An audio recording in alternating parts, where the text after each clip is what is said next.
My name is True Crime Metrix. My number is 27517. We are going to be talking about Jodi Arias and a collection of her interviews, both pre and post trial. I hope you enjoy it.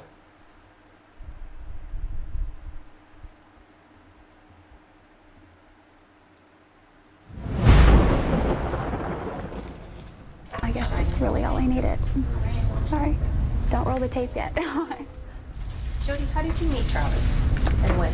We met at the Rainforest Cafe in the MGM Grand in Las Vegas. How long ago was that? It was in September of 2006.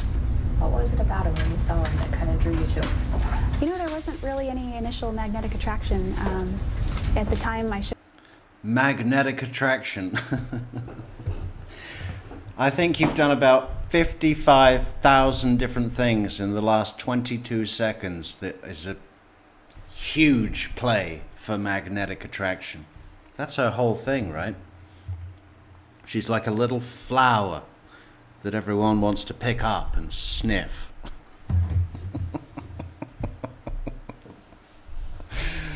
Oh my God. You know, bearing in mind there is a room in front of her full of people. Cameras, people with notepads, green eye shades, you know. And this is her first interview with the press after her arrest that happened 17 years ago yesterday on July 16th, 2008. A day, maybe two at most. I mean, she hasn't even been extradited back to Maricopa County, Arizona yet. She's still in Siskiyou. took his hand. He said, "Hi, I'm Travis." I said, "Hi, I'm Jodi," and his name was just another of many names that I had to remember. I was meeting hundreds of people that weekend. We were all... By the way, no introduction it will be given for this. If you don't know who Jodi Arias is, we've got a problem. You've got a problem. Go and look it up. I think most people that follow trials, entire trials, started with Jodi Arias or OJ, but that was ages ago. There for a big convention, and so it was right after I had finished eating with a group of people, and we got up and shook hands with a few people. He was among them, and then we began to walk throughout the casino, and he made it a point to keep walking next to me and keep me engaged in conversation, and we just, you know, by the time we made it around to the big gold lion in the front of the lobby, we had discovered a couple of common interests and that sort of thing. How did your friendship develop more? Well, we hung out throughout the weekend, had a lot of fun, exchanged phone numbers, and it was one of those things where I didn't expect him to call, but he called me the very next day, and so I was like, "Oh, hi," and you know, he's a good conversational. I'll give the context for our discussion here. She's been arrested for murder, brutal murder, and look at that face. I mean, she is scary. She's scary. You know, the amount of processing that is going on in that very small space between her beady eyes. I don't know if I've ever seen anything quite like it.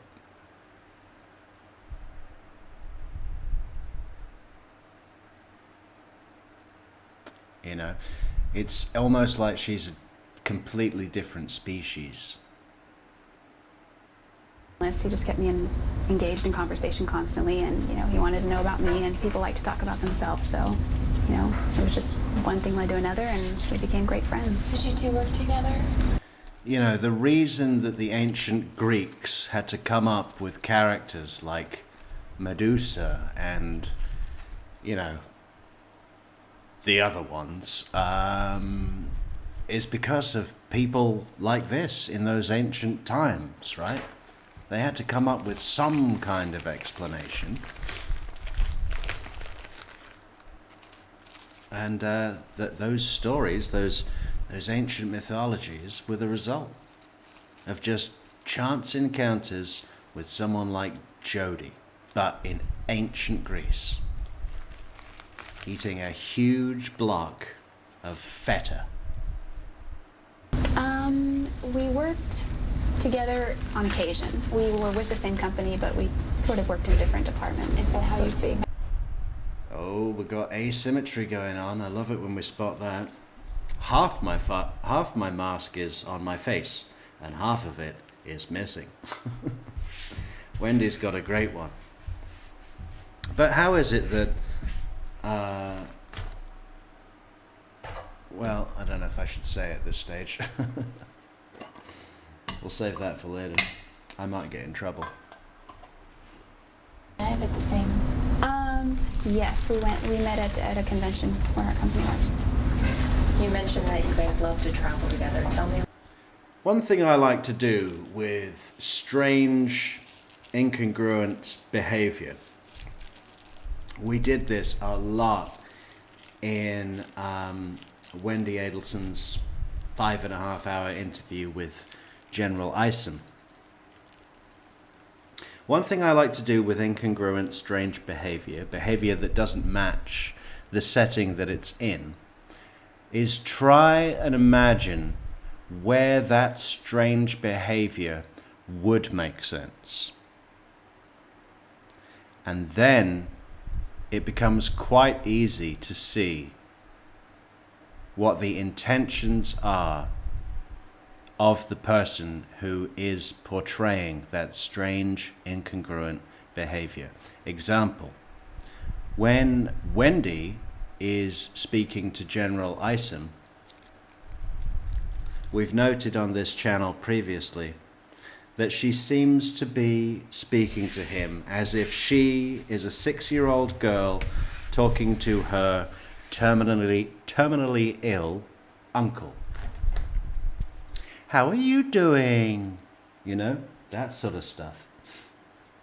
And then it becomes clear that she is trying to make him feel like he is an uncle to her, right? Which I think is accurate.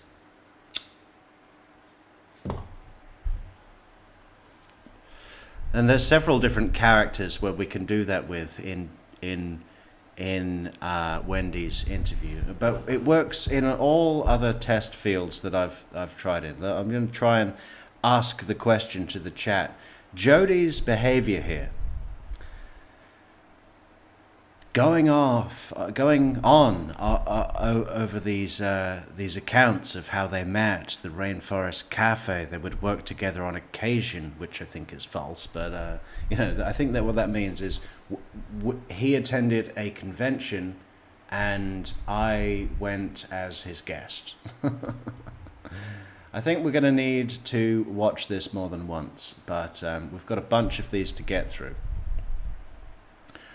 But where is it, chat, that Jodi's behavior would make sense? Certainly not when she's being questioned by the press for her involvement, non-involvement statement within a murder charge. A little bit about where you traveled. We traveled to, the first major place we traveled to was the Grand Canyon. We went there on a... Well, that's like down the road from where he lives. Is that traveling? I mean, I don't know how close that is. Where is exactly the Grand Canyon? It's not more than 3 hours away from Mesa. A few occasions, Havasupai, with some friends, and we went to Sedona.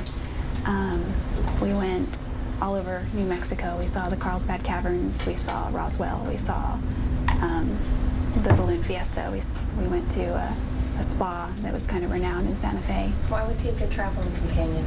Oh, he was a great traveling companion for many reasons. Traveling with Travis was kind of like traveling with your own personal comedian or serenader or philosopher. He always had great things to talk about that would... Traveling with Travis was kind of like traveling with your own personal comedian, and then there's this dart of the eyes, right? That is a feature that Chandler Halderson will never have at all. You know, if Chandler had said that after, well, we didn't have any shrimp, so I made shrimpless scampi and then did a dart of the eyes, he might have gotten a laugh out of Detective Chunk. Because it puts that pressure, and Jodi's good at this, man. Jodi is good at getting her way, unless she's talking to Juan Martinez. Even with Detective Esteban Flores, she's, you know, it wouldn't take much. He's just bound by the law, but let's just go back a second. Traveling with Travis. Oh, we've got to get the comments on the screen. Well, where are we going to put them? Hello, Michelle. GSD's Dog Mom. Welcome back. What about if we put it right up? That's too much in the way. Just put it over this stuff. That's not easy to read. I don't know. We'll put it like that. That's okay. Oh, but if we have a big comment, where's a big comment? We need to test. Sorry, guys. What about this one?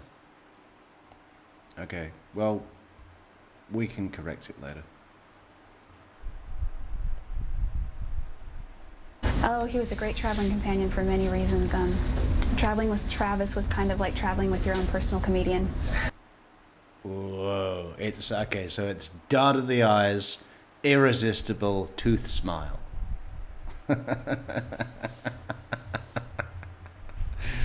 I never get bored of watching this girl.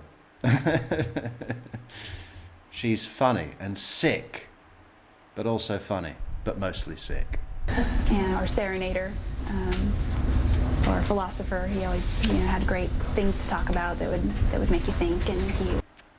Serenader. What does that mean exactly? That he sang along to a song in the car on the radio. Was always bursting out in the song, and he was a very funny guy. So there was never a shortage of laughs, and so he was just a great person to travel with. He had an enthusiasm and a lust for life that we always wanted to see what was around the next corner, and so I think that was something that we both shared. Can you talk a little bit about your faith? I know you had mentioned in the previous interview that he actually baptized you. He did. What was that? The reason. That's a great feature of this story, isn't it? He baptized her into the faith of Mormon, and then she killed the Baptist. I mean, you don't kill the Baptist that brought you into a holy, path of life or whatever. What's the bishop going to say about that? When a person is baptized into the church, they generally are able to choose the person they'd like to baptize them. And the reason I chose Travis was because he was very instrumental in bringing me into the church. And he was the first person to share the gospel with me and give me a copy of the Book of Mormon. And he challenged me to read it, and I did. And it was a decision that I made. And I could tell he was very honored when I asked him. And he, of course, was happy to do so. Baptizing, I think, is a sacred thing. How did your friendship grow into this relationship that you shared? We just continued. I lived in Palm Desert, California. He lived in Mesa. So our friendship was really over the phone every night. When all was said and done. When his day's work was done and my day's work was done, that he would inevitably call and we would talk for a while, anywhere from half hour, or sometimes it would end up being 4 hours, and then we'd fall asleep and things like that. And then with time it just kind of progressed into a little bit more until we decided to make it more official. And then you two actually ended up moving in together, didn't you? No, we never lived together, actually. I spent a lot of time at his house, and we spent a lot of time traveling. But he had all male roommates. Okay. All right, I must have been ready. Tell us about Travis's faith. Travis is a member of the Church of Jesus Christ of Latter-day Saints. He became more active in that in the church when he was about 16 years old, and he told me that he began to really began to question things, and that's when when he prayed about it, that's when he knew that was the path that he wanted to take in his life, and he was determined to go on a mission and that sort of thing. You admired that in him, didn't you? I admired that because, he was a very determined person. When he set his mind to something, he set out to achieve it. I'm a little bit more of a procrastinator. He would live his life by lists, and he really enjoyed checking those off. It gave him a sense of accomplishment, and I think it really kept him focused. And he tended to accomplish more in one day than some people do in a month. So, one day it would be, I think I want to paint this room, and I would come over the next day and it was painted. He wouldn't put things off. You mentioned that you really respected his opinion. I did. Yeah, especially when it came to just knowledge of the gospel, things like that. All of that, all of the resources that one needs can be found on a website like LDS.org. But he kind of gave me a more personal perspective on things. There were some questions where I just was like, why? Why this? Why this? And he was able to answer those. Were you in love with Travis? I think that being in love and loving someone are two different things. And there was a point in time where we were in love, but it was short-lived. Why did you guys break up? There was sort of a breach of trust in our relationship. On your part or his part? Both.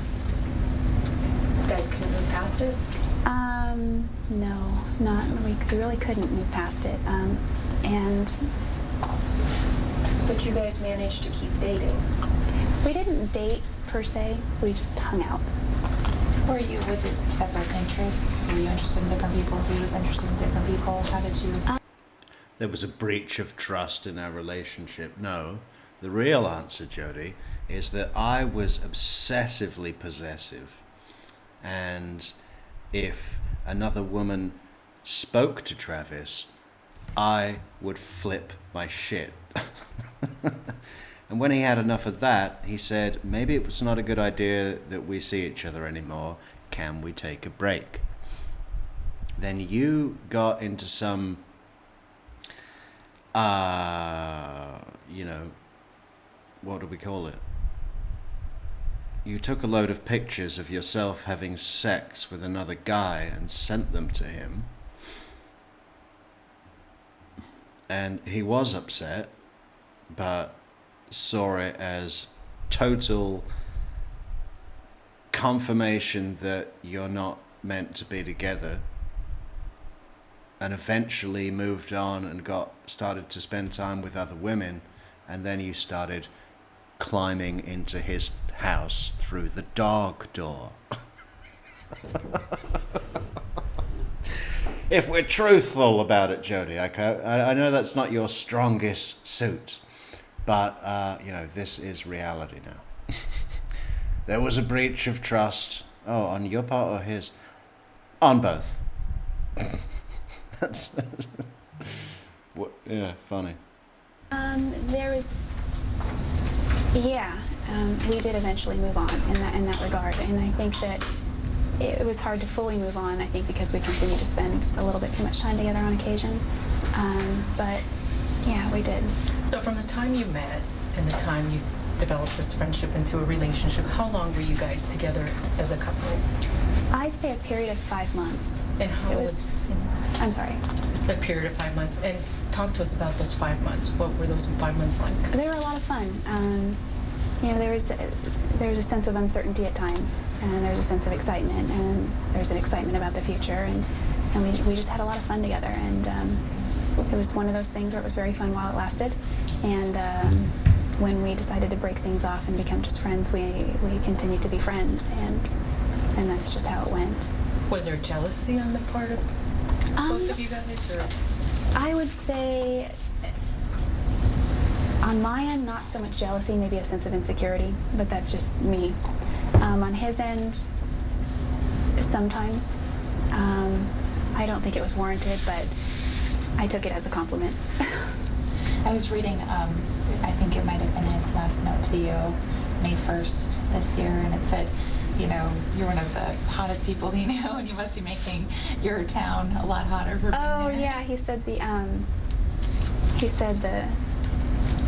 hot quota or status, or I don't remember what he said. He made some comment. Yeah. Did he bring you up a lot? I don't know. Was he able to bring your spirits up? I mean. Oh yeah. He was very uplifting person. He knew every one of my buttons. He could bring me up or down, you know, at the drop of a hat. But mostly he brought me up. Were there problems with the problems in your relationship in those 5 months start pretty much immediately, or was it 3 months into it, or kind of help us understand that? It was pretty much our relationship. It was just an average. I don't want to say average. Nothing is average with Travis. But any problems that we had, they occurred really right toward the end, and that signaled the end of our relationship. It's nothing that we continue to dwell on and try to work out. What was the one thing that finally you said, this is it, or he said it? It was just a breach of trust. I really don't remember the day at all. I just remember when I got the phone call, and it was late, 10:30, I think. Who called you? A mutual friend of ours. And what did he or she say? He didn't say much. He didn't know much, and he just said something has happened, and I don't have a lot of details. And I said, well, what can you tell me? And again, I just don't have a lot of details. And I thought, well, maybe it's a mistake. Are you sure? And he said, I'll let you know when I know more, but you're the first person I thought to call. What was going through your mind? It was a shock, a feeling of shock and a sort of disbelief, and there wasn't. It was a real restlessness because I didn't know, and I felt. I don't know. You just don't know until I actually got confirmation of what had happened. That's when things really began to sink in. What did you do at that point once you got more information? What did you do? It was over the phone, and so I just remained as calm as possible. And well, I got confirmation from his bishop, who actually confirmed. Bearing in mind, I mean, I'm really sorry for those of you. I've seen Deb H. You're not that familiar with the case. You thought it was Taylor's your business. And I saw a couple of other people that don't know the case.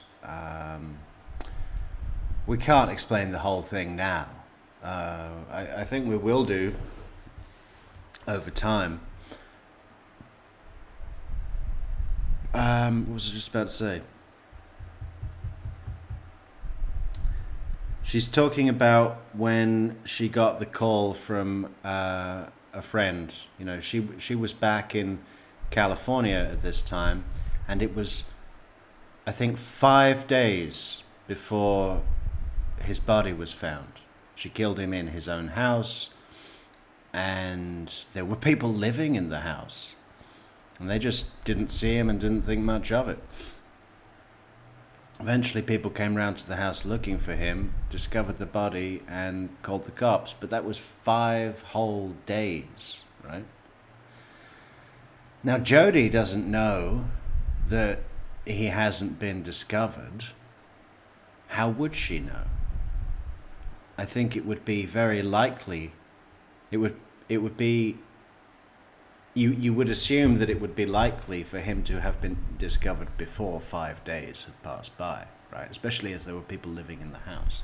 And he was very popular, very involved with his work, lots of friends, lots of activities.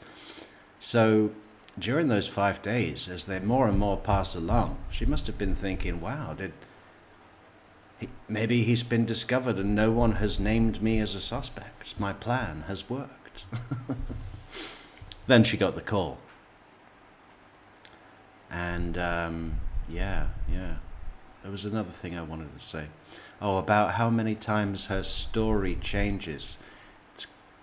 It's a long time until the trial starts, years. And her story evolves over time, many times. You know, first it's, I don't know anything, I wasn't there. Then it's, I was there, and 2 ninjas came in and attacked us and wanted to kill me too, but I escaped.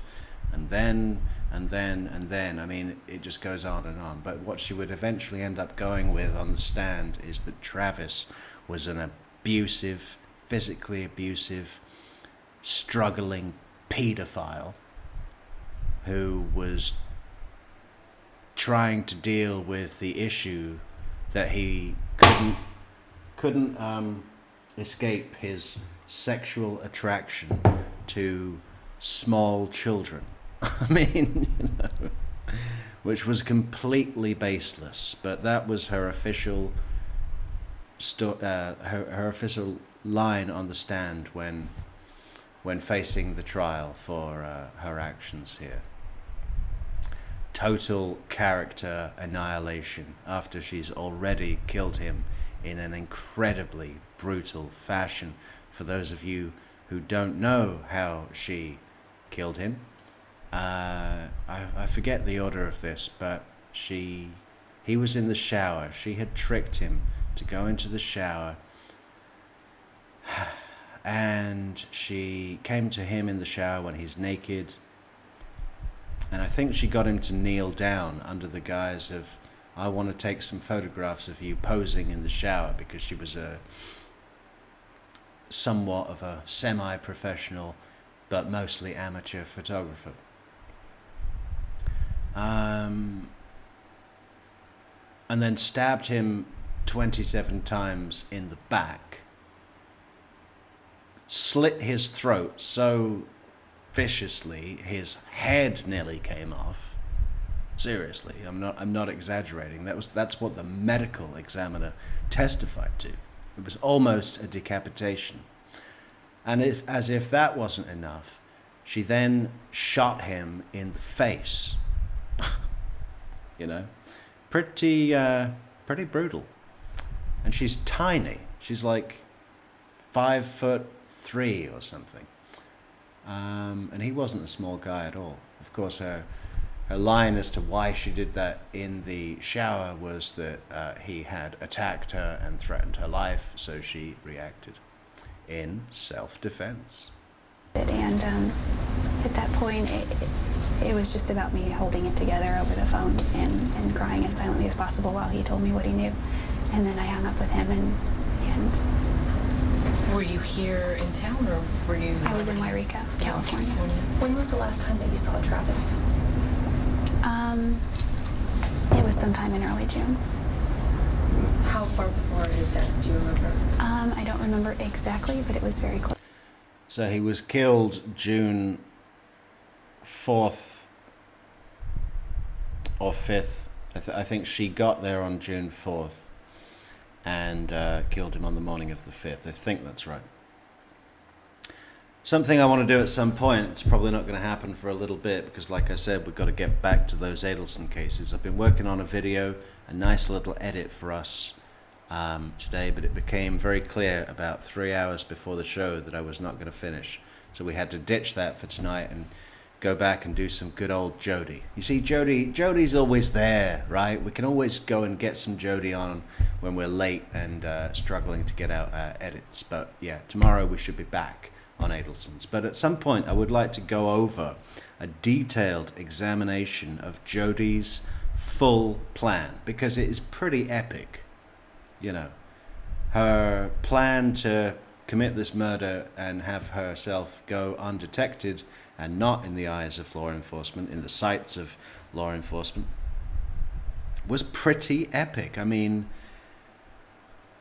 I don't know how long she had premeditated it for, but quite a while, I would imagine, because there's just so many elements. There's so many places of travel, arrival, people she saw along the way, gas cans and Starbucks and skater kids at Starbucks. And I mean, she went through 4 different states to commit this murder on a huge trip. And I would just like to go through each element of it, detail by detail. So please do subscribe to the channel.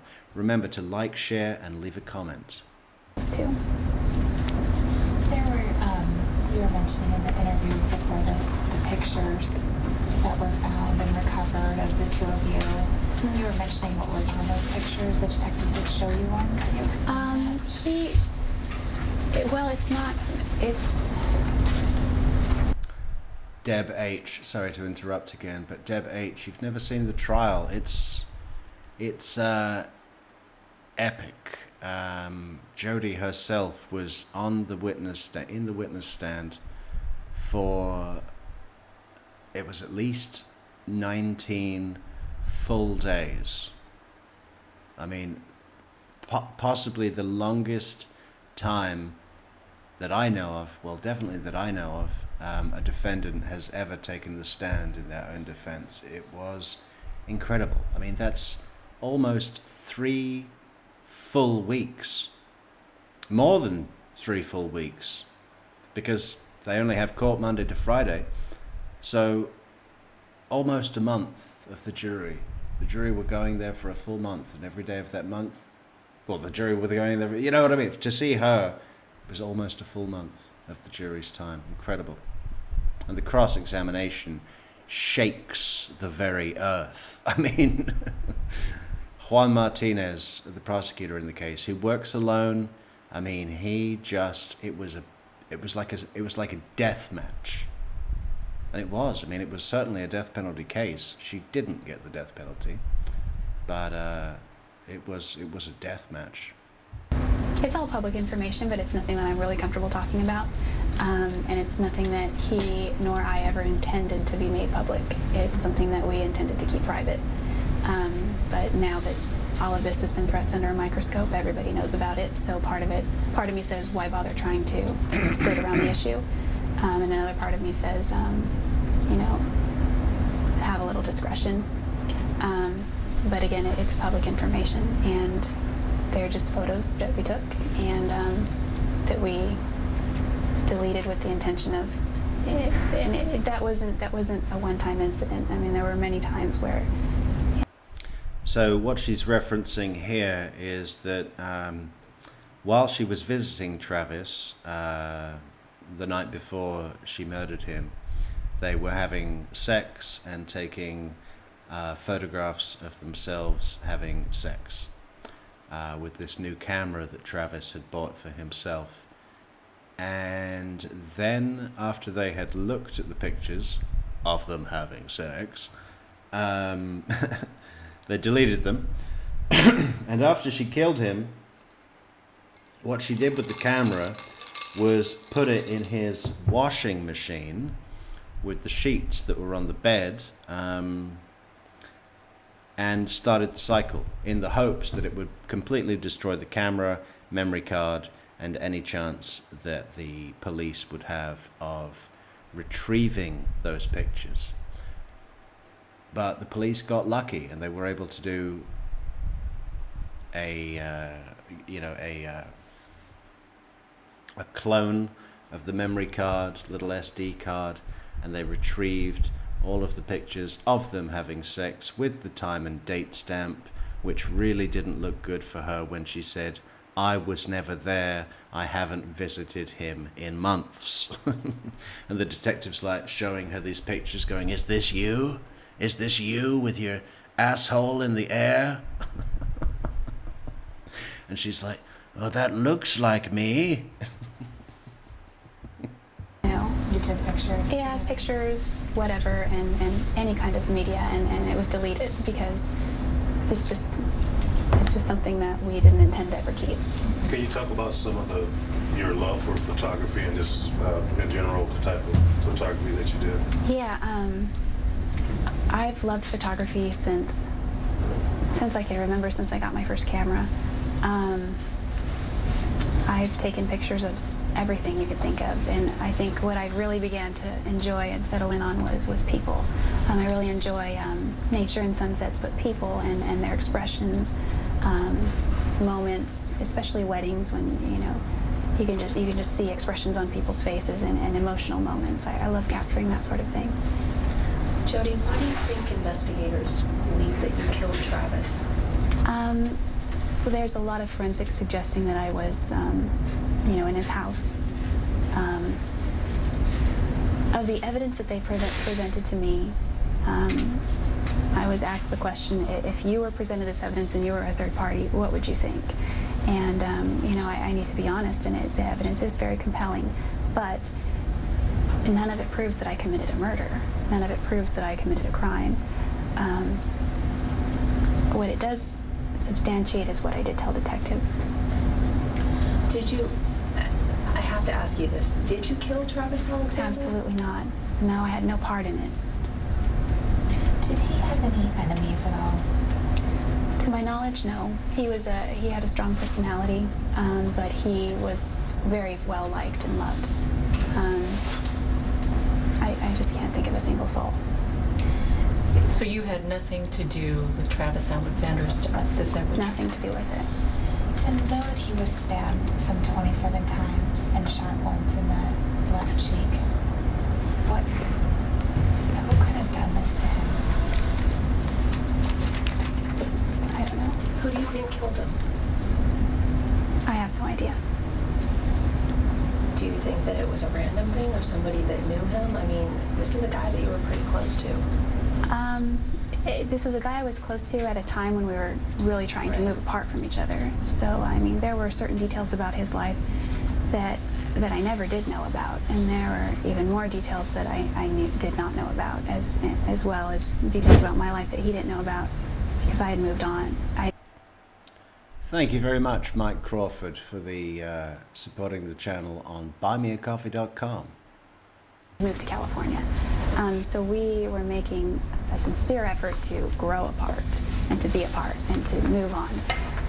But nonetheless, he did remain a close friend of mine. And We were actually making a sincere effort to grow apart and be apart and move on. Translation: he kicked me out and told me I was a slut and that I'd ruined his life. I just can't make it. In police reports from the Mesa Police Department, it states that some of his family and his friends told detectives that you had become obsessed with Travis. Is that true? His family and friends said that? According to the police That's report. the police report. Oh, well, I think that I've only met his grandmother, so I don't think that that's accurate at all for his family to say. But I think that if I were in their shoes, I would be going very much off of what police were telling me. I wouldn't use obsession. I would say,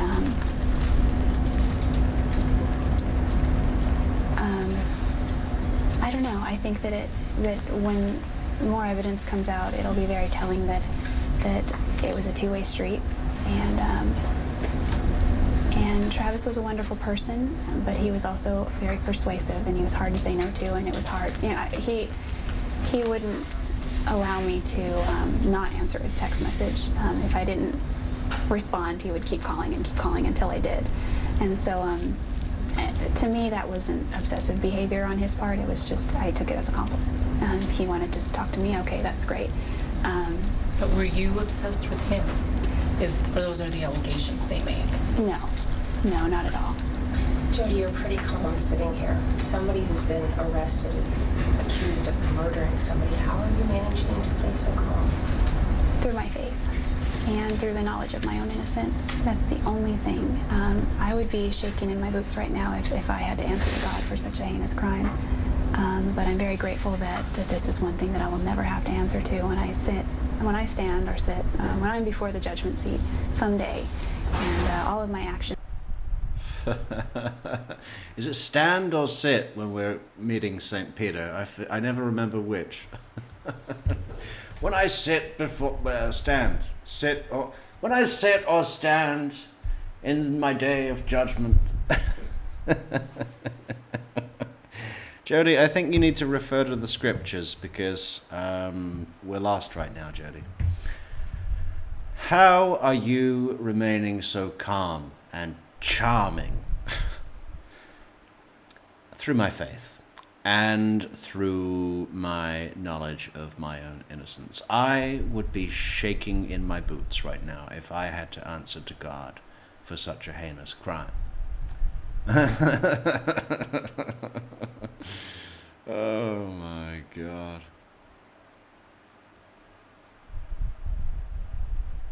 It's like It's like the biggest maximum of parody I think we've ever seen in true crime.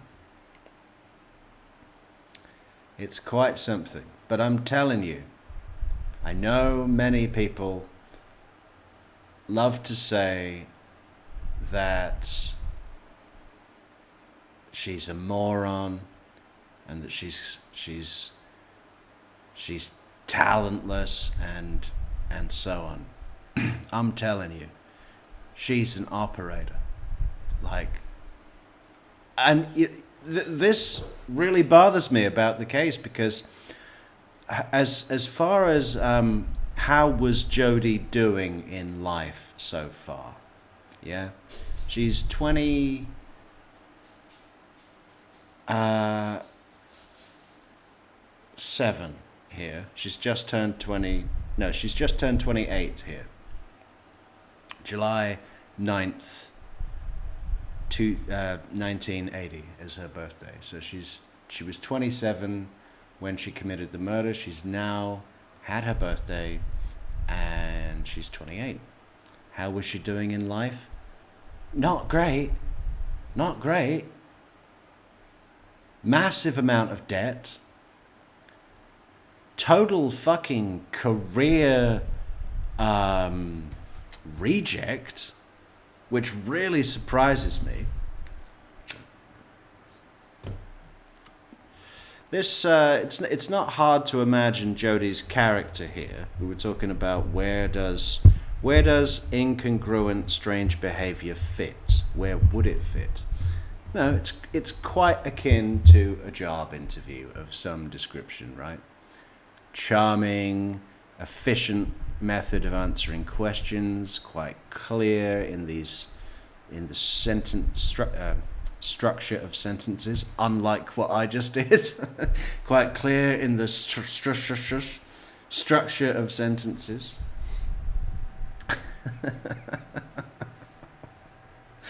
And it's a job interview, right? There are employers out there that would eat this up, and I just don't know why she was such a failure in life, because I think she's an operator. I'll just leave it like that for now.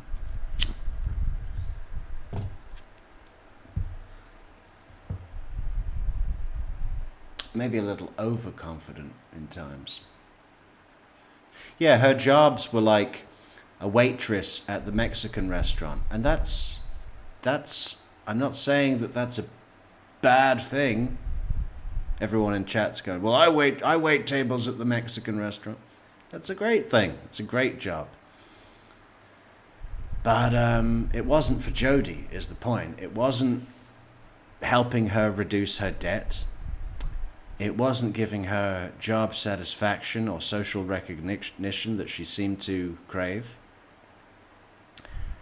And then she went on, when she met Travis, like a lot of Mormons, as far as my understanding goes, it almost seems, from my outside perspective, the Mormon church has this sort of closed door business arrangement thing. You go to worship at the temple and you talk shop. I think a lot of religions are like that in one way or the other. But the Mormon faith in particular, and what Travis was into, was a multi-level marketing campaign selling a legal insurance sort of thing. So what it would be a membership subscription where you pay a little money each month, and should you ever need a lawyer in the future, not just criminal lawyer, but property, family law, whatever it is, then your dues on that representation would be covered by your membership at Prepaid Legal. That was the name of the organization. So she saw him being successful with this, and like a lot of these things, we heard a lot of this from Shanann Watts with Lavelle, right? These multi-level marketing campaigns, where do they make their money? They make their money on people signing up to become sellers, right? How do they make that attractive? Well, they seem to put on a lot of events and parties and fucking activities. And, you know, I mean, on the night of Shanann being murdered, she'd just been down to Arizona to one of these shindigs. You know, there's a car involved, company car, and, you know. So Travis's company, there was a lot of business briefings and business banquet and business ball, and they all begin with a B for some reason.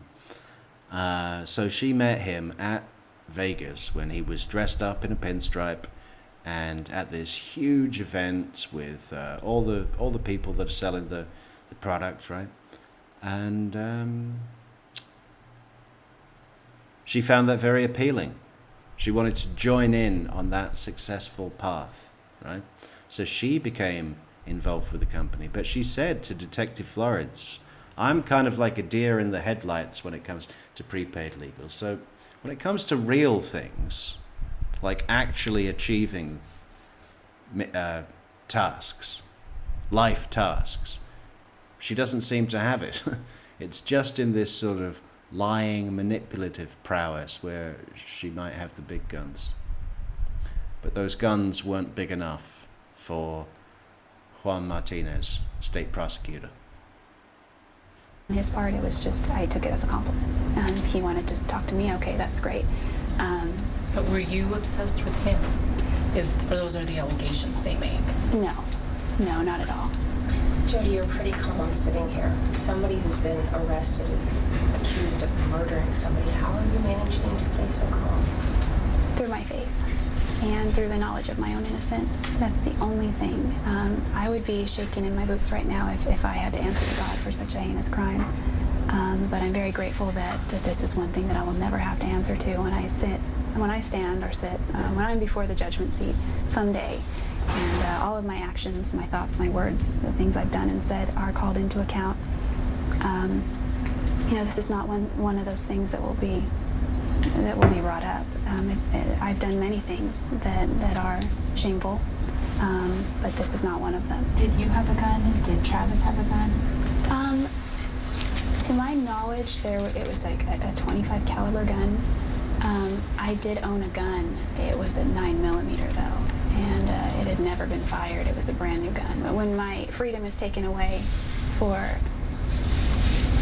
something that I didn't do, that's difficult to accept. And when I think of the ones who are capable of doing this, you know, I like to think that I could be the bigger person, and you know, what I believe, and this is something that comes from my faith, my religion, is that it's commanded of us to forgive all people. And I don't know that I would be big enough to stand before the person who did this and say, I forgive you. I don't think I'm ready for that by any means. Wow.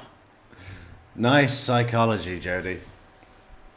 I don't think I would be big enough to stand before the person who did this, me, and say, I forgive you. Me.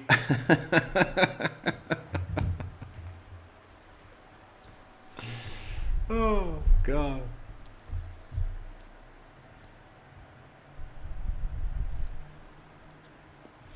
Quite something. But I think that one day I'll reach that point as I grow and develop. But to know that this report is basically pointing all blame to you, it's as if police have stopped investigating anyone else. Yeah, and that really bothers me. Do you think you're being set up or framed or anything? I can't think of any enemies that I might have that would want to do that. No, I don't think that. Was the relationship ever violent?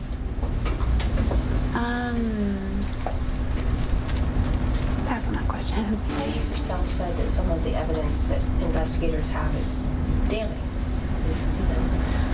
How are you going to move past that? How are you going to get beyond this and prove your innocence? That's just, that's a defense strategy that we'll have to work out. Why did you want to speak out today? I kind of feel like since I've been incarcerated, it's almost like there's been a proverbial duct tape over my mouth, and I haven't been able to say anything. There have been a lot of people that have been speaking out and saying things, on their side. And this isn't a two-sided story. This is a multifaceted story. There are many sides to this story, and I just don't feel like mine has been represented. Why do you think family and friends started pointing the finger at you? I don't know who did or said it first, but I know that some things were said because I was on the road that week. So I think that because as much as Travis and I told ourselves and everyone that we were just friends, I think that our behavior was not as clandestine as we tried to make it. So there were times when people would see certain ways we would behave and maybe wonder. I know that he lamented a lot that he got a lot of grief from his friends about the amount of time that we spent together. And Did they not like you? I don't know that it was so much that. I think they were more concerned with his future prospects for marriage and where his focus was. And his focus definitely was on that. Marriage is, he viewed marriage as an important step in his spiritual progression. And I think he took it seriously, but, This report says that your left palm print in blood was found on the wall. Your hair follicle was found on a bloody wall. A left palm print in blood. How do you explain that? there is an explanation for that. And Look at these poor cops that have to be here. The reporters is one thing. They're trained and naturally, inclined to be seeking information. They're building a story. The cops are just saying, okay, you guys need to be here, keep an eye on things, make sure no one tries to escape, and so on. And they just must be listening to this going, wow, what is this? I mean, you can tell, right? We need thought bubbles. Chat thought bubbles on the cops here. And a question for you, Michelle. Do you think that if we took the woman cop's hair and put it on the male cop's head, that they both would look better?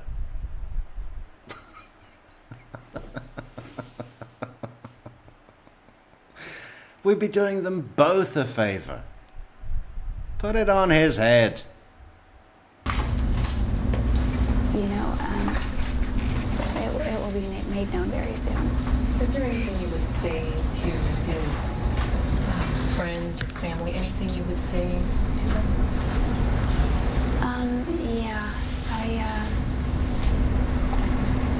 There are so many things that I'd like to say to them, and I don't think that they in any way would like to hear it, or that they're in any position to even want to receive it. But I've said this before, and I'll continue to pray for this, and that is that I hope they can find peace. Oh, next. You know what to do. Look at her. She's loving it.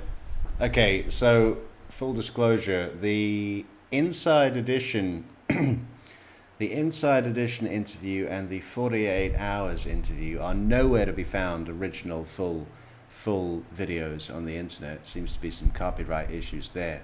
So I did manage to grab some clips. So the next two segments of this montage are chopped up, and I haven't even had time to watch it back. So they're not that long either. And then we're going straight into during or post-trial interviews with the press, which are much more lengthy. I know that I'm innocent. God knows I'm innocent. Travis knows I'm innocent. It wasn't very pretty. Breakups are never easy, but that sort of signified the end of our relationship. You killed Travis Alexander. I absolutely did not kill Travis Alexander. I had nothing to do with his murder. I didn't harm him in any way. I witnessed Travis being attacked by 2 other individuals. Who? I don't know who they were. I couldn't pick them out in a police lineup. So what happened? They came into his home and attacked us both. I'm not proud that I just left my friend there to be slaughtered at the hands of 2 other people. I'm not proud of that at all. You understand, you look guilty here. I understand that everything, all of the evidence against me right now is very compelling. What really happened in there? In a nutshell, 2 people took Travis's life. Why is she allowed to wear this top? That's not prison issue. Right? You see, all the reports from co-inmates, fellow inmates in places that she's been incarcerated is that she gets an enormous amount of the things that she wants. Effortlessly. And I believe that. You know, from guards and special treatment and all sorts of privileges. Because she's an operator. Him 27 times. No, that's heinous. Or I've never. slit his throat from ear to ear. I can't imagine slitting anyone's throat. No jury is going to convict me. No! Because I'm innocent. And you can mark my words on that one. No jury will convict me. No jury is going to convict me. And you can mark my words on that. No jury is going to convict me. The balls of that statement. I mean, it wasn't a good look when it was played to her jury in court. Juan Martinez played it in his opening statement. And he closed his opening statement by saying, I also ask that you mark her words while you're marking the guilty verdict on your jury forms. It's a good line. I mean, it wrote itself. Jodi wrote that line for Juan Martinez.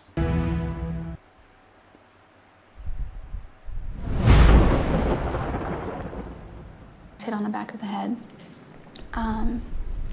I don't think I was out very long, but when I came to, Travis was on all fours on the tile. She was in the bathroom, standing over Travis, and I charged her. I ran down that hall and I pushed her as hard as I could, and she fell over him. They just kept arguing back and forth whether or not, to kill me. It's like everything just stops when someone else is sitting there with a gun pointed to your head, deciding your fate. Associated Press. You know what Other to key do. points of premeditation. Talk about your reaction to gas can claims and theories. What's your take on that as a defendant, and more importantly, what do you think if you were a juror in that room and you're hearing things like that on top of? Okay, so the gas can claims are that. So Jodi, at the time of the murder, she was living in Wairika, California, which is right up the top on the Oregon border, right? So Travis was living in Mesa, Arizona, which is close to Phoenix. So she had to drive all that way to get there. And she drove in a hire car. Even when she rented the hire car, she was given a red car. And Jodi had heard that red cars attract more attention from law enforcement. Why? Because the color is easier to see, I guess. So she took that back. She cared about not being detected by law enforcement that much that she took it back and said, can I have a different car? A different color car. She was given a different color car, and on she went. Now she drove down all the way through California, stopping at several locations on the way because her family knew she was taking a long road trip. So they asked why. She said, well, she was visiting a friend of hers who just had a baby, and she wanted to take some pictures because she wanted to add toddler photography and baby pics to her photographer portfolio, blah, blah, blah. She also visited Daryl Brewer, who was an ex-boyfriend, one that she had bought a house with, one that she'd defaulted on with her end of the mortgage payments that he took on for her. She owed him more than $100,000 or some large amount of money. But it was from Daryl Brewer that she asked to borrow gas cans. Why did she want gas cans? She wanted gas cans because as she drove from her alibi location in Southern California across the desert to Mesa, Arizona, she didn't want to stop for gas, because what do gas stations have? Surveillance cameras and so on. So she wanted to stop off at lay-bys and truck stops and fill up gas when she needed it from gas stations. So she's traveling through Arizona a complete ghost, she hopes. She also stopped at a Walmart in Pasadena and purchased a third gas can from Walmart, which she claimed she took back and didn't take with her on the trip. But I don't think that was ever really substantiated either way, whether it did or didn't happen. It seemed like probably not, from what I remember. So when the prosecution found out about these gas cans, she's now traveling with 3 large gas cans, which is a lot of gas to carry. It's incredibly unusual, right? And of course that was used to indicate to the jury that she was expressly intending to travel undetected so that she could commit a murder without anyone knowing she was there and without any record being captured on gas station surveillance, for example. So that is the gas can issue, just briefly for those that don't know. The claims of the gun. Well, I definitely have things to say about that, but I've been advised not to talk about it. Oh, we'll go back in a second. What's a good poll question? We need to do a poll. Amy, good poll question for sure. So, who would you prefer to be locked in a room with, Jodi or Wendy? For me, it's 100% Jodi. I think I could handle Jodi. You know, I wouldn't touch Wendy. I wouldn't feed Wendy with a 10-foot pole.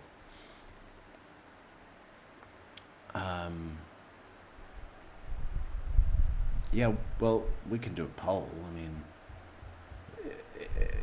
if anyone votes for Wendy, I might lose my shit publicly.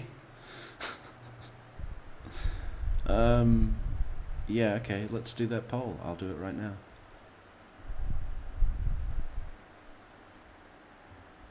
But I can play the video while we're waiting.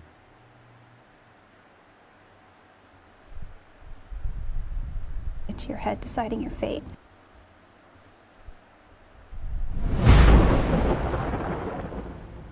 The other key points of premeditation. Talk about your reaction to gas can claims and theories. What's your take on that as a defendant, and more importantly, what do you think if you were a juror in that room and you're hearing things like that on top of the claims of the gun? Well, I definitely have things to say about that, but I've been advised not to talk about it because of possible appeals and things. What about the idea that you're active cell phone user and always use your cell phone very actively, and suddenly it goes off? What's your thought on that? What's your reaction to that as a juror? Same answer.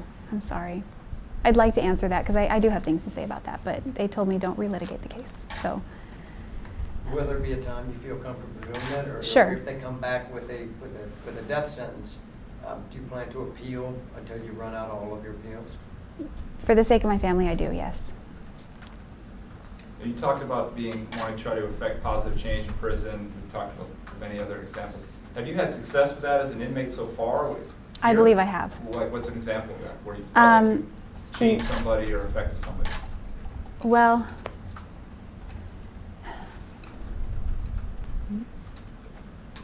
there's a certain mood or atmosphere because in this jail we have different housing units, and there are different inmates in each housing unit, and it creates the makeup of people in there create a certain chemistry, a certain environment, a certain mood, and that can be affected in a way.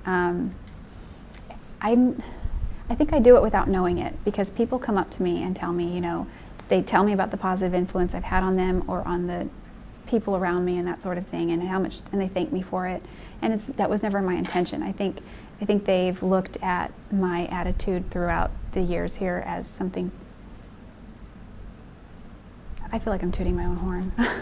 You think, specifically, they were inspired? Why exactly? They thank you for what? Just because of I tend to keep a positive attitude about things. I thought you were suicidal at various points. Well, I was, but that's not something that you tell people, because then they haul you off to suicide watch and it sucks. So, like if somebody comes back from court and they said, I got released, I'm genuinely happy for that person. I'm not like bitter because I'm still in here and they're getting out. So usually it's just being able to appreciate other people and what they're going through and their experience. I'm going to pause it, leave it with you. I will be back in 1 minute. I'm going to get some coffee. If you would like to support the channel, please do on buymeacoffee.com/truecrimemetrics. Experiences. A few last questions. Jodi, you've said a number of times now that your family is the reason that you want to sort of fight for your life and file these appeals. Let's take your family out of it. Do you still feel that death is the ultimate freedom? If you didn't have your family in the picture, would you rather die than be in prison for the rest of your life? I do believe that death is the ultimate freedom. If I didn't have my family here, it would be difficult to say. I still feel like there are ways that I can contribute, and almost that I owe it to others to do what I can to contribute to them. So it's difficult to say. So you still have a chance, right? Your lawyers probably advise this. The judge, if you get life, can say you're eligible for release after 25 years, right? Right. How optimistic are you that scenario happening? Not optimistic. Not optimistic at all? What percentage optimistic do you are? Well, I think that I deserve, if I get life, I deserve to have a second shot at freedom someday, because I know I'd be very responsible with it. However, and I can't predict the future, but based on some of the rulings that have made previously, I can see the judge leaning toward natural life as opposed to giving me any shot of a chance later. How do you feel the judge has handled this case? Fair? Well, I'm biased, so it's difficult to answer that question. I think. I'm asking your opinion. Well, I don't know. I don't feel that it's fair, but maybe it's fair and I'm just biased. Did you get a fair trial? I don't think I did. Why didn't you get a fair trial? I believe the jury should have been sequestered. And whether or not they heard anything, I know they've seen a lot of things and that they have been harassed by the media, because we've made several records of it and they've made record of it in closed hearings. Jodi, this will be my last question. I think Josh will probably have another one. But I guess going back to the attack, I mean, I guess, we talk about that Travis attacked you and then you were defending yourself, but I know there's this fog that you're in, but how can you explain the sheer brutality of the attack, the amount of stab wounds, the slit throat, the shot to the forehead? How do you explain that, even if you can't remember it, looking back, thinking that you did this? I remember feelings, and one of my feelings that I remember that was most prominent was severe mortal terror. And I don't know if that explains why things happened the way they did, but it was definitely fight or flight. Can you talk just a little more about your mother throughout this ordeal? How often you talk to her? What's her mood been like? What's financially, how's she doing? She's doing horribly financially. She lost her job of 17 years to be at my trial, along with all of her benefits. That was a dental hygienist job? She was not a hygienist. She was a receptionist. Oh, receptionist. Yes. She was a dental assistant. She had to be here, so she couldn't keep her job, is what you're saying. Yeah, she had been telling them for 4 years, I'm going to my daughter's trial, I'm going to my daughter's trial, will you be able to hold my position? They said, we don't know, and then... How much did I miss? I mean, I might have to go back for that. Is that okay? Sorry.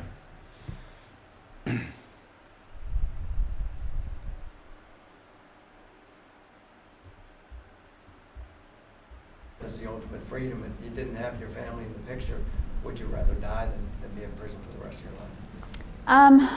I do believe that death is the ultimate freedom. If I didn't have my family here, it would be difficult to say. I still feel like there are ways that I can contribute, and almost that I owe it to others to do what I can to contribute to them. So it's difficult to say. So you still have a chance, right? Your lawyers probably advise this. The judge, if you get life, can say you're eligible for release after 25 years, right? Right. How optimistic are you that scenario happened? Not optimistic. Not optimistic at all? What percentage optimistic do you think you are? Can you imagine that? Because she'd have got credit for time served, right? I mean, the trial was in what, 2011? And was it retried or something? I don't think she was actually sentenced until 2014.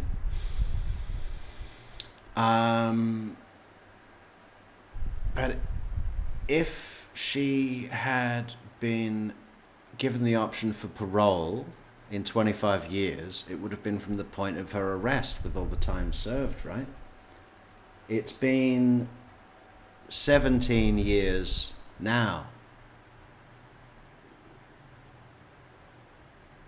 So she'd be out in another 7. Of course, she would have to get parole granted, and that would be a matter for the parole board. But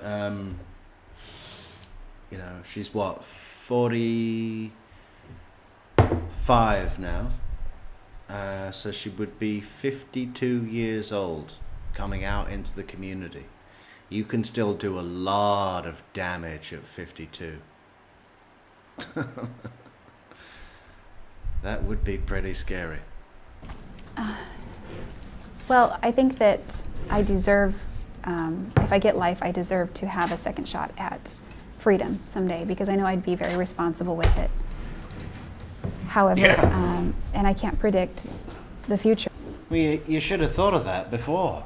You know, you could have just accepted that Travis wanted to go to Cancun with someone else. That was the last straw on the camel, you know. One of these business trips for prepaid legal, for the big players in the company, they were taking a bunch of them down to Cancun. Hey, we're going to Cancun to spend some time, and it was, you know, full package, everything paid by the company, plus a guest of their choice, right? Pretty sweet deal. I want to sign up myself. How do I become a representative of prepaid legal? And of course, Jodi hoped that she would be his +1. And then he revealed that it wasn't her, and it was another woman, Mimi Hall. I think it was Mimi Hall, that he was going to take instead. And Travis and Mimi had plans, and it was Mimi that actually blew the whistle on Travis disappearing and not being available, because as the days were getting closer to their departure, she was like, what the fuck? This guy convinces me to go to Cancun, and now he disappears, you know. So she went to the house and started the chain events that led to his discovery. So this is why. And Jodi, you should have just given up on the whole Cancun issue. But based on some of the rulings that have made previously, I can see the judge leaning toward natural life as opposed to giving me any shot of a chance later. How do you feel the judge has handled this case? Fair? Well, I'm biased, so it's difficult to answer that question. I think, I'm asking your opinion. well, I don't know. I don't feel that it's fair, but maybe it's fair and I'm just biased. Did you get a fair trial? I don't think I did. Why didn't you get a fair trial? I believe the jury should have been sequestered. I really like this reporter's questions. Do you think you got a fair trial? No. Why didn't you get a fair trial? This is very, it really shows some good experience he's got here. And you would want to send your best man. You know, the Associated Press are like, okay, who are we going to send? How about Ralph? He's been here 2 weeks. He's just been promoted from the copy room. No, we're not going to send Ralph. We need this guy. We need Big Gun Ed. Send Big Gun Ed. Forget it, Ralph. You're not going. You're not even allowed in the car on the ride down there. Back off, Ralph. Give me 26 copies of these, front and back, in true color. Think you can handle that, Ralph? And whether or not they heard anything, I know they've seen a lot of things and that they have been harassed by the media because we've made several records of it and they've made record of it in closed hearings. Jodi, this will be my last question. I think Josh will probably have another one. But I guess going back to the attack, I mean, I guess, you know, we talk about that Travis attacked you and you were defending yourself, but I know there's this fog that you're in, but how can you explain the sheer brutality of the attack, the amount of stab wounds, the slit throat, the shot to the forehead? How do you explain that, even if you can't remember, looking back, thinking that you did this?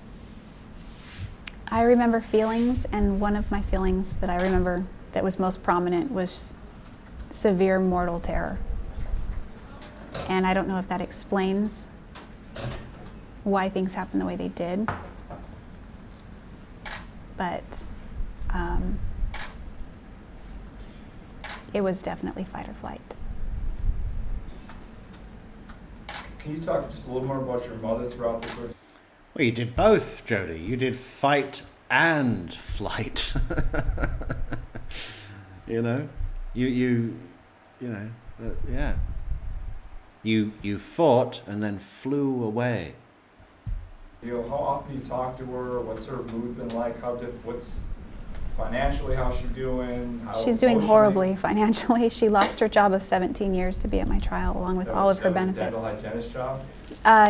She was not a hygienist. She was a receptionist. Oh, receptionist. Yes. She was a dental assistant. She didn't be here, so she couldn't keep her job, is what you're saying. Yeah, she had been telling them for 4 years, you know, I'm going to my daughter's trial, will you be able to hold my position? They said, we don't know. And then I think about a few weeks or a month into her being here, they fired her.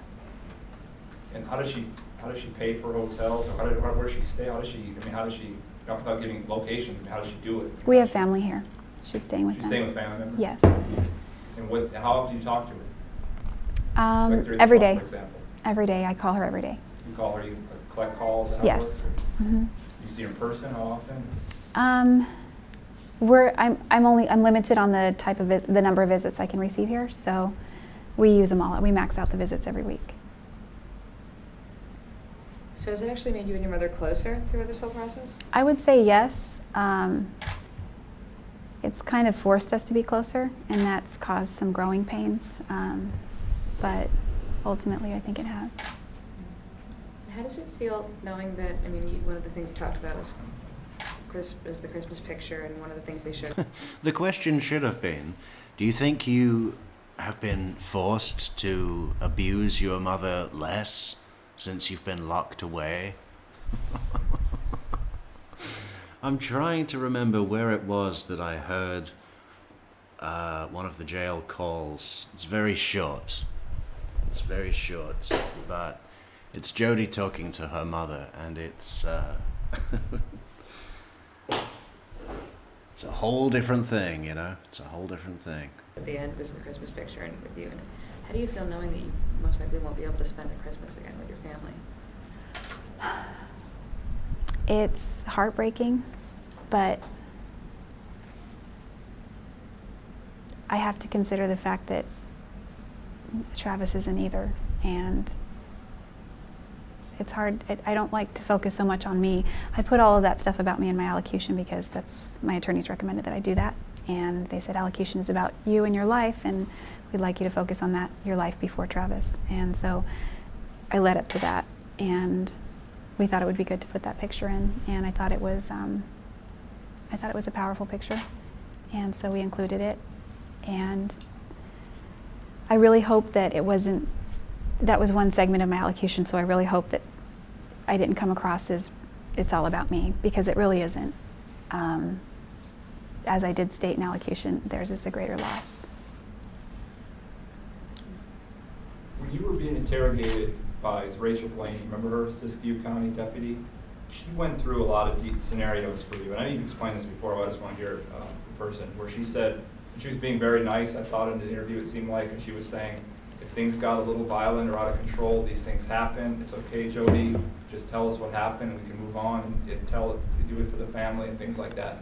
Why not, why were you so adamantly denying it when she was giving you opportunity after opportunity to say, it's okay, Jodi, it's okay, things happen, relationships can become tumultuous. Why not, that was your opportunity, why not say something then?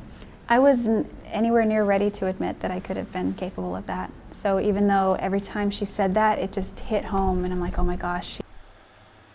Roberta says Martinez gave up his license so it didn't give Jodi the chance of a retrial and possible lesser sentence. I don't see how that would have made any difference. It was whatever license he held at the time of her trial that would be relevant. You know, if a defendant gets found guilty of a crime and it's later discovered that the prosecutor acted inappropriately enough, substantially enough to cause a mistrial or an acquittal, but at the time that was discovered, the prosecutor had been run over by a bus and killed, that wouldn't affect whether or not the defendant, the mistrial or the acquittal. The harassment thing, I know. I don't know too much about it, but I did hear he got put on, traffic crimes. It's a bit of a step down. She's reading my mind, oh my gosh. But I couldn't bring myself to say, okay, fine, this is what happened. I just was not mentally ready to even go there or even admit to myself that I lost control like that.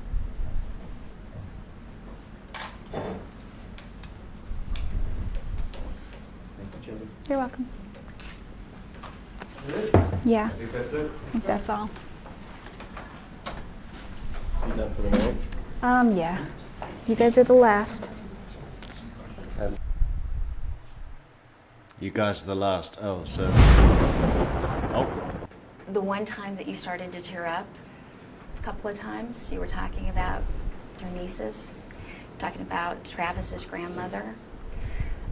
Other times, it seemed as though you were just completely in control and maybe you were just having a regular conversation. She gets makeup, lip gloss in all these interviews, right? She's always putting on makeup just before they roll the camera. Don't roll tape yet. I'm not done. I need to put on my face. Sarah Boone was begging the judge to please just, let me have some fucking eyeshadow. And eventually he said, okay, if your attorney's paralegals want to bring it in and pay for it themselves and put it on you in 1 minute before the jury come in, I'll allow it. And she looked like a real mess at trial, didn't she, Sarah Boone? I mean, she was dressed up like a Puerto Rican whore. How are you remaining so composed when this jury has your life in their hands? Well, it was difficult. I think I was shaking, and I didn't know if anyone else would notice, but people commented on it afterward. I was almost convulsing. So I was very nervous. I was emotional, but it's like I have a lot of practice suppressing things, which isn't a good practice, but I utilized a little bit of that so that I could maintain my composure instead of getting... Little note of Chandler Halderson there, huh? I have a lot of practice repressing things. Feel sorry for me. That's your cue. That's your cue. Hand me that tissue, hand me that box of tissues, so I can practice my repressing of things. overly emotional and not being able to perceive. You realize people view that as being cold. Well, they're not in my shoes, and I'm certainly not cold. You mentioned in the previous interview that if you knew 5 years ago what you know now about how your relationship with Travis was so unhealthy, you would have gotten out. We know that on May 26th, Travis sent you that text or email that said you were the worst thing that ever happened in his life. Was he the worst thing that ever happened in your life? That's difficult to answer because I don't even know how to answer that. I can't say yes and I can't say no. Why? Well, because it's such a complex question. It has a lot of facets to it. And I think with time and perspective, I would be able to answer that. But right now, it wouldn't be right to say yes, and I can't say no. Do you still love him? Yes. How can you still love a man that threatened you, as you have alleged, and obviously scared you enough to do something that, I mean, it wasn't just a murder, it was a heinous, hideous murder. How can you say you still love that man that forced you, as you say, to do this to him? Well, that wasn't the kind of person that he was trying to be. And Travis had many wonderful qualities, many redeemable qualities. And those are the qualities that I focus on. Those are the qualities that I like. Mona Lisa AZ, Metrix, did you watch the video I tagged you on of Amy Adler speaking? Where did you tag that? I haven't seen a tag of that, Mona, but I'd be interested. And the qualities about him that I loved. And, I mean, there's this quote that says, "We love those that know the worst of us and don't turn their faces away." And I don't know who said it. But I think of my family when I think of that, but also because I know the worst of Travis. But what was the quote? What was the quote? Don't turn their faces away, what? Those are the qualities that I focus on. Those are the qualities that I liked and the qualities about him that I loved. And, I mean, there's this quote that says, "We love those that know the worst of us and don't turn their faces away." We love those that know the worst of us and don't turn their faces away. Okay. And I don't know who said it. But I think of my family when I think of that, but also because I know the worst of Travis. But I still wanted him to be happy, and I still wanted the best for him, and I never wanted any of this to happen. What did you want to happen on June 4th, 2008? You went to his house. What were you expecting was going to happen? I really expected us to just hang out like we'd always done, and that would be the day. And it turned so horribly wrong. It really did. Yeah. That's not what I was expecting at all. At one point, the jury had a question for you, and they said, if you hadn't been caught, do you think you would have turned yourself in? And are you sorry you got caught? You said you couldn't answer that at the time. Well, I couldn't answer that. I don't know if I would turn myself in. I'd like to think that I would, because that would be the right thing to do. On the other hand, can you imagine willingly giving up your freedom? That's a difficult decision to make. So you wouldn't have. Well, I can imagine it being taken away from you. The quote is from, "We love those who know the worst of us and don't turn their faces away," is from Walker Percy, an American author known for his philosophical writings. Born in the great muddy state of Alabama, which we need for our map. Anybody got muddy boots today? Let us know if your shoes are muddy. Yeah, please do let us know if you're in any of the gray states. We haven't got many to go. Alaska, Hawaii, Idaho, Arizona, Utah, Wyoming, New Mexico, North Dakota, Nebraska, Kansas, Iowa, Missouri, Mississippi, Alabama, Tennessee. Oh no, we don't need Tennessee. Forget that. Kentucky, West Virginia, Delaware, Rhode Island, Vermont, and New Hampshire.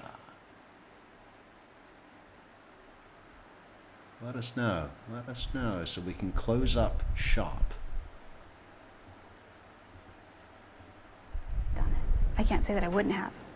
I can't say that I would have. I still don't know the answer to that question. And as far as being sorry that I got caught, I wouldn't couch it like that. I've gotten to see your mom in court every day, your grandma, your father showed up this week. When was the last time you saw your dad? Well, he was here earlier in the trial while I was on the stand. Yeah. And prior to that, he's come, I think, one time in the 5 years. He doesn't travel very well. Their hearts must be breaking. Yeah, they are. They are.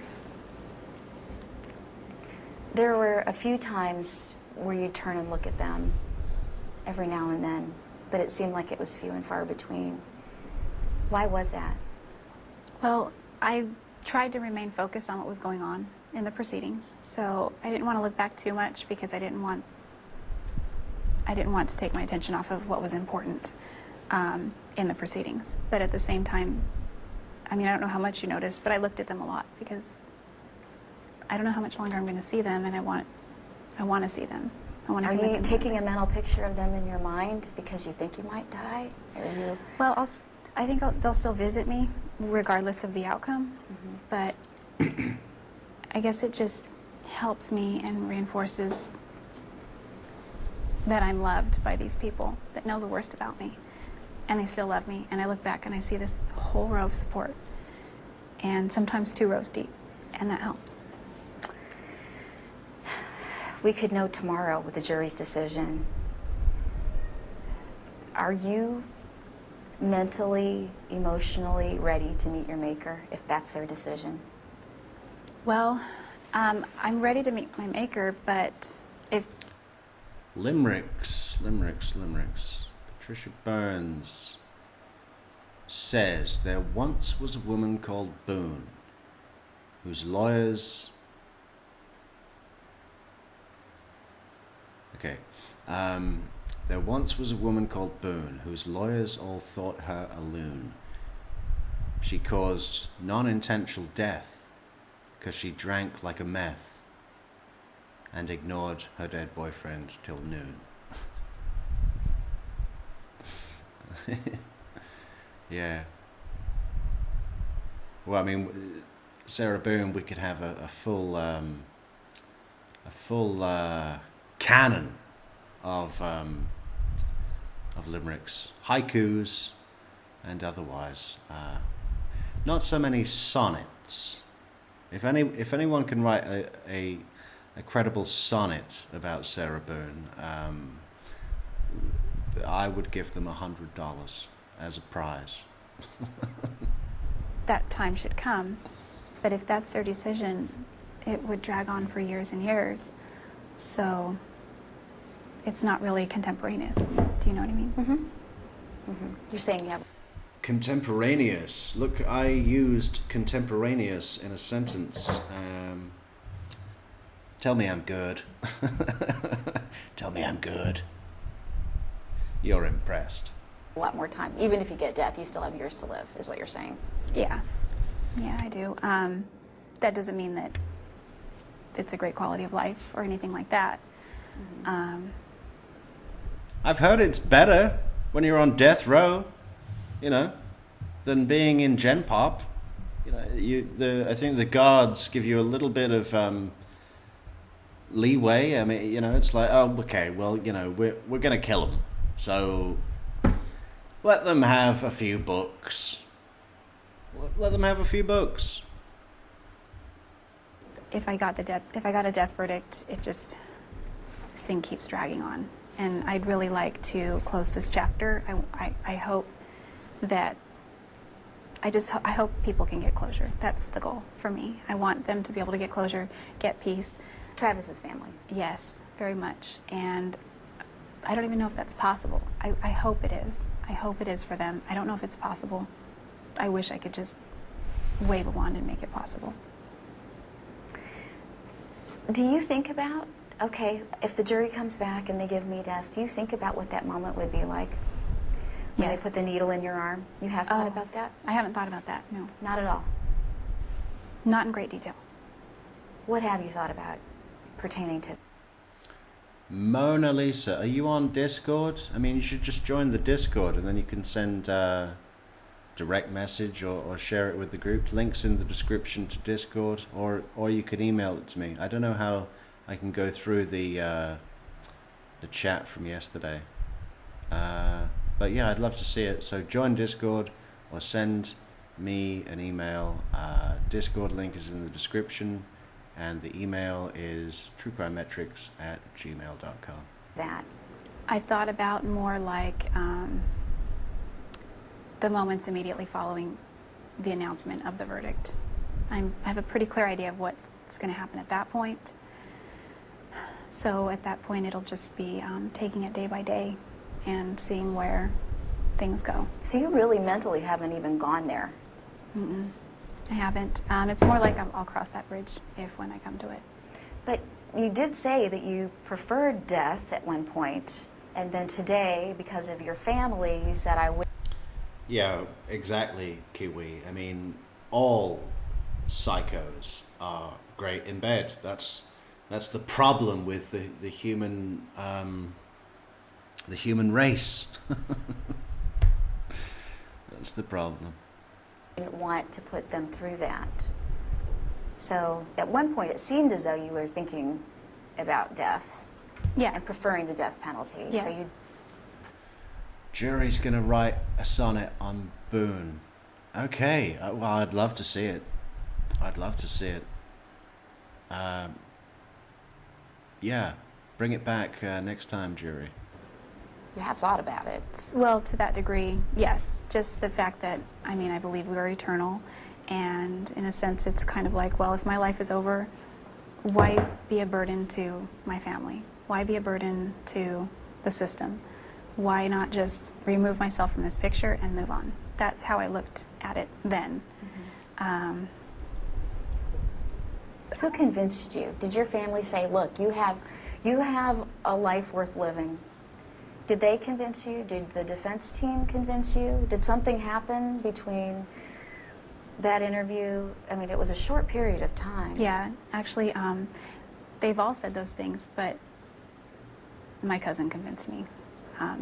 The way she said it. What did she say to you? She said regardless of what happens, there's still a lot of hope and a lot of things that can be done, and don't do that to your mom. That's sort of the sum of what she said. She said it with a lot more effect, and it really drove it home for me. And a few days later, I saw my mom as well, and she told me the same thing.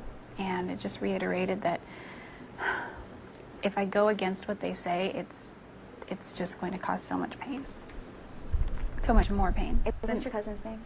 I'd rather not say. Okay. Is she in court every day? Is she? She was for a while. Okay. She's not here today. Okay. Why are you talking to the media on what could be the eve of your verdict, death or life? What's in it for you at this point? Well, my hope is that my agenda at this point is to bring awareness to domestic violence, because I feel like, I mean, I'm here for my own bad choice. Right, so when she got sentenced, well, actually she hasn't been sentenced yet, but from the point of arrest, pretty much, all the way up until the verdict, she was saying, oh, well, if I get found guilty, then I'd rather have the death penalty because I don't want to spend my life in one place. I don't smoke, longevity runs in my family, and I would probably live a very long time. So I'd rather have the death penalty, which is such a transparent sympathy jerker. But when it came to the verdict and the jury found her guilty, and the next thing for them to decide was the penalty phase, where they're going to either say, yes, we're going to sentence her to death, or no, we say don't sentence her to death, send her to live in prison forever. Then her opinion on the death penalty changed quite dramatically. And she made an appeal to the jury, saying, I can't in good conscience ask you to sentence me to death because of them. And then pointed at her family and, said, they don't deserve to have me die. And then she went on to explain to the jury, which was almost like she was auditioning or interviewing for the role of head girl at a private school. Which was all of these things that she can do in jail during her life sentence, right? It was like, yeah, you could kill me, but if you don't kill me, I'll spend my life, being a monitor for the recycling program. And hello, I speak Spanish, and I can teach other inmates Spanish. I can teach inmates to read, and I'll be cutting off my hair and donating it to Argentinian leukemia victims. What else did she say? It was this long. Oh yeah. Then she held up a T-shirt which just said "Survivor" on it. That's it. Just the word "Survivor." That was her design that she said that she had created in order to help charitable organizations that serve victims of domestic violence. Hello, Christine. Thank you so much for the Schweinsberg coffee. That is a fantastic coffee. Thank you very much, Christine, for supporting the channel. Yeah, so she was trying to contribute to charitable organizations that help victims of domestic violence with this stupid non-design of a T-shirt. And they sent it back to her. The charitable organizations that help victims of domestic violence sent her the T-shirt back and said, we don't want your fucking T-shirt, okay? Don't write to us again. I'm here to help victims of domestic violence with my T-shirt design. To be honest, I'm surprised that she didn't come up with something better. She's doing all these pictures in... we should have a look at her artwork. Let's see if we can pull that up. Jodi Arias artwork.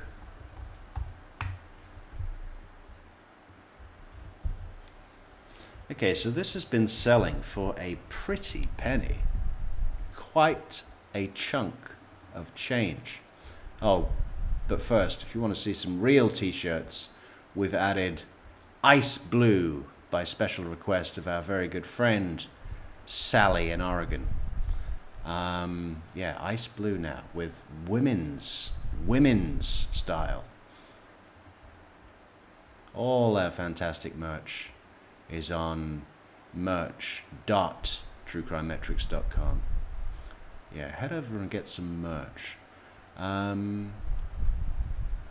What were we going to do? We were going to have a look at Jodi's artwork, right? Let's do that.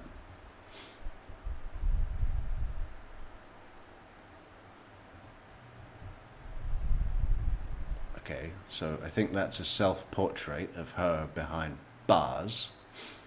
Man, if I was serving a life sentence in the United States, I would not be choosing Arizona. Like, at all. That's a good question. That's a good question. Just before we have a look at Jodi's artwork, let's go to the maps. Let's go to the maps and think, what state? Now, really, I'm talking about climate. I'm not talking about the standard of living or what the other inmates might be like, but just the climate of the state. Which would be the best state to be in for a life sentence? I'm thinking, well, none of these in the tornado belt. They're all terrible. We don't want any hurricane flooding, so the southeast is all out.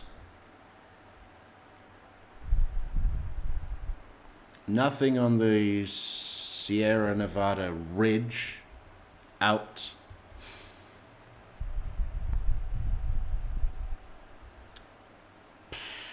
Probably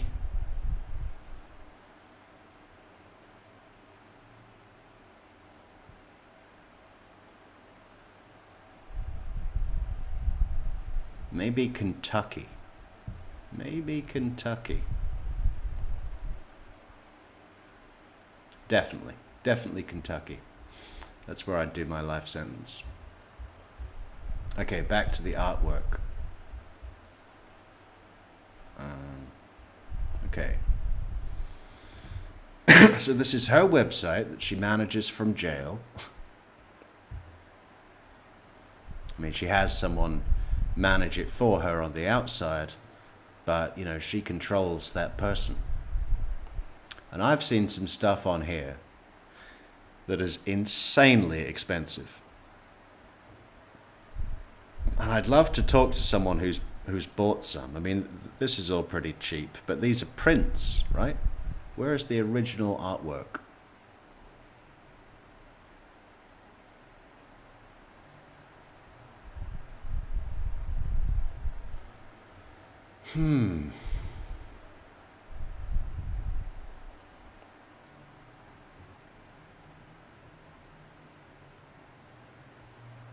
Oh, way too hot in Kentucky.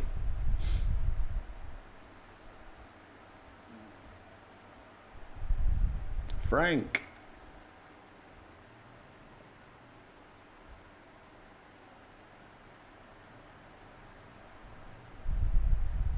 Who's that?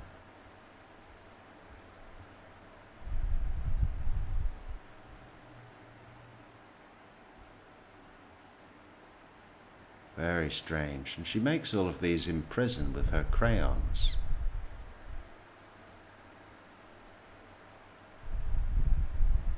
General Art Archive.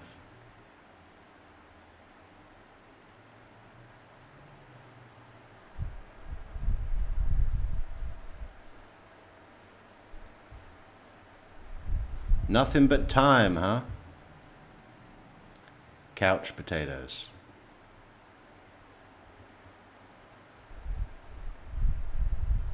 Oh, this one. This one sold for an enormous amount of money.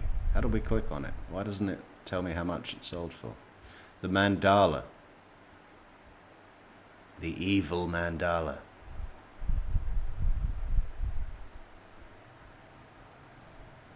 How about Idaho? For the prison, for the life sentence.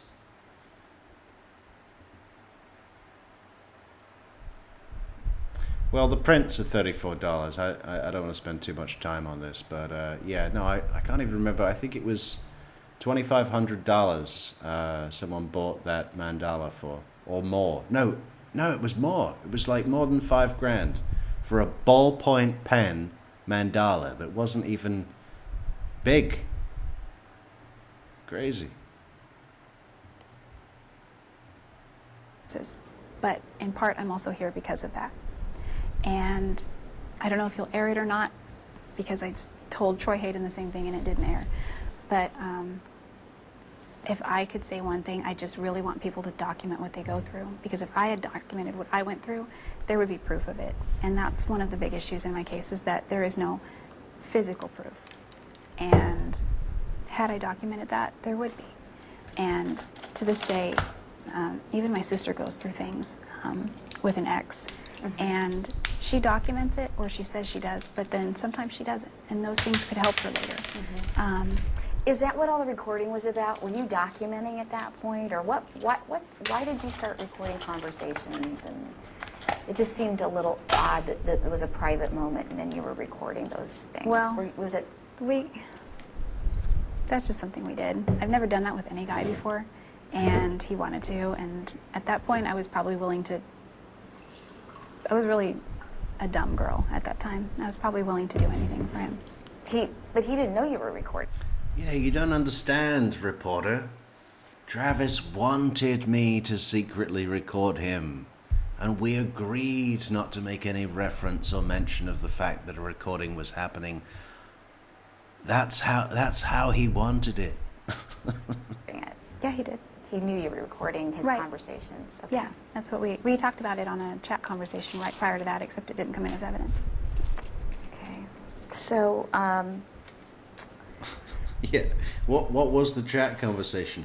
Hey, I'm gonna call you up in 5 minutes, and why don't you hit record just before I call you, so that we can listen to it back.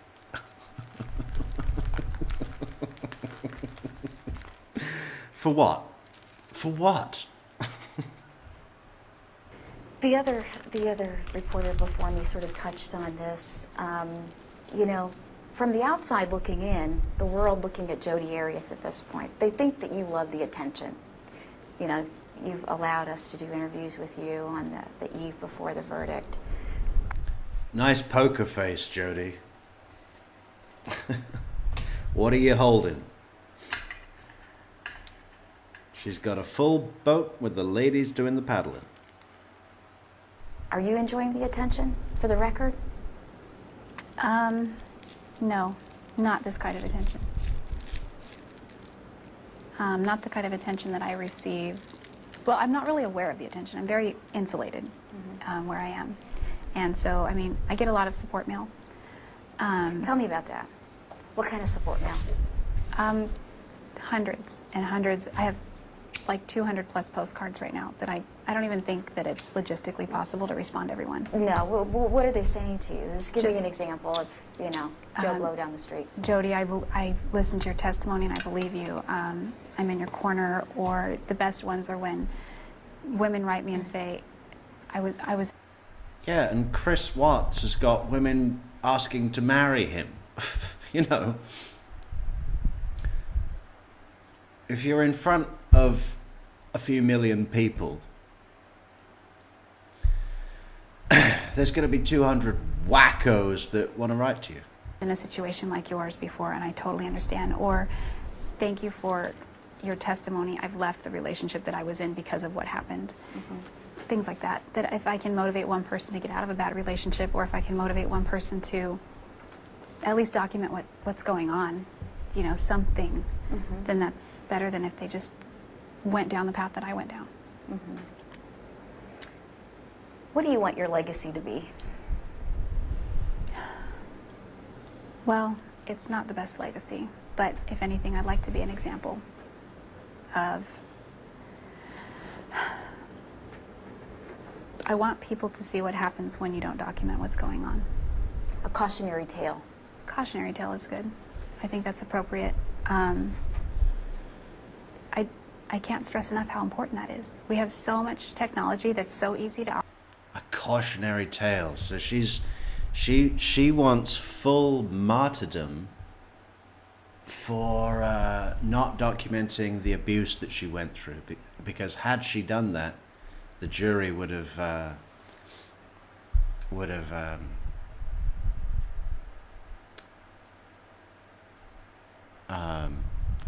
you know, acquitted her.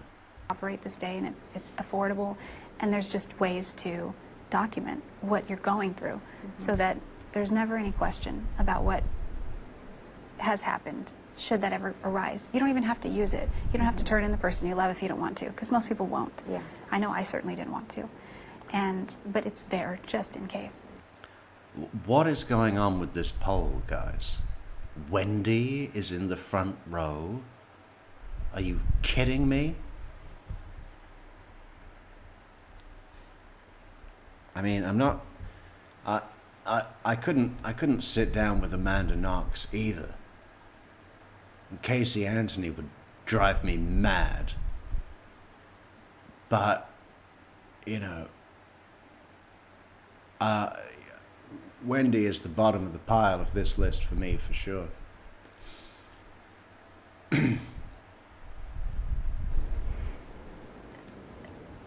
Back to the abuse. That day in that bathroom, when you feared for your life as you say you did, before you dropped the camera, what were the last words Travis said to you? I don't remember it was just idle chit-chat. Like what? We were talking about the pictures, you know, no, that one's good, we'll keep that one, we'll delete that one, okay. You know, just common stuff pertaining to that situation. And he went from that to, I'm gonna kill you over a camera? It wasn't instantaneous. It built within a matter of minutes. Obviously, you regret what happened. Other than that, what other regrets do you have pertaining to all of this? I regret, well, I don't know if I was in a state of mind at that time to have the perspective that I have now.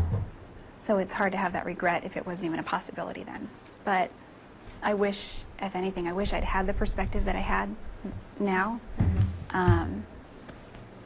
What state of mind were you in? Post-arrest.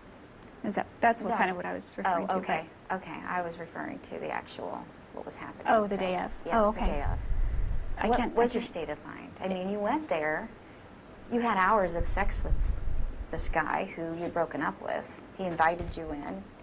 Once again, confusing, muddying the waters, right? Yes. Were you just so frustrated with him and so angry with him? No, I don't feel like I was ever angry with Travis. You were never a scorned, bitter woman, jealous by these other women? I had no knowledge of it. I assume there were other women because that was his modus operandi. But we weren't in a relationship, so I can't dictate. I don't think I could ever dictate, even if we are in a relationship, what he does.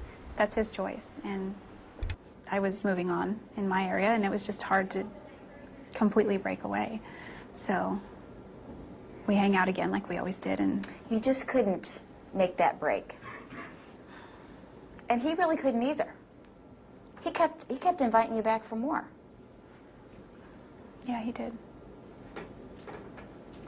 Is that the downfall right there? If you had just gone your separate ways? I think about that a lot. What if I had just, when I moved 1,000 miles away from him, what if I just crossed over that border into California and never looked back? Never answered the phone again, never responded to another email or text message, just stopped. I think about that. Yeah, that would have been the appropriate course of action. A lot. But then again, he was taking that fucking Mimi Hall to Cancun. I should be going to Cancun. And what have you come of that? I mean, I can't change the past, and I'll regret it. Hey, who in the chat has been to Cancun? Is it really all that? Is it stab your boyfriend in the shower that good? For the rest of my life. a lot of women have that problem. The ex still texting, there's some communication, they go back, they go forth, you know. There's a lot of women have that problem, but it doesn't end as horrifically tragic. I know. Well, I don't think that ex attacks them and threatens to kill them. So I really wish that I could do all of that over, and I would never go there. Daniel Freeman was a good friend of yours.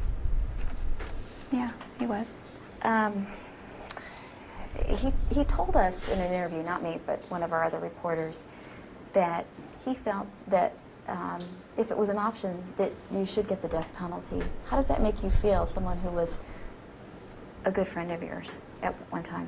Well, he's just one of the same herd that's judged me since then. If he's changed his tune, he's entitled to his opinion, and it's no different than all of my other friends who've said the same. Mm-hmm. My so-called former friends. Speaking of judgment, you must know all of America sits in judgment of Jodi Arias right now, and you really have been deemed the most hated woman in America. How does that make you feel? I didn't know that. Actually, I feel a lot of love and support from people who write in and believe me and want to help me and want to be there for me. And I've received an outpouring of love and support from other people. So all of that, it doesn't reach me. One of the deputies actually told me you had a mountain of mail in your jail cell, and they actually had to get rid of it because it was a fire hazard. Is that true? They made me, I don't know when this was, but I was ordered to release it, so it went to my attorneys. Yeah. Just too much for you to even open. Well, we only get postcards here, so this was all Okay. mail that was read, and it just built up with time.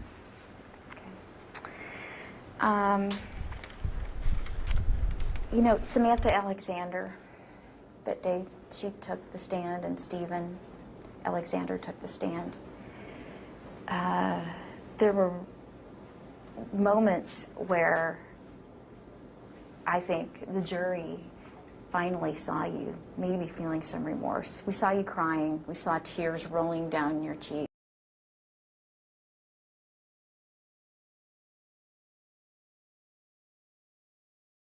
Hey, I've got a picture of Jodi's cell with, I'm assuming it's her,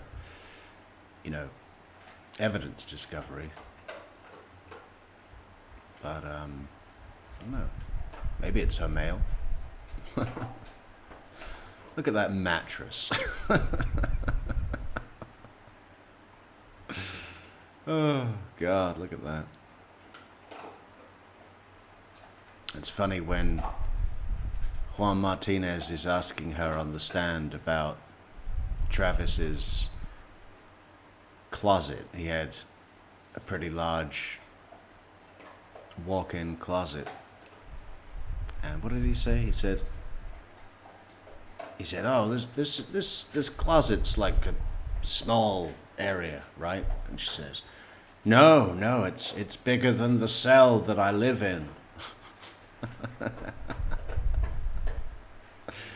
And then Juan shut it down. Man, imagine spending every day in there.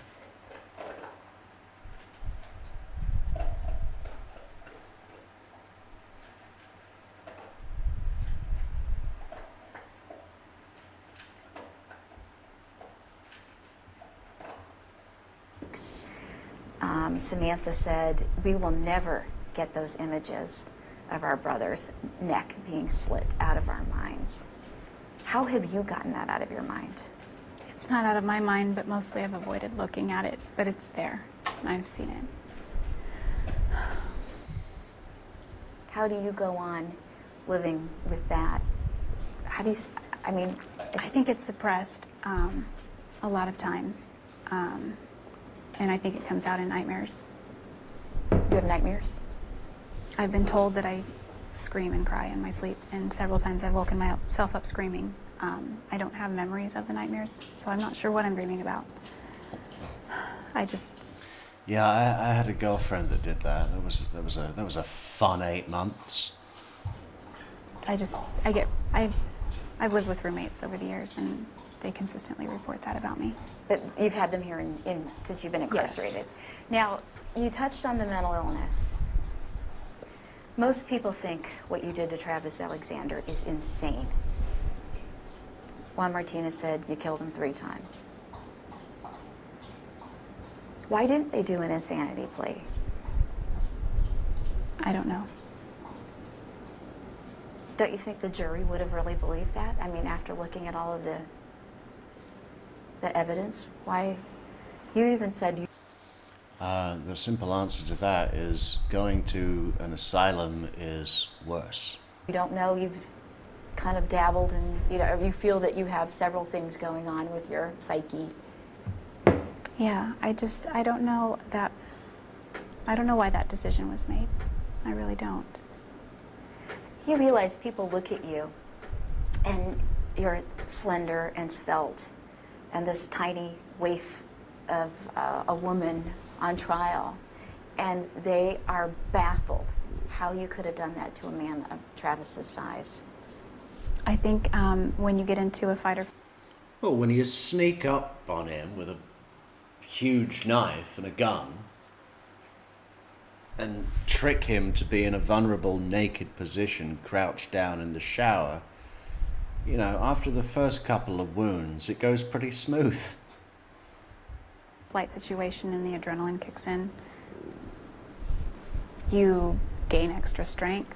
That's my theory. I don't have memory of a lot of what happened that day, but we all know that when you're in a situation and your adrenaline kicks in, you're capable of, physically capable of more than you typically are, such as, you know, the mother who lifts the car off her child. Who could lift a car? Sure. You know, but We've all if done it's, those stories, sure. right. So I don't know if it's one of those situations or not. I know that, I don't remember it, but I know that it happened. And If you could go back to a younger version of Jodi, what would she say right now? How would she make her life different? what age are we talking? I don't know. When do you think it all started to go badly for you? Do you think it was when you left home at 15? Do you think that was kind of the turning point? Because, you know, listening to the defense today, they claimed you were abused and neglected, and basically your... In the interview that her father gave with Detective Flores on or around the time of her arrest, he was telling Detective Flores a little bit about the family history. And he said that when she was 15, that they caught her growing pot on the roof of the garage or something. She had a couple of plants up there. And they, you know, I think they did they call the cops on her? I think they might have called the cops on her. But the main thing was that they searched her room. They said, we're going to search your room. And they went into her room and went through all her stuff, right? Which was like, okay, line has been drawn. From that point on, she was never the same with her parents. As far as she's concerned, they were nosy parents, and she just like left. I mean, and never got over that. Just funny. family turned away from you very early is what they claimed. It was more like emotional neglect. I don't know that I would take back those experiences, even though they weren't great, because I felt like the trajectory of my life prior to meeting Travis was on a good path. And even though my parents and I had had differences, I thought that I had put it behind me. And this case has brought up so many issues that we still had unresolved. There are so many points in time where I could say, this is where it changed, or this is where it changed. So it's difficult to pinpoint that moment, because even right up to the day, things could have been done differently. Now, you mentioned your mom had a letter. She was prepared to read in court, and she wanted to read for you. What did that letter say? She only told me some of the elements, basically just listing all of the qualities she felt were redeemable about me, things I've done to help other Like people. what? What does your mom think is redeemable about you? She wanted to talk about the ways I help people in here. I help them sometimes with letters to the court. I've helped them learn sign language occasionally. She wanted to talk about, I feel like I'm tooting my own horn when I say all this, so I've asked you the question, so toot away, you know. Well, I feel uncomfortable, but I've done things to help people. And Right. I tell my because your mom didn't get to say this in court, so I'm giving you the opportunity now to tell America what your mom didn't get to say. So feel free. Go I ahead. haven't seen the letter, but some of my good deeds, I'd rather just keep them anonymous. So I think she was more about, she wanted the jury to know that about me, those things. Yeah, she's hurting, isn't she? Very much. I see it in court. I see it. Yeah. Yeah, she's hurting. All right. I think her time is up. If you had one thing that you could say to anyone out there, other than victims of domestic violence, more like Travis's family or your haters or something along those lines, what would it be, and what would you say? Well, I'd say two different things to those groups. Yeah. What kind of a question was that? You see, I like the other guy, who was real direct. What did he say? Do you think you got a fair trial?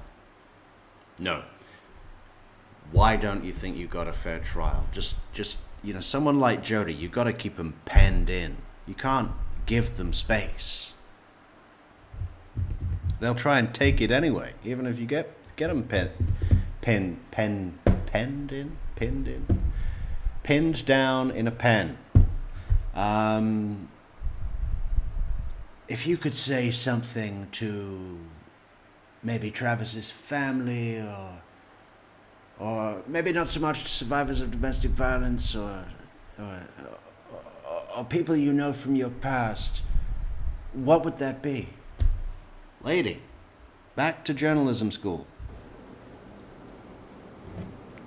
I hope that people are able to heal. I want them to be able to heal from this. I don't know if they will be able to, but I hope they can. I really do.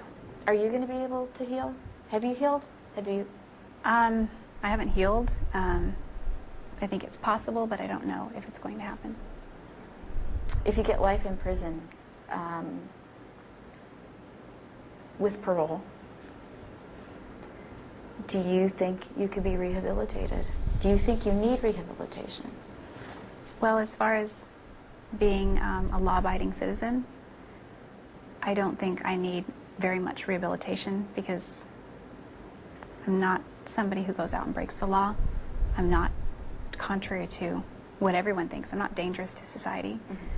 Mm-hmm. And I know that if I were given a second chance at freedom, that I would use that very responsibly. But if I spend 25 years in prison and then have that opportunity, certainly there would be some kind of rehabilitation needed, depending on where society is in that time period in the future. Sure. Jodi, thank you. Yes, and go you ahead. Look at Amy. Yes. Just look at her. It's great. So today you said you feel. So, what about this? Jodi Arias has the same birthday as Luis Rivera.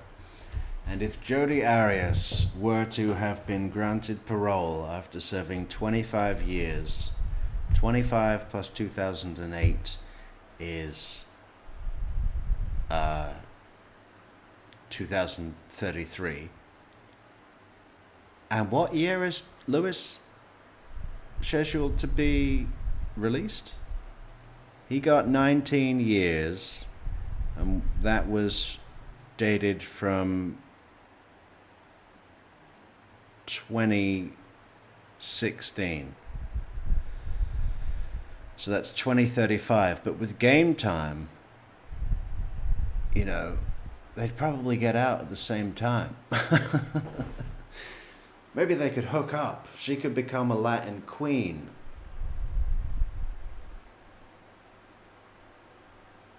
Yes, but she is Latin, I suppose. Arias. How about that? You deserve life in prison because if you're put to death, it would hurt your family. And you feel you have more contributions you can make to inmates in prison. But you have devastated Travis Alexander's family, and you have robbed society of the contributions he would make. Why do you feel you deserve more than Travis Alexander and his family? I don't know that I do deserve it. You know what a really weird coincidence that I realized today? Yesterday we were watching the Chandler Halderson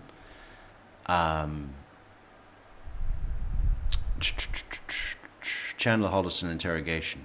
And it was the first time ever that I had become aware that the phrase, "I need to buy a vowel," was associated with the TV show Wheel of Fortune. Right? Now I remember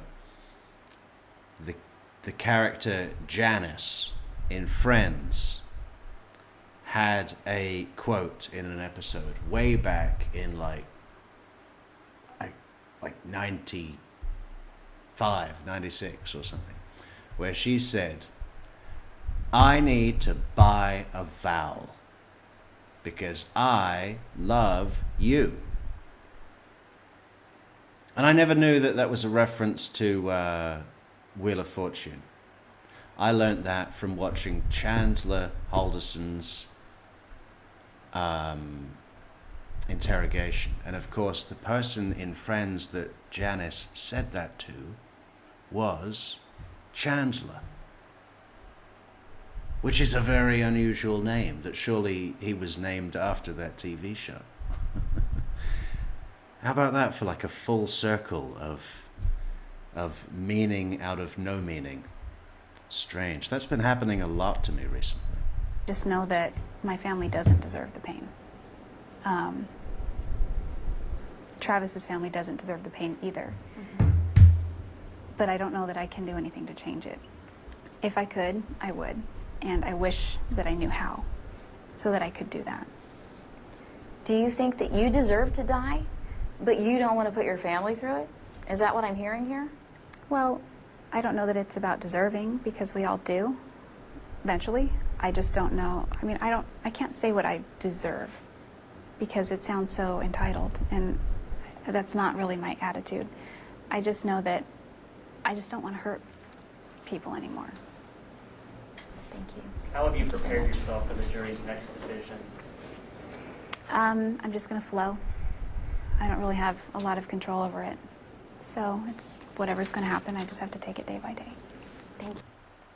What was you, Allison? You're welcome. Thank you very much.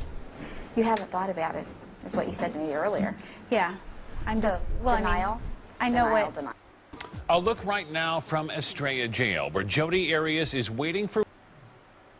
No, I think it was... Christina, I think Wheel of Fortune was a show at some point in England, but I never watched it. I watched Countdown.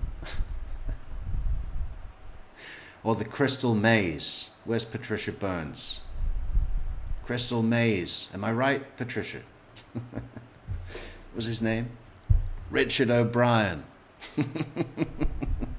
word on whether she will live or die. Tonight, she's answering our tough questions before she learns her sentence. Her fate is in the hands of the jurors tonight, and lover or hater, there are answers we feel we must get from the convicted murderer. Tonight, many of you contacted us asking why we agreed to interview Arias at all. It's a point well taken. Our job as journalists is to interview the people who make news, be they hero or villain, and to ask the questions we haven't heard answers to yet.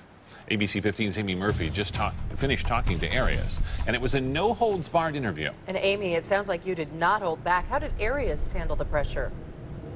You know, she was very poised, I have to say, and when we showed up, she had rules of her own. No shots of the handcuffs. She didn't want us shooting her prison stripes, which were her pants below. And she also... No shots of the handcuffs. You see, she can control things, right? You want to interview me? No shots of the handcuffs. Don't photograph my prison pants, and I want to use your lip gloss. I know you've got some in your purse.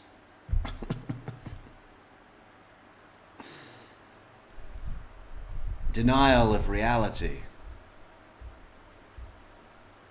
Said that she wanted us to turn the cameras off while she combed her hair and put a little lip gloss on for the cameras. Now, as I sat down with one of the world's most notorious killers, I didn't know what to expect either. I asked her if she was ready to meet her maker. We could know tomorrow with the jury's decision. Are you mentally, emotionally ready to meet your maker if that's their decision? Well, I'm ready to meet my maker, but if that... I'm not sure if Chandler made it himself, Christina. It might have been just in the comments, but it was watching his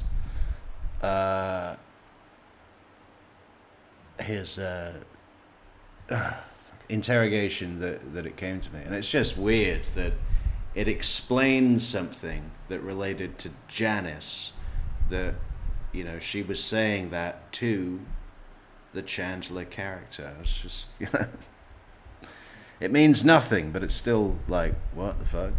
Time should come. But if that's their decision, it would drag on for years and years. So it's not really contemporaneous. Do you know what I mean? Mm-hmm. Mm-hmm. She just loves that word, doesn't she? Contemporaneous. You're saying you have a lot more time. Even if you get death, you still have years to live, is what you're saying. Yeah.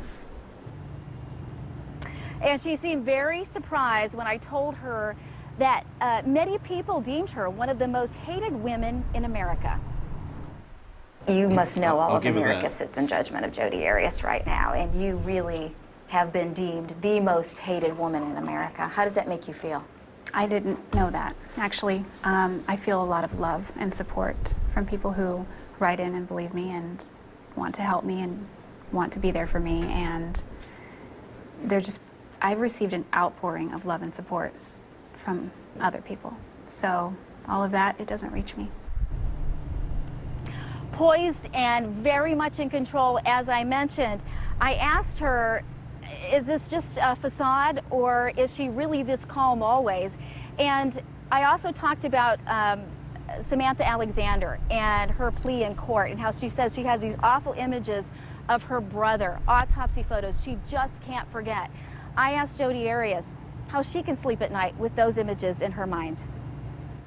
Samantha said, we will never get those images of our brother's neck being slit out of our minds. How have you gotten that out of your mind? It's not out of my mind, but mostly I've avoided looking at it, but it's there, and I've seen it.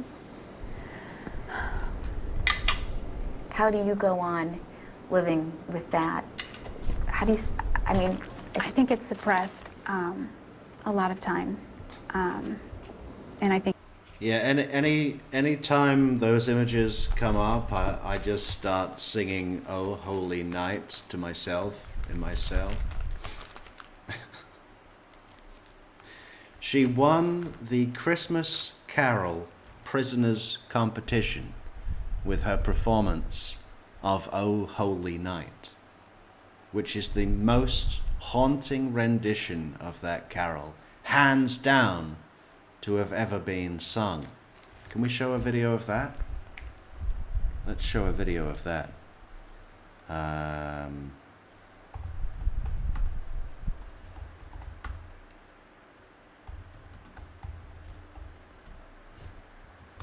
Fall on your knees and hear the angel voices.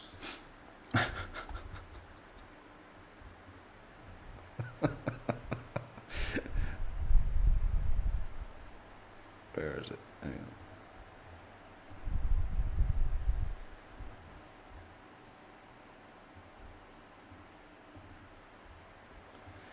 In December 2010, Jodi Arias beat out 50 other inmates to win an American Idol-style caroling contest for inmates held by America's toughest sheriff, Joe Arpaio, at the Maricopa County Jail.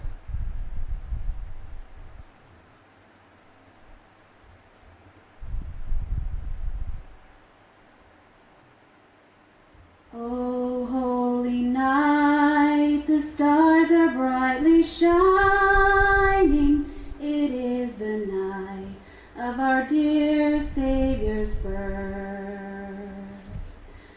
Long lay the world in sin and error pining, till he appeared and the soul felt its worth. A thrill of hope, the weary world rejoices, for yonder breaks a new and glorious morn. Fall on your knees, oh hear the angel voices, oh night divine, oh night when Christ was born, oh night divine, oh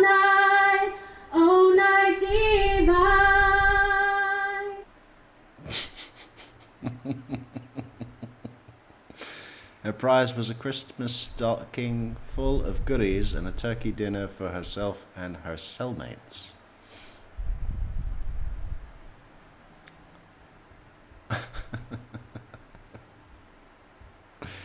Okay.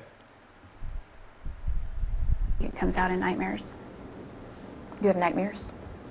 I've been told that I scream and cry in my sleep, and several times I've woken myself up screaming. I don't have memories of the nightmares, so I'm not sure what I'm dreaming about.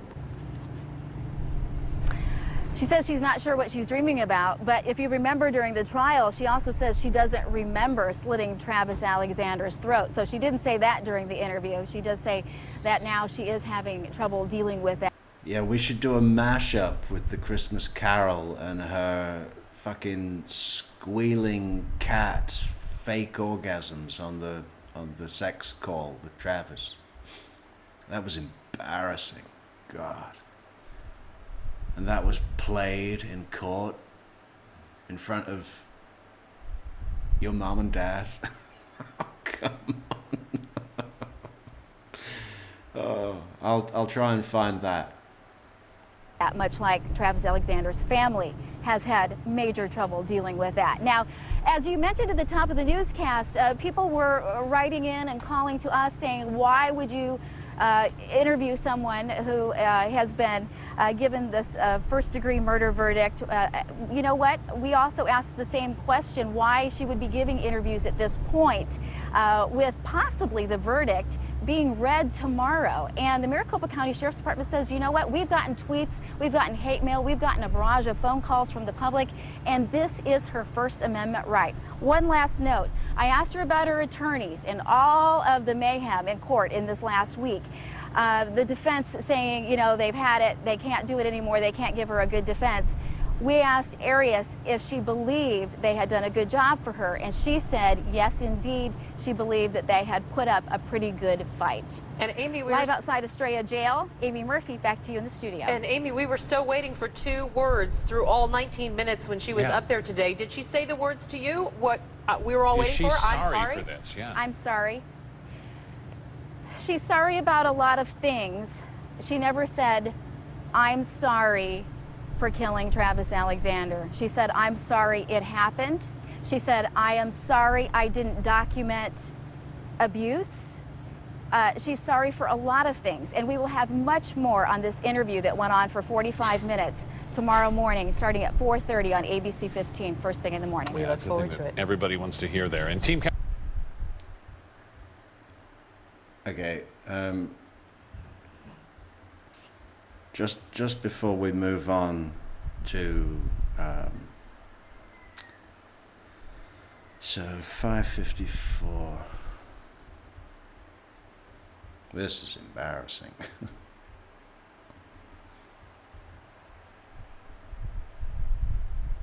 Yes, sometimes no. And in this case, you don't.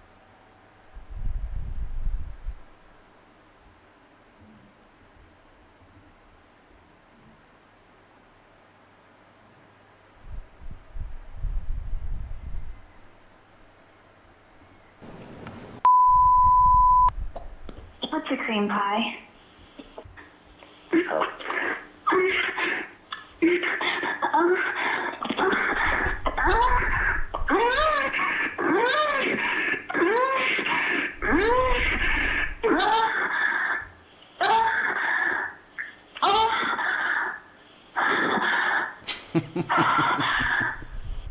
You suck on like they're candy, like they're lollipops. You just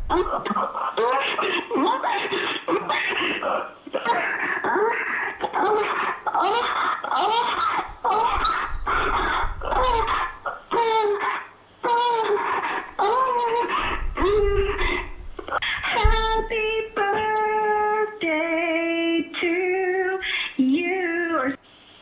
And every time I scratch my nail down someone else's back, I hope you feel it. Well, can you feel it?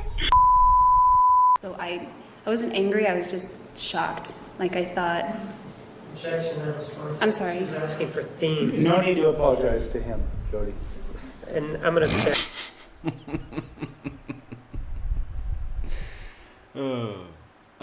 We can come back to this. Yeah, great voice.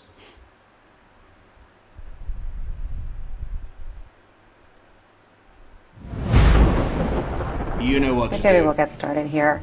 The first question I want to ask you is, why agree to do an interview before you even know what your sentence is?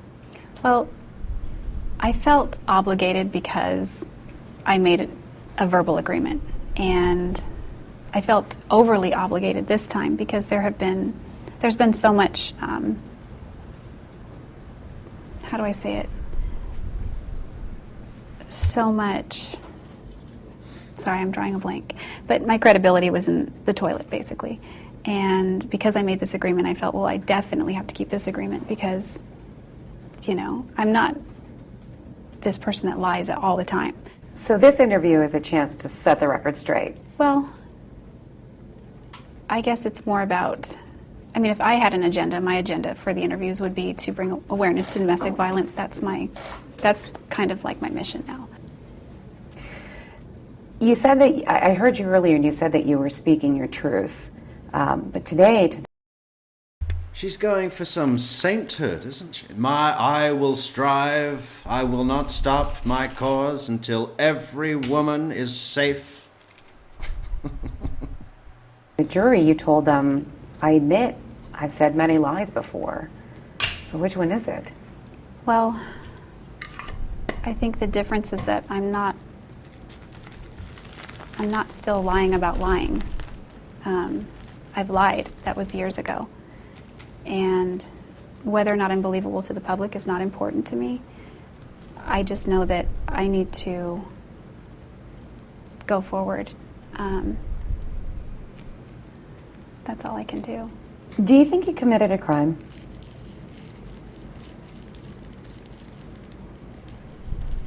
I think I should pass on that question. Okay. I know that you've said that this was all in self-defense, that terrible night in 2008. Yeah. That was a good question. Do you think you've committed a crime?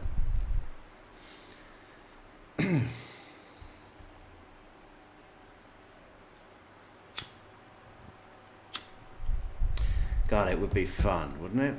Can you imagine prepping for an interview with Jodi Arias? Your network calls you up. They say, we've cleared it with the jail. We're getting you in. Jodi's agreed.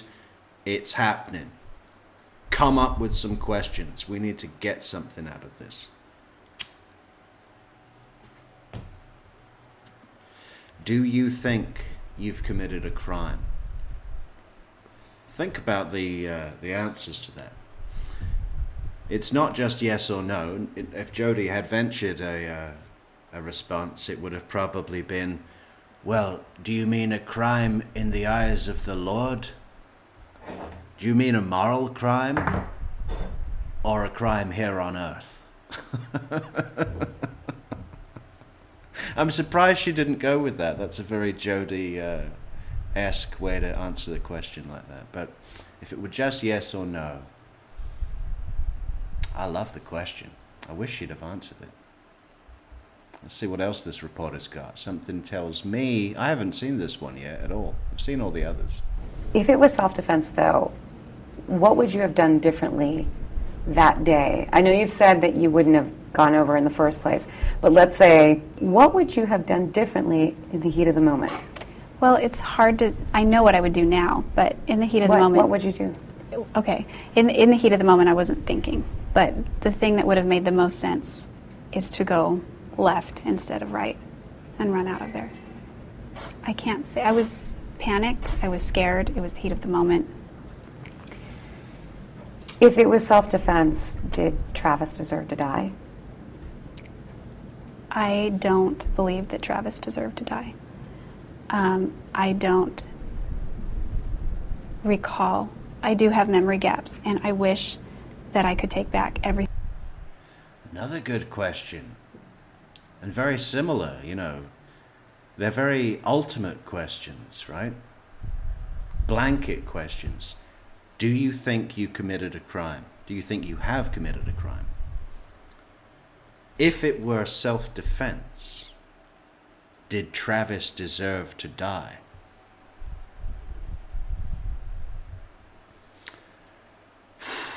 God, nicely done. She's going for the answer with this one. What does she say? Thing that happened, I never believed that he deserved to die. I flashed and I reacted, and here I am. And a lot of people have been hurt in the process. And if I could take that back, I would do that in a second. You were placed on suicide watch, but were you ever truly suicidal? There were times, yes. I'm talking about post-verdict, when you were placed on suicide watch. Were you ever truly suicidal? Where I was going to actually go do it, I don't think so, no. But certainly the thought had crossed my mind, like, could I do this, could I do that? But no, I don't think I was ever a real danger to myself, not immediate. Today you begged a jury for your life. Yes, that's true. Why? It really has to do with my family. Sometimes I'm able to detach and think, well, they'll get over it, they'll move on, it's going to hurt them, but I can't think about that because then that'll stop me, right? But now I can't not think about it because there is still, it's just not right to do that. I've hurt so many people already, and all I would be doing is creating a whole bunch more pain. I've heard you say that you relive what happened that day in 2008 over and over and over again. Do you dream about Travis? I've had some dreams, yes. I've had some really difficult dreams about Travis, but typically I don't remember my nightmares. Sometimes I wake myself up screaming, but I can't really remember what it was. It fades very fast. All right, I've ended the poll, okay? I know all of you people that voted for Wendy Adelson are just hoping, praying that Metrix is going to kick off. It's not going to happen. Why? Because I'm above that. No one in their right mind is choosing Wendy to spend a room in out of those 4 people. I mean, none of them are great. Fucking hell. Yeah. I'm above it. I'm above it, you sadists. Other times my roommates will report that I was screaming or crying or kicking in my sleep or writhing, but I have no memory of it. Have you ever had any conversations with Travis in any dreams? There was an interesting dream I had 2 weeks after I was arrested, and in my dream I walked into the holding tank where I was being housed in the jail in California, and Travis was kicked back on one of the bunks. And you see, this reporter knew, hands down, that Jodi Arias is going to dive in to an opportunity to speak about her dreams. That gives her complete freedom to portray her conscience as she wishes, right? It's all about her. She has the opportunity to say absolutely anything. Good move, reporter. Let's get her to talk about her dreams. Let's see what she does. I stopped and I was really shocked. I said, "What are you doing here?" And he just casually shrugged his shoulders and said, "We all have to do time for what we've done." I've heard you say you pray. What do you pray for? Are you praying that the jury is going to spare your life? Well, I can't say I'm praying for that. I'm praying at this point for the best thing to happen. And sometimes we don't know what the best thing is, even though we think we do. We know what we want, but we don't know if that's the best thing. So what I'm praying for now is that the best thing happens. And whatever happens will be that. If you do get the death penalty, what's going to go through your mind? I think I will be shell-shocked all over again, but I have a very long-term perspective now, so it's something that I will deal with. Why did you choose to show your artwork to the jury? That was a choice. That was a recommendation by my attorneys, so we just kept it limited. I have probably 50-plus pieces, and we picked out 7. But what does your artwork say to the jury? What does that say about you? I think it was more to show the jury this is who I am, and this is who I was prior to meeting Travis. That was the purpose of showing the artwork, was to show my family, show where I came from, That was a decision made by my counsel, and I had no control over it whatsoever. Lie. And show what I do, and that's just one area that I feel I've excelled at in my life. So it's a part of me, and it's a part of my life. It's a part of my existence. Therefore, it was a part of the presentation. It's very possible that the jury is going to sentence you tomorrow. What do you deserve? I can't really comment on that. What I receive will be what I deserve, I believe. So you'll be at peace with the death sentence? It'll be a sentence. It won't be necessarily going off to receive the death penalty immediately. So I don't know what a death sentence means. How did you feel when you heard Juan Martinez say Travis Alexander will always be 30 years old because you killed him? That's something I've thought about over the years because Travis was very close to turning 31. And when I turned 30, I thought about that. And when I turned 31, I realized that I'm older now, even though he was born 3 years before me. And that was difficult. Do you miss Travis? I miss all of the good traits about him. Taken in that context, yes, I do. You know, I have to ask you, when you hear the words... Do you miss Travis sending you Spider-Man briefs that are made for an 8-year-old boy for you to wear? Because that's the only way that he could get off, according to you. Jodi Arias, convicted killer. What goes through your mind? It's a sinking feeling. I love the parts of the trial where they've got these Mormon girls that were involved in some very, minor trysts with Travis Alexander. They're practicing Mormons and all the rest of it. And Kokonomi is questioning them, and Kokonomi asks them, did your relationship with Travis Alexander involve him calling you a bitch? A slut? Did he call you the ultimate whore in bed? Did he call you a three-hole wonder? Did he ever tell you that he wanted to tie you to a tree and, quote, put it in your ass? And these Mormon girls are on the stand just going, no. I don't think we'll ever see anything like that again.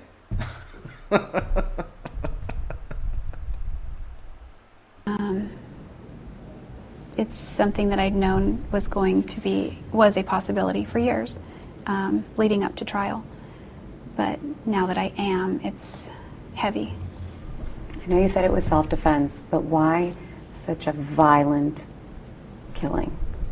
Why stab him so many times? Why slit his throat? Why shoot him? I wish I could answer that. The gunshot definitely came first, and that wasn't intentional. That was something that was not, I didn't intend for that to happen. The things which came afterward, I don't know. I blacked out. There's been questions. I mean, certainly it was self-defense. All I remember is the mortal terror that I felt. And did you think you were going to die that night? Certainly. Yeah, that was the motivation for all of it. This may sound harsh, but a lot of people out there feel that the only true justice for Travis Alexander is for you to get a death sentence. That's not justice, that's revenge.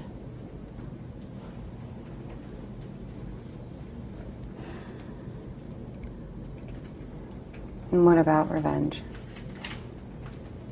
Well, if they believe... See, she's got this kind of almost pious, moral throne of judgment, speaking to these various human archetypes, categorizing it. Well, that wouldn't be justice. That would officially be revenge. And revenge is bad. It says so in the gospel. Okay? In revenge, then I guess I can understand that sentiment. What we hear all the time is people get very upset that you seem very stone-faced, that we're not seeing tears, that we're not seeing remorse. Yeah, like right now. How do you feel about that opinion? Well, they're entitled to their opinion. They're not in my shoes, and they don't know what I feel inside, and they don't know what I do when I go back to my cell. And if I'm not crying in public, it doesn't mean that I don't cry when nobody's watching. And additionally, I'm shell-shocked. I've been through so much that it's like a frayed nerve.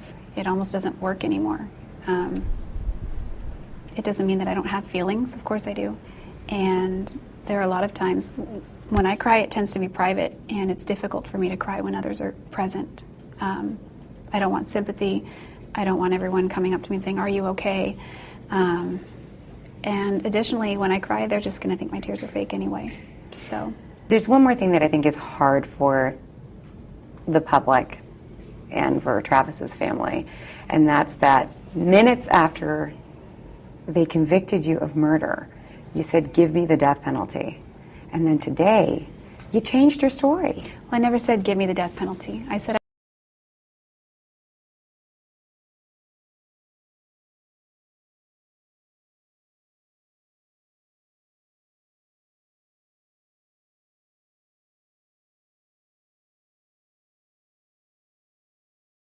I would prefer the death penalty.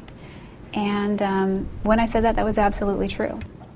It's kind of like, my life is over. Let's move on. There's eternity. I think that was on mute. Did you hear what I said about the kazoo? Eternity awaiting. And that was my belief. And it's still my belief that eternity awaits. Yeah, the kazoo is probably Soap snoring. I think she's having a dream. And I can't really hear it because of the noise-cancelling headphones. But I did hear it a few moments ago, and I had to get up and check that she wasn't injured. But eternity's always going to be there. And it's going to be there whether I live another 70 years or 10 or 2 days. It's going to be there. But I can't do that the more... Well, you're 34 now, so I think 70 years is unlikely. It's after my cousin told me that. She said, "Don't do that to your mom." And I didn't want to hear that. But it's like, I'm not going to do that to my mom, but to ask for death would be doing that to my family. In a sense, it's almost like suicide. It's like assisted suicide. How did it feel to have intimate, very graphic pictures of you all over that courtroom for everyone, including your family, to see? It's indescribable. It's awful. There's not a word to describe it, but if you could think of mortified to like the 100th power, you just want to crawl under the table and disappear. And I just wanted to shrink and melt away. And I can't describe it. It's extremely embarrassing, to put it very mildly. That was a really tortured relationship. If you really disliked him, and if you really disliked the way he treated you, why'd you stick around? It's so hard to get back to where I was then, because I look back at myself then and I just want to reach back in time and shake myself and tell myself, "What are you doing? Go." And I just felt like there was this hook inside of me and I couldn't unhook myself. And I felt like every time I made that attempt, there were so many wonderful ways that I would get one back, and I would be reminded of why I loved him. And those were the good times. And it's almost like it was too good at times to just walk away.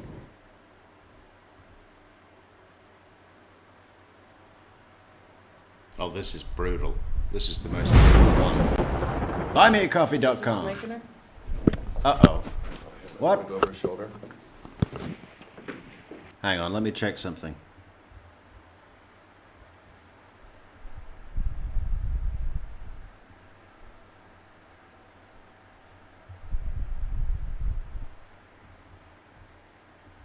We've missed one. How did that happen?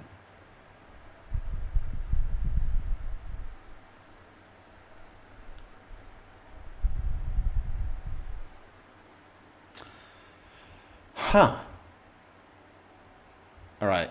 Let me see if I can find it quickly, because this one here is after the verdict. We've got one more pre-verdict, sentencing. So, and it's a good one. It's my personal favorite, I think.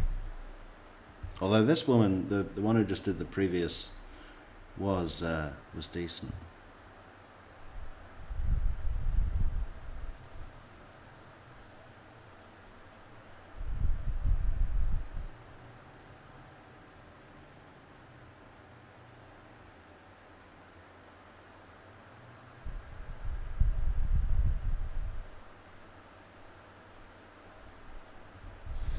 Got it. Got it.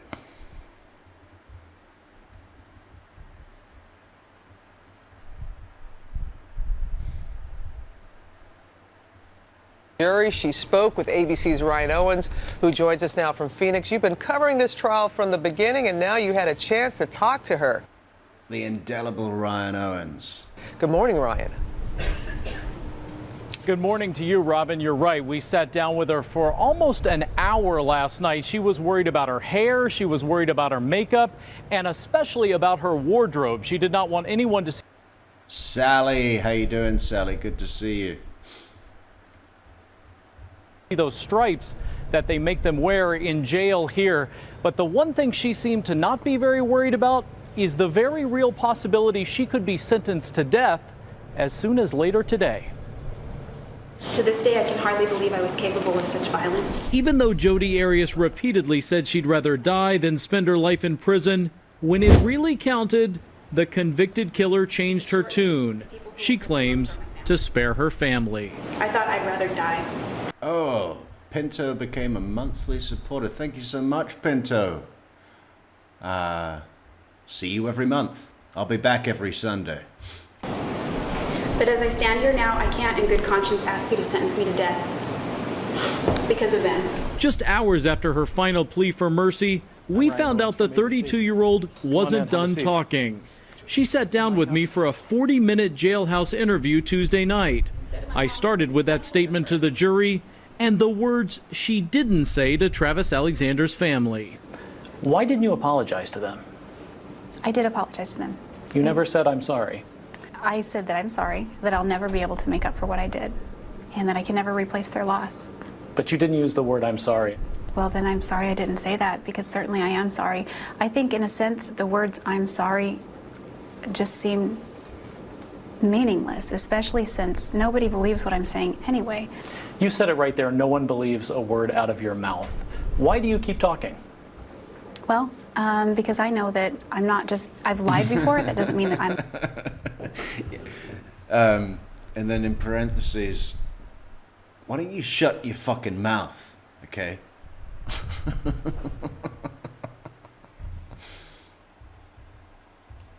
Said, "I'm sorry." I said that I'm sorry, that I'll never be able to make up for what I did, and that I can never replace their loss. But you didn't use... No, you didn't. You didn't say that at all. The word, "I'm sorry." Well, then I'm sorry I didn't say that, because certainly I am sorry. I think, in a sense... And then acknowledges it straight away, and within the same 2 questions of the exchange. I did say I'm sorry. You didn't. Well, and then I'm sorry I didn't.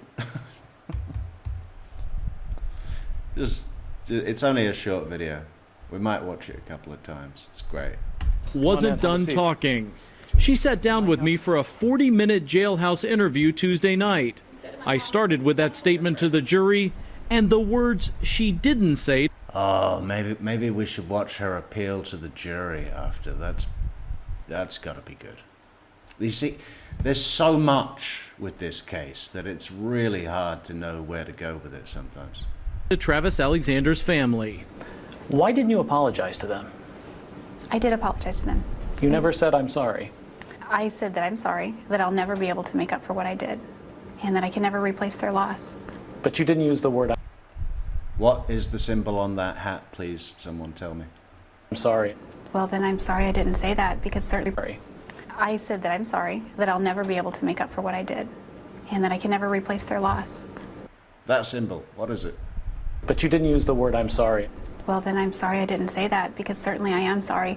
I think, in a sense, the words "I'm sorry" just seem meaningless, especially since nobody believes what I'm saying anyway. You said it right there, no one believes a word out of your mouth. Why do you keep talking? Well, because I know that I've lied before. That doesn't mean that I'm a liar by definition, by character. What do you think of this jury? It's pretty clear they don't think too much of you. I wonder what you think of them. I don't know. I feel a little betrayed by them. I don't dislike them. Just because I've lied before, that doesn't make me a liar. What could you compare that to?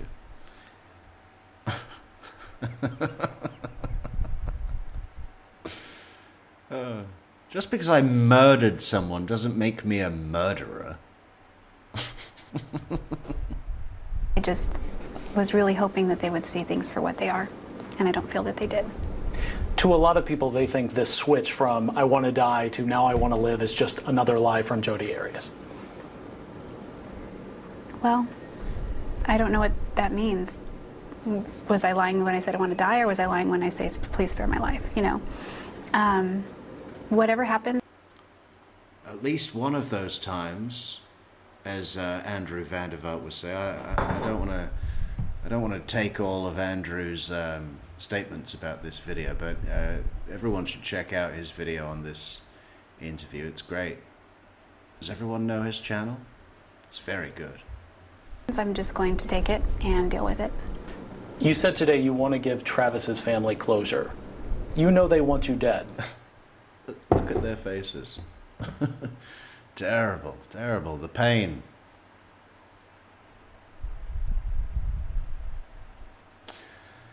And what a thing they had to sit through, right? They were all there every day, listening to Jodi try her very best to assassinate the character of the man that she murdered. Calling him a pedophile that had problems. Calling him this really, bullying, domestic violence guy and all of that.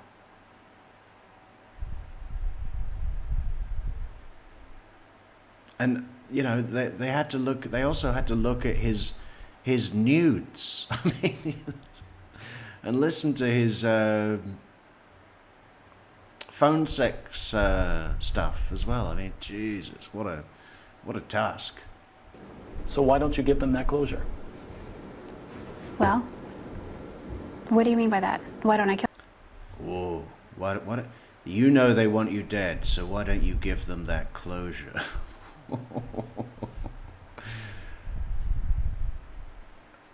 That's about as cutting as a question as there ever could be, right? Travis's. I said I want to die, or was I lying when I say please spare my life? Whatever happens, I'm just going to take it and deal with it. You said today you want to give Travis's family closure. You know they want you dead, so why don't you give them that closure? Well, I love how he says it with a smile as well. What do you mean by that? Why don't I kill myself? Is that what you're asking? No, why don't you accept the fate of the death penalty if you know that's what they want? If you truly care about their closure? Well, I've caused them a lot of pain. I've caused my family a lot of pain. And I think that by asking for death, I'm only going to cause more pain to my family. If you were on that jury and you had heard what they have heard, would you kill you? I don't believe in capital punishment, so the answer would be no. For now, Arias is sticking by that story the jury didn't buy. that she's an abused woman who killed in self-defense when Alexander lunged at her from his shower. So you really are never going to tell the truth about what went down in that bathroom? I don't know what you mean by that, because I've told the truth. Okay. I didn't know that you were a hater when you came to interview me. Oh, thank you, Sandra. It's a country club hat, not team merchandise. Okay. Tell the truth about what went down in that bathroom? I don't know what you mean by that, because I've told the truth. Okay. I didn't know that you were a hater when you came to interview me. I'm not. And that was about as angry as Arias got. She stayed composed throughout, if not occasionally smug. A lot has been made about your appearance and your change. Yeah, you know, she, despite her being in jail, she is very good at finding these pockets of power that she can hold on to. Smug. What have you got to be smug about? A few things, you know. A few things. An appearance was going from blonde bombshell to sort of the mousy church librarian look in court. Was that a defense strategy? Was that all the librarians are gonna cry now? Your idea? What was that? No, they don't sell Clairol hair dye in jail. So this is my natural hair color. But there was more than just the hair color. The glass. That was snark, wasn't it? Overall, the demeanor is very different than the person that you were before this crime happened. What about that? Well, this is a court of law. It's not a place to go and act crazy, or I shouldn't use that term, but it's not a place to go and just let loose. It's a court of law. So you might ask why she gave an interview now, especially to someone she called a hater. Well, the fact is... The Canucks. Nice, Roberta. Our good friend in British Columbia sent us a nice Canucks hat. The old style logo, which I think is better. She may not have had much choice. If she is sentenced to death, they will move her to death row almost immediately. There are no lights, no cameras, no TV interviews, which may be the ultimate punishment for Jodi Arias. Yeah.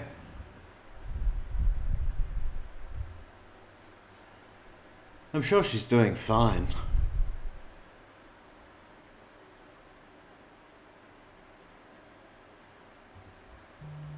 Okay, this is the last interview. So this is after she has been sentenced to life in prison.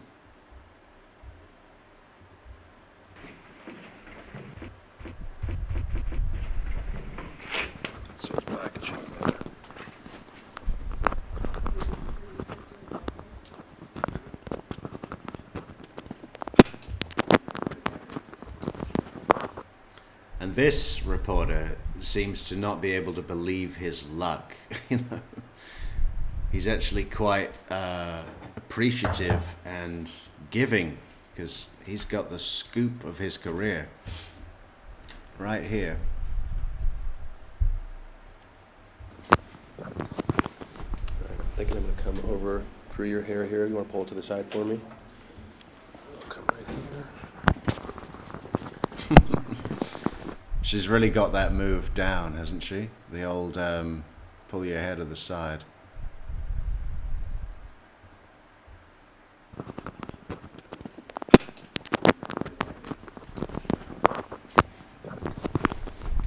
thinking I'm going to come over through your hair here. You want to pull it to the side for me? I'll come right here.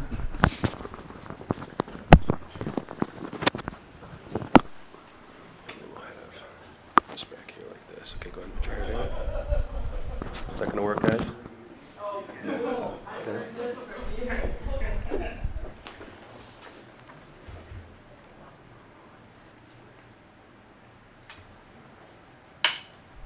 You want to do a mic check on that? Can I get you to count to 10, Jodi? Out loud? Yes. 1, 2, Yeah. 3, 4. As we're testing the microphone, that would help. Why would he want you to count to 10 in your head? 4, 5, 6, 7, 8, 9, 10. Should you Want to do it one more time for me? I'm sorry. Yeah. 1, 2, 3, 4, 5, 6, 7, 8, 9, 10. Great. And if you could put that mic cord back behind her again. Yes, absolutely. Sorry.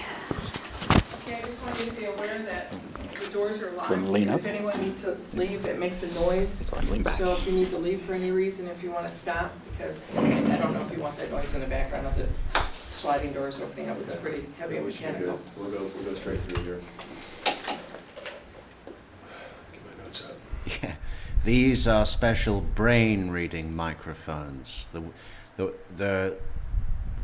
The technology world has moved on quite a ways since you've been locked up, Jodi. We now have brain microphones. If you could count to 10 in your head. Everybody's good? Joe has a lighting one. Does lighting work up with Joe? I'm good on mine. It was nice. They got you lit really well. Hmm? They've got you lit really well. Remember, waist up, no stripes. Yep, either one of you guys. Okay. We good? Good to go. Okay. She looks less smug here, says Amy. Well, she does, but that's by design. She doesn't feel in any less control. This is just the new act that we're seeing here. Look, those eyes are taking in just the same massive amount of information about her surroundings as they were way back in 2008 when we first saw her in the media, being interviewed by the media in Siskiyou County. Just a couple of minutes ago, you heard the verdict from the jury. What are your thoughts? And she does this stillness thing all the time, which I find incredibly threatening. You know? Some people do that. They are so loud with silence, and part of that silence is being absolutely still. Look at it.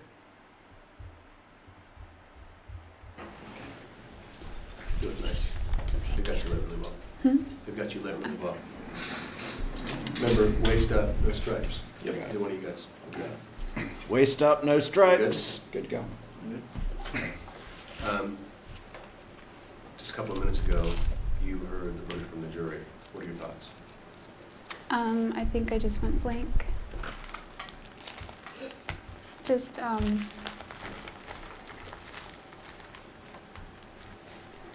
don't know. I just feel overwhelmed. I think I just need to take it a day at a time. Was it unexpected, do you think, this verdict? It was unexpected for me, yes, because there was no premeditation on my part. I can see how things look that way, but I didn't expect the premeditation. I could see maybe the felony murder because of how the law is written, but I didn't. The whole time I was fairly confident I wouldn't get premeditation because there was no premeditation. It seemed, and you got a lot of questions from the jury, it seemed like some of those jurors didn't believe what you were telling them, didn't believe your story. Mm-hmm. What are your thoughts Yeah. on that? I can understand that, I think, because of the lies that I told in the beginning to try to cover up this, cover up that, hide things that I didn't want to be known, made public. Why did you lie at the beginning? Well, mostly because I was scared, but I also didn't want certain aspects of my relationship with Travis to come out. And I was ashamed of what had happened, how it escalated. I don't know if there's really a word, at least in my vocabulary, to describe it, but I think mortified is one of the closest words, ashamed.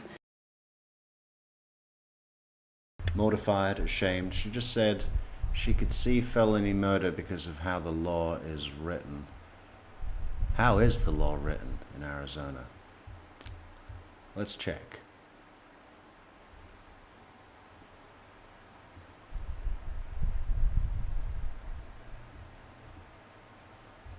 Oh, it's too big. In Arizona, felony murder is defined as causing a death during the commission of certain felonies, regardless of whether the death was intended or foreseen. This means that if someone dies while a person is committing a dangerous felony, that person and any accomplices can be charged with first-degree murder, even if they didn't directly cause the death. Wow.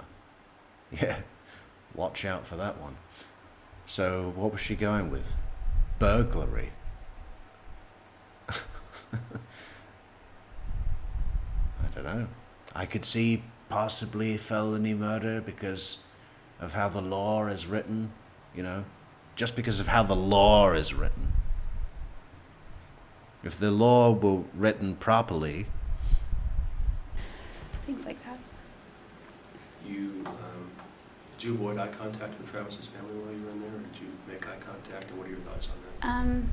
I typically avoided eye contact.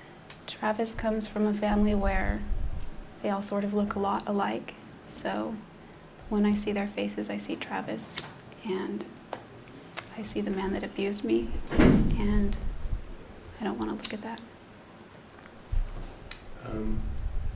Is it hard? Do you have a sense of where the public feeling is about you, whether you're liked or not liked? I mean, I get the sense that there is great division on both sides, but I believe the majority is against me. What are your thoughts on that? Great division on both sides is a superfluous descriptor. If there are two sides, there is division. That's like saying the larger majority, or you know, those kinds of things.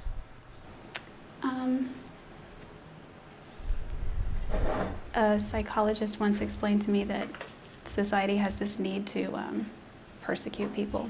They get some sort of gratification from it, so there might be... What's the betting that was Dr. Samuels? We're going to have to cover Dr. Samuels. That was beautiful. You know that she had him wrapped around her finger. That was the defense expert who came in to testify about her PTSD and how the brain works in times of trauma, and it was just, you can just imagine how she got under his skin in their meetings. Something going on there. Beside that, I don't really, it's so convoluted that we could talk for hours on that, but Convoluted. It just is what it is. Hey, how long do you think it's going to be before she uses the word contemporaneous again? Does she say it in every interview? You, in just a recent, and we'll talk about Twitter in a second, but in just a recent tweet you were talking about, you just mentioned the word suicide. I mean, how are you feeling right now? Well, I'm not really looking forward to what comes next, but... Explain that to me. Well, Of course, all this time, she's been in county, right? Maricopa County Jail. And now that the sentence has come in, she's going to a place that she's never been before. What's the name of the prison? I forget.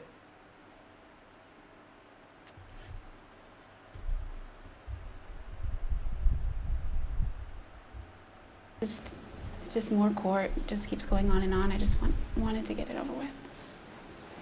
Are you focusing on the court, or are you focusing on what could be the worst outcome for you? Well, the worst outcome for me would be natural life. I would much rather die a lot sooner than later. Longevity runs in my family, and I don't want to spend the rest of my natural life in one place. I'm pretty... Yeah, Roberta's got it. The stillness in Roberta's opinion, is her watching what people do so she can copy and mimic their movements and emotions. It's creepy to us because we all aren't psychopaths that need to learn how to act human. You see, the stillness is like before she has decided her play. How am I going to play this, right?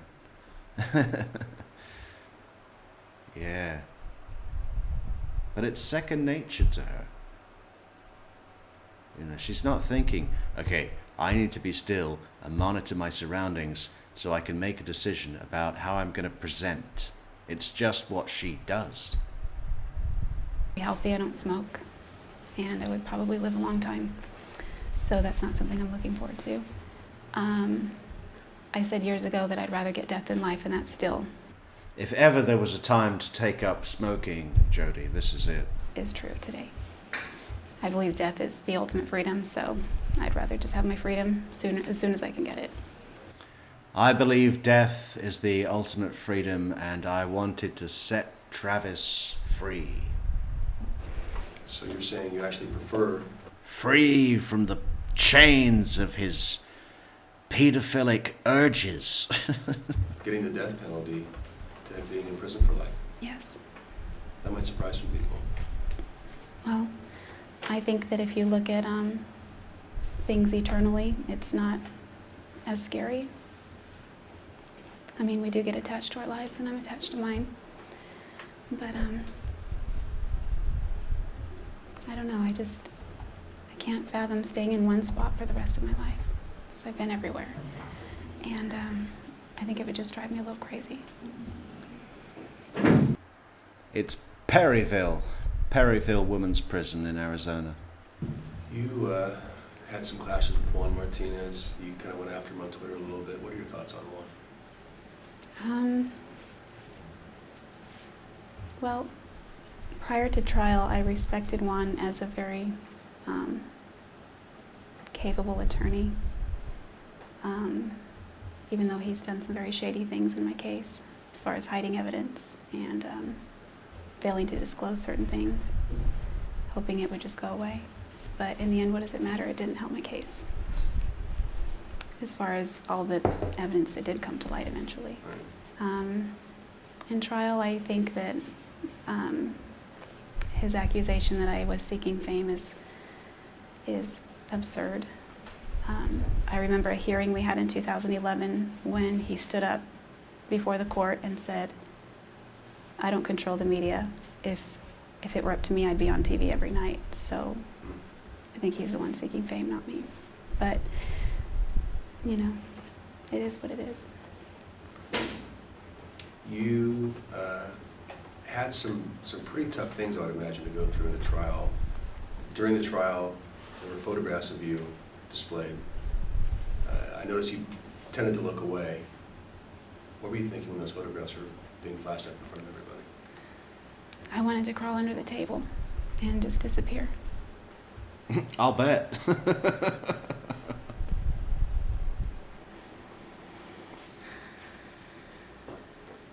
you had to look at some of the tougher parts of what you've been through the last 4 months, what would they be?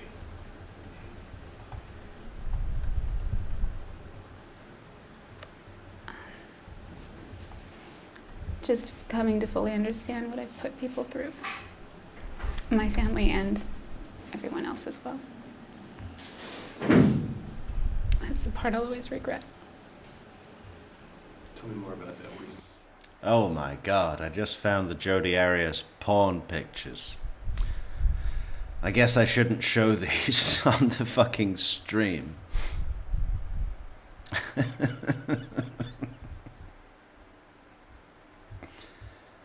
As far as her breast augmentation, I have to wonder what they looked like before.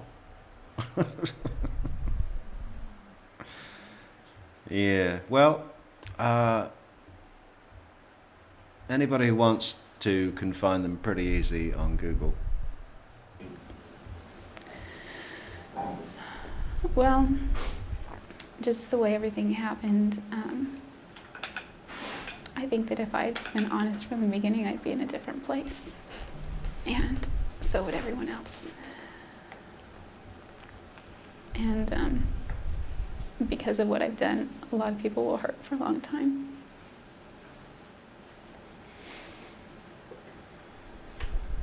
It's got to be a tough time for you, obviously, just learning what happened.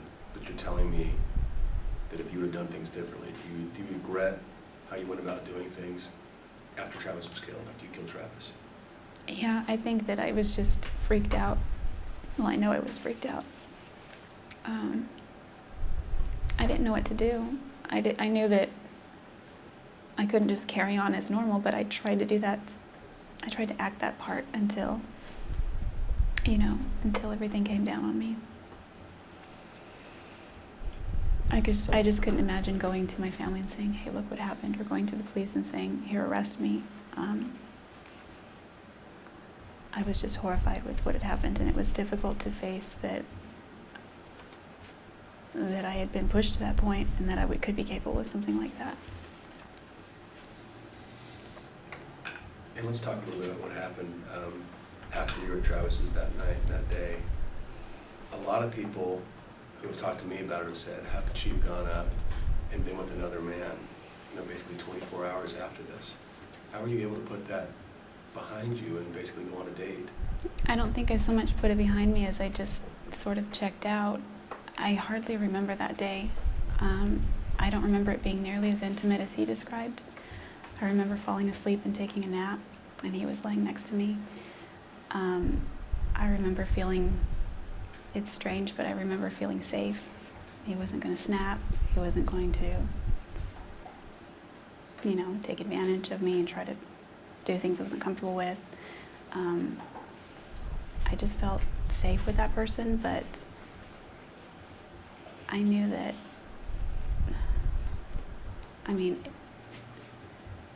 it's not like I went up there because I was hoping to pursue a relationship. I went up there because I thought, oh crap, I need to keep my schedule. So I went up there almost because I felt a sense of obligation inside in order to keep up the pretense, not because I was going off to have fun. But it's odd, even to me, and I don't know you at all, but I feel like I know a little bit about you. But you really look at your hands and you realize what's happened. Yeah. And at that point, you say to yourself, I've got to go up and meet this person. I'm going to keep that appointment. I'm going to keep that date.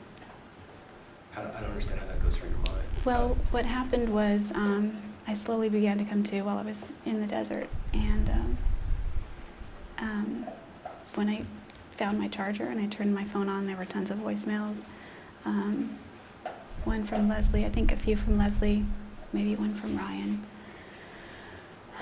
And I realized these people are wondering where I am. And I just felt like I needed to buy myself some time and figure out what had happened. I was very shocked. I didn't know what I was doing. I'd like to go over just a couple of things in the case, if I could. When your grandparents' gun went missing, that's what most people point to as the point where you basically made the decision that I'm going to go down there and do this. What do you say to people when they make that point? Well, I was really hoping the defense would call my sister because I spent the day with her. And we weren't at the house when that happened. We weren't even in Wairika. We were out of town. We were actually in no town. We were out in the middle of almost nowhere at a Buddhist monastery near the border of Oregon and California, taking pictures. I was really hoping my defense team would recover those pictures. They're on another hard drive that stopped working, that they never made an issue of. Those photos on there are date and time stamped, and they show that I'm out of town during that time. So that was my hope, that we could show the jury that I was nowhere near that area. That's what I was really hoping. So you're sticking by that part of your story? Oh, absolutely, yeah. Let's talk about the gas cans. That's another thing that keeps being brought up on. Hey, thanks so much, Teresa, for the coffee on buymeacoffee.com/True Crime Metrix. Best way to support the channel. Thanks, Teresa. Was there a third gas can? There was initially when I purchased it, but I really did return it. I got $13 and change back, and I went on my way. A lot of people are saying, who carries gas in the trunk of their car? I didn't fill it up until I realized I was going to be driving across the desert on a highway alone that I've never driven at night. And it's something that we began to do when I moved to the desert because we didn't want to get stranded somewhere. Just being from the coast, 120 degrees is a shock to you. Yeah, amnesia. I didn't say I didn't remember. I said my mind was fuzzy. System, so we sort of would travel with provisions and things like that. So not always gas, but I was taking a road that I'd never traveled before. And suddenly being safe was more important than saving a few dollars on gas, which was my initial goal. And the other thing that keeps coming up, or the jury seemed to have issues with as well, was the lack of memory over the... Being safe was my priority on the main interstate from LA to Phoenix. Mm-hmm. Can you explain that to me? Sure. I think it's been described how certain memories come back with time and rather than get worse. And I've experienced a little bit of both. Memories have come back. It's not just completely blank. Little things have come back here and there that I remember. Have things come back since we began talking about this, since the trial started? No, these things, well, I can't think of anything specifically. These things have come back within the last year, 2 years. Things have been popping up and coming back, and I testify. See you later, Roberta. Thanks for stopping by. I did that a little bit. Just different scenarios that have research. I don't want to get into the details. So I can't explain it. I think I have a good memory, and it's almost like I blacked out, but I mean, obviously wasn't unconscious. You're talking about your defense a little bit, and you wish they would have done this and done that. Are you happy with your defense? I'm grateful for my defense. They've That's worked not very happy, hard. Not 100%, but they've worked very hard. What would you have changed? There is a man who saw me with bruises all over. I would have made every effort to find him, and they didn't. There are other people who saw me with bruises. Hey, Jodi, are you about to have a PTSD episode? Can we get Dr. Samuels in here? Tell him to bring a self-help book immediately, okay? Doc Samuels, give Jodi a hug.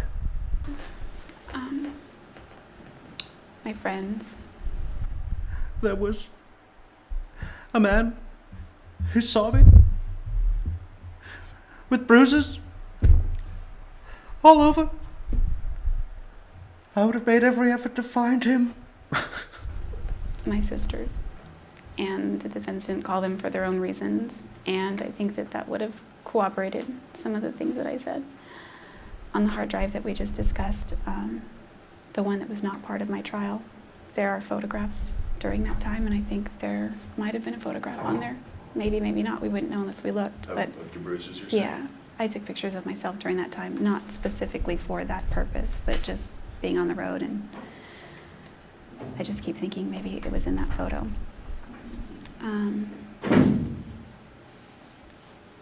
Tons of things. You know, what I hear from women a lot is if she was getting beat up, why didn't she call the police? That's probably what you hear from women who have not been in my situation and been abused. Yeah, what do they know? I think at that time, if I can put myself back in that mind frame at that time, my fear of calling the police is that I would be seen as overly dramatic, or I would make an enemy of Travis, and I really just wanted us to be able to be friends, ultimately. I was scared of the consequences for him, and scared a little bit for me of calling the police and getting them involved, getting the law involved. And I didn't want that to happen to him. I just wanted him to go on and be happy and be successful, and I wanted the same for myself. Let's talk about your family for a little bit. Your mom has been there for you every day in the courtroom. What are your thoughts on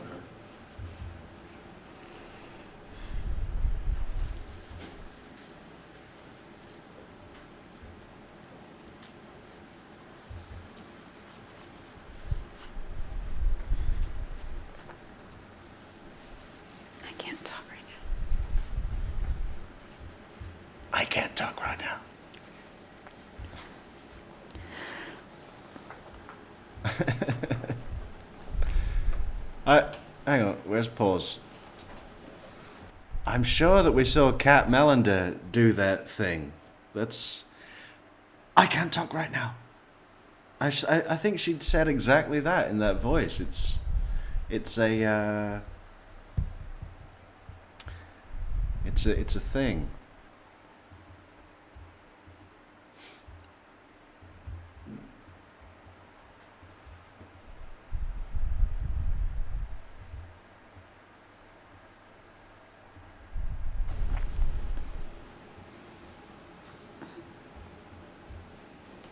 Is that the hardest part, thinking about your mom?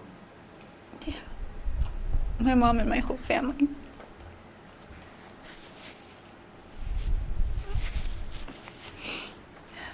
Yeah, that's difficult.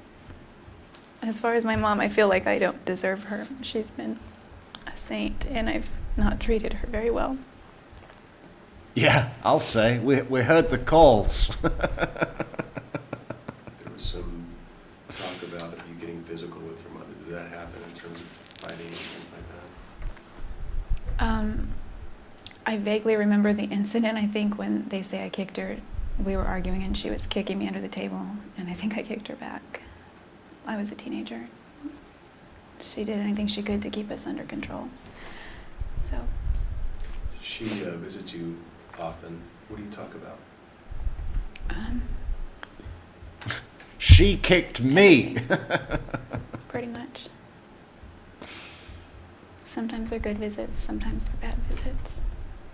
Or unpleasant. Other times they're great. So. What happens during the good visits? These are recent photos taken of Jodi this year. She is currently very busy at the prison. That should be a new sentence. This was taken in her class with her artist friends. Jodi will be celebrating her birthday next month on July the 9th. Let's all send her a card and some love. Check that out, huh? That's this year.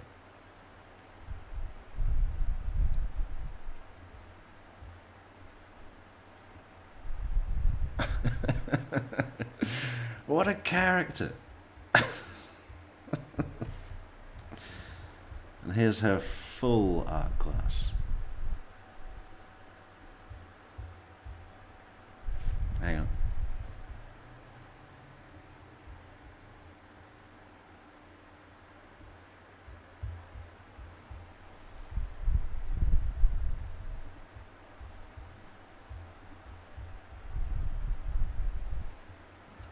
There they all are. Look at them.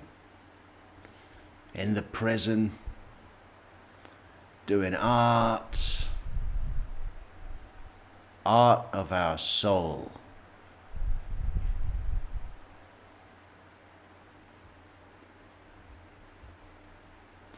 See if we can guess the other inmates' crimes. Okay, lady with the silver hair kneeling down at the front. Definitely killed her husband. To that lady's right, well, to the right of that lady with the ponytail over the shoulder, meth head. Far right with the sunglasses and the pimp hat. Pimp! Obviously, I can tell by the hat. Just need a big purple feather sticking out of it to complete the image. Mohawk in the apron. I don't know.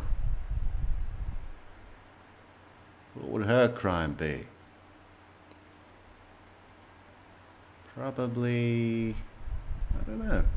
And then white hairband. Also difficult.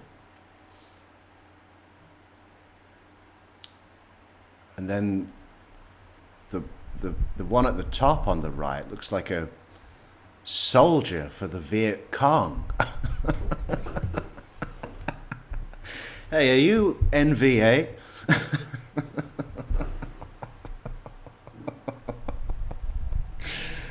you doing here? It's 2025, not 1968.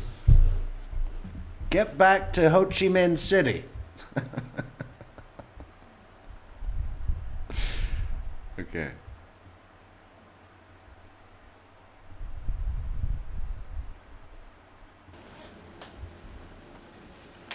Usually she's telling me stories about things that are happening with my family or my friends, or how many emails and messages of support that she's getting, people that support my family and me, you know, moral support, that they're behind us, and that makes me feel good.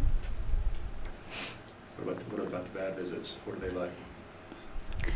They're usually just discussing unpleasant things, frustrating times. Things are very frustrating sometimes, and it's a drag. Look at her hair.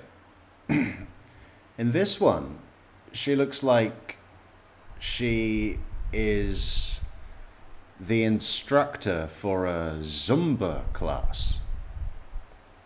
Like there is definitely a whistle on the end of that, you know, what do you call it? Thing around her neck. You know what I mean? Fitness instructor.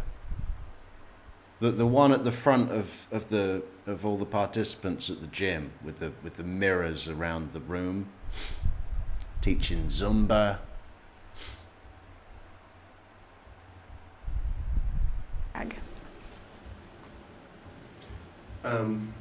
Your artwork is all over the place.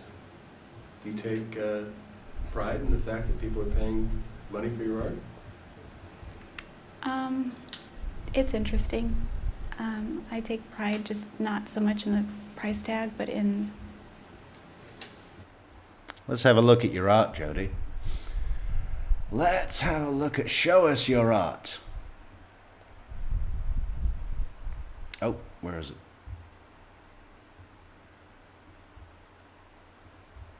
Okay. Well, you spilt some paint. I don't think Jackson Pollock is worried.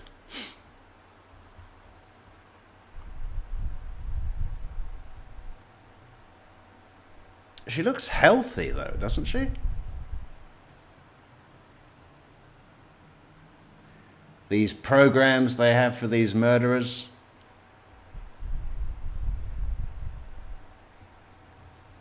How much is the paint costing the taxpayer? The way I've developed the gift itself, or the talent, I should say. I take pride in that. I'm happy that I'm able to share it with the world.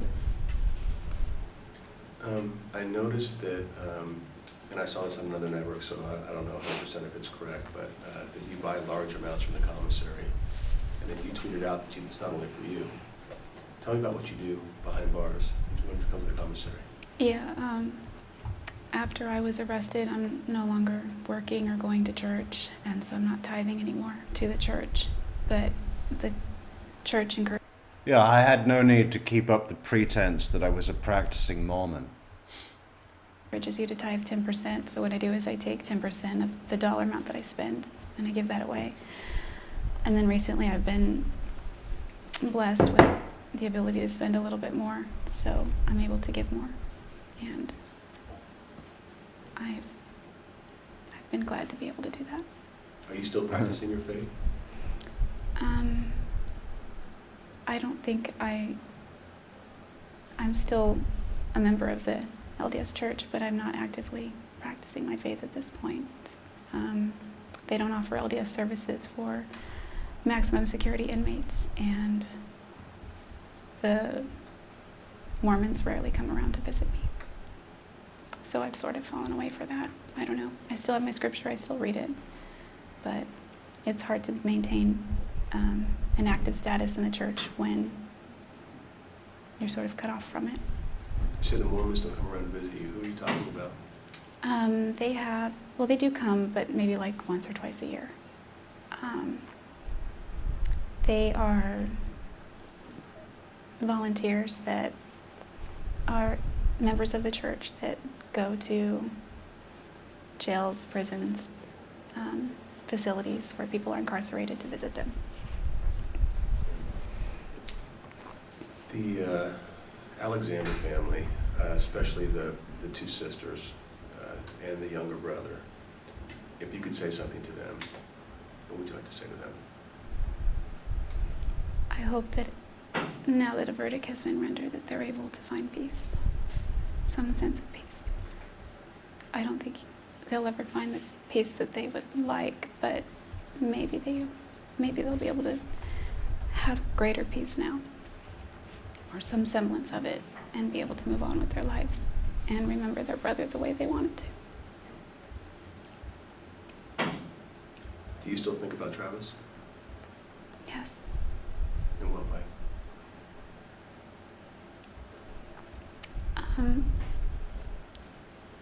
There's a lot of regret because I was really hoping to get a plea and avoid talking about all of the things that came out about him. If we had been able to avoid trial, we could have avoided just the murkier aspects of his life that he kept hidden. And these aren't just things that came from my mouth. They're his own words, his own emails, his own text messages, the activities that he was up to, photographs that show that as well. None of that ever would have come to light. It would have just been forgotten, and he would be memorialized as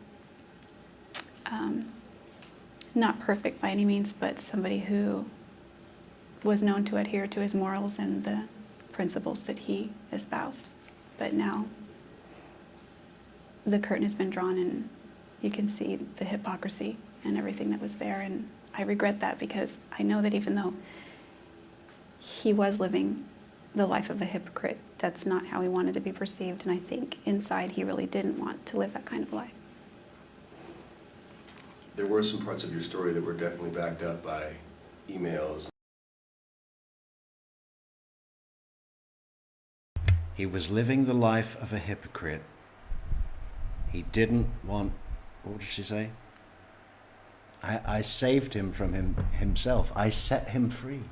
I set him free. Death is the ultimate freedom. I gave that to him. I gave him that gift. And texts and phone conversations and things like that. But a lot of people had real issues with the pedophilia when that was brought up.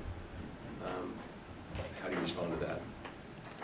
Well, again, I mean, he's fantasizing about having sex with a 12-year-old on a tape.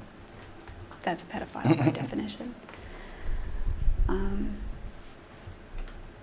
Also, there's a photograph on my hard drive which my attorneys didn't feel was relevant, but it's a picture of him chasing around a naked 4-year-old boy with his Bible open, pretending to be a Catholic priest.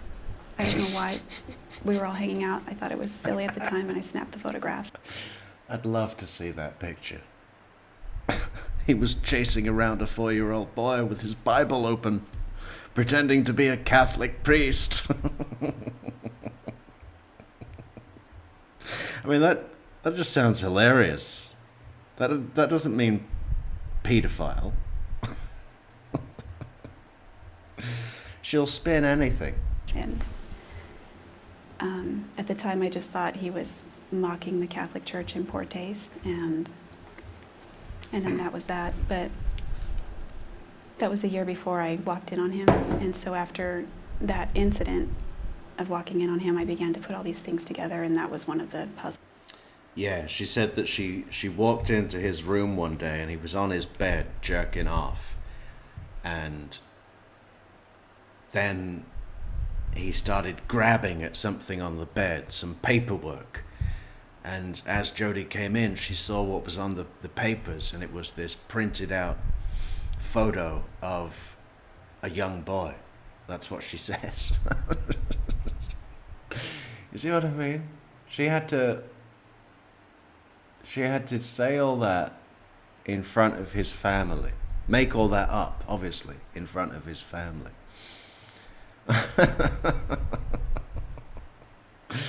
Oh my God. Pieces that seemed to make sense to me. a lot of people accusing you of tearing down a dead man's reputation. Yes.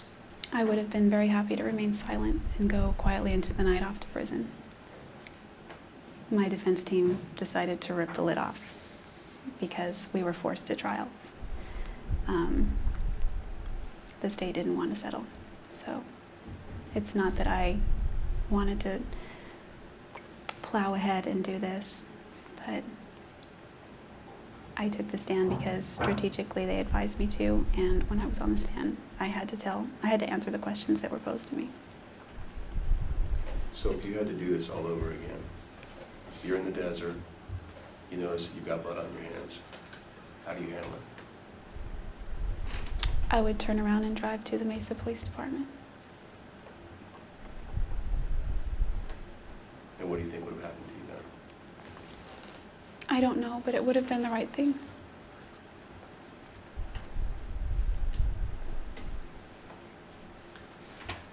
Let's go forward. Say you do get a long sentence. How are you going to spend your life? I haven't decided yet.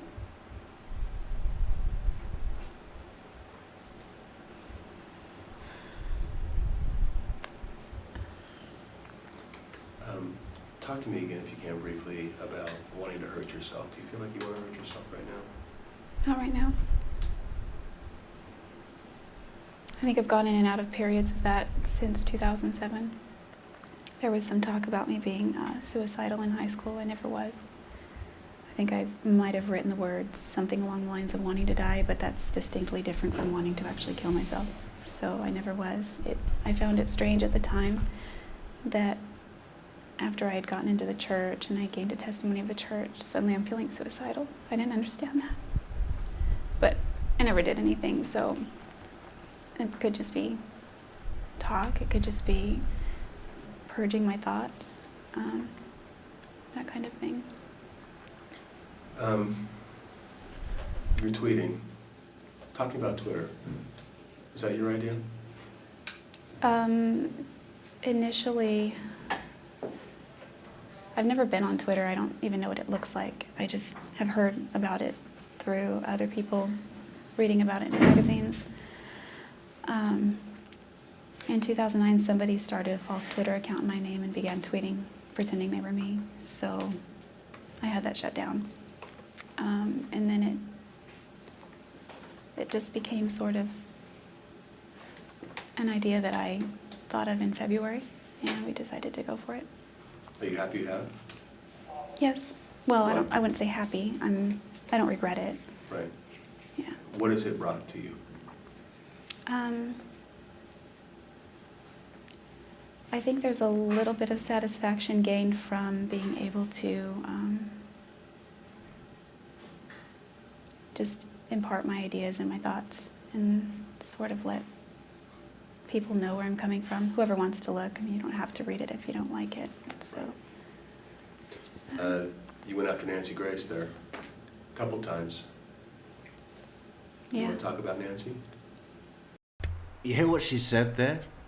Somebody opened a Twitter account in my name in 2009, so I had that shut down. I mean, that's over the top for a normal person that's got all of their freedom.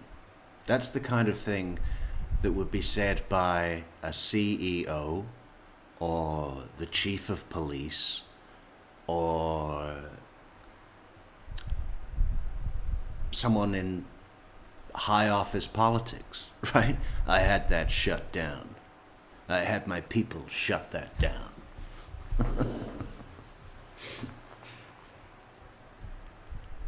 You know, but it just shows how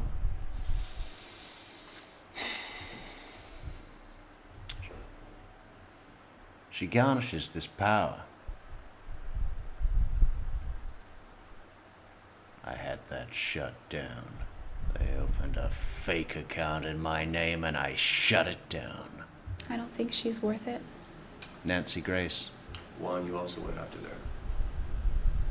Yeah, I just found it very highly hypocritical that he would point to me and call me the epitome of a liar when he has lied over and over on record in court over the years.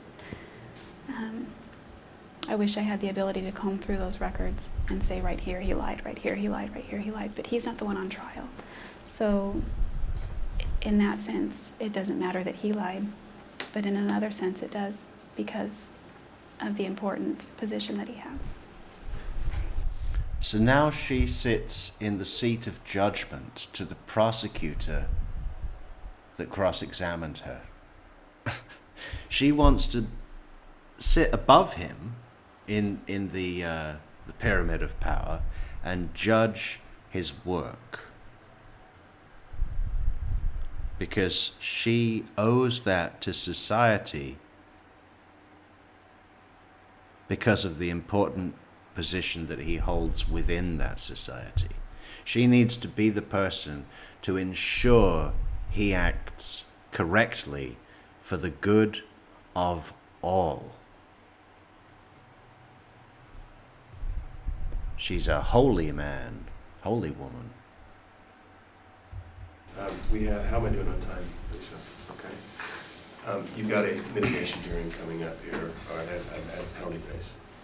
Tell me do you know what your mitigating factors are going to be, and how you're going to do that? Well, I've been told that I don't have any mitigating factors. My attorney. So Kirk Nurmi you're talking about? Kirk Nurmi said to you there are no mitigating factors for you in terms of arguing against the death penalty. Nothing that is what you typically see in a case like this, such as a childhood where there was drugs, alcoholism, molestation, things like that. None of those things occurred in my family. So, I don't know. I guess we would sort of joke that my mom didn't beat me hard enough, so I don't really have mitigation. So what are you going to do? I talked to the attorney who's handling it. She seems like a very pleasant woman. She said she's got a week-long case. Well, I think it has a lot to do with the fact that they feel that I would be a suitable candidate to behave myself in a correctional facility and just not be a problem. That may be their angle. I don't know.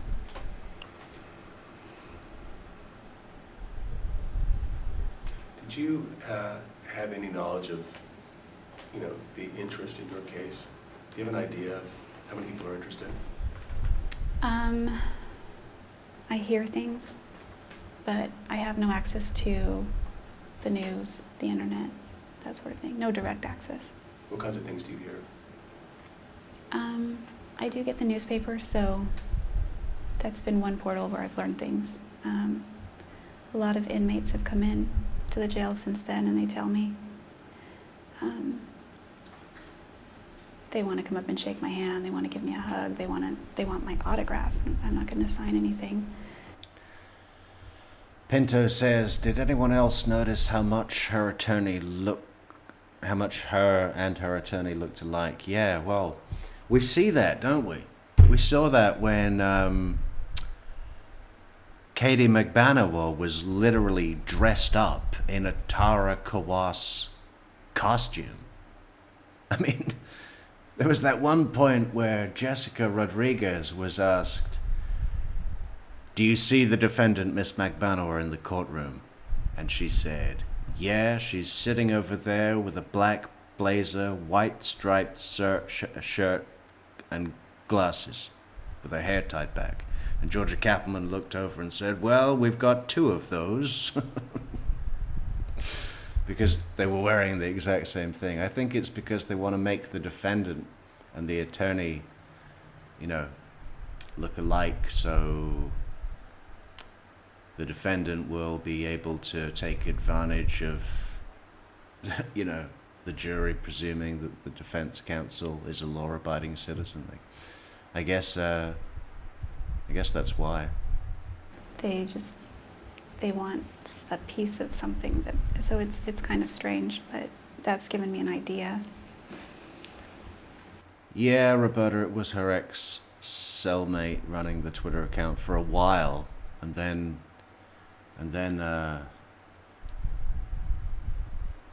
the ex-cellmate came to her senses about what the relationship was. There's a couple of Lifetime movies, or more, and they're all shit, but it is interesting to see what creative directors, if you can call Lifetime that, do with putting this story into acted fiction. Well, not yeah, you know what I mean. Putting it into a cinematic thing. There's what's it called? My Dirty Little Secret, and then there's which tells the story of the relationship with Travis. And then there's another one which focuses just on Jodi's time in jail.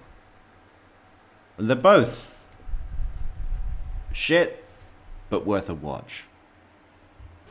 That has to be strange, huh? Mhm. What do you think when somebody comes up and asks you for your autograph? It's kind of awkward.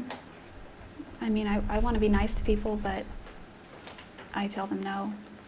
I don't think it's appropriate. Why don't you sign things?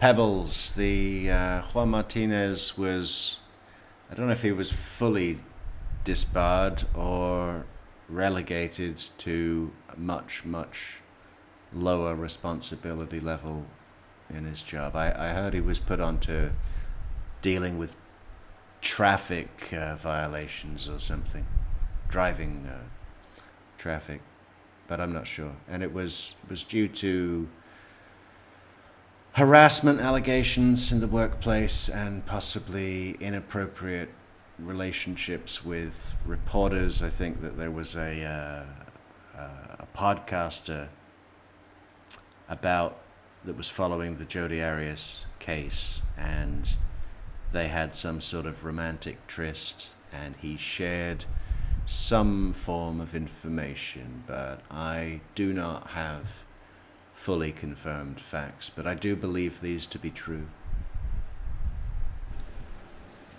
My goal isn't fame. My goal was just to get through this. So I certainly didn't want that to give off that impression.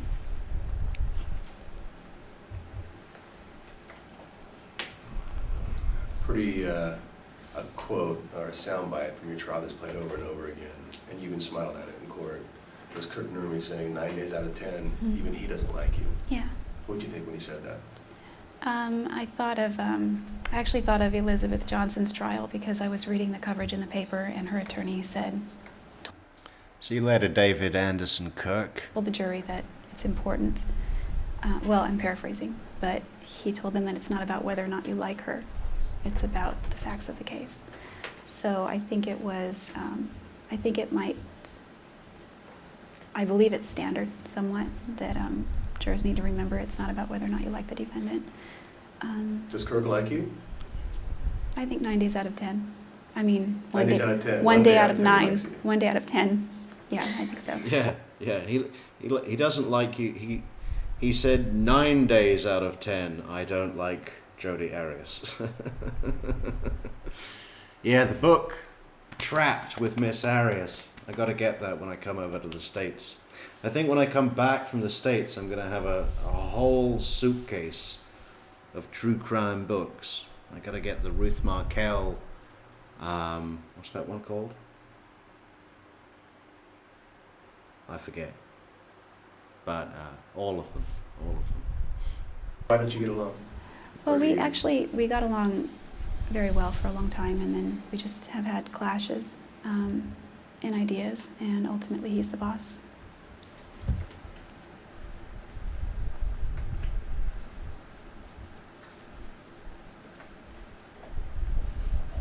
Anything you want to say to Juan Martinez? No.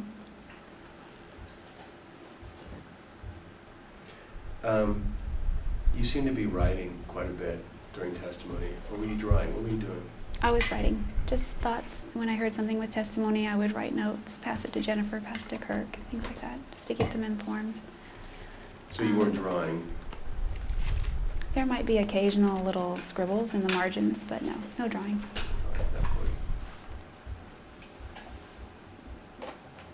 Anything else you want to talk about? Not that I can think of. Well, actually, there is one more thing. Yes. I wanted to say, if I could tell somebody in a situation that I was in anything, I just would encourage them to document it. I think that it doesn't mean they have to turn the person in or betray them, but should a situation ever arise, I think documentation would have been very helpful in my case. And my sister is going. It might be called Bad Behind Bars, Amy. I watched it on YouTube, I think. It was a TV movie. Let's check. Maybe we should watch it all together, or we'll surely be copyrighted for that. They might even pull the plug.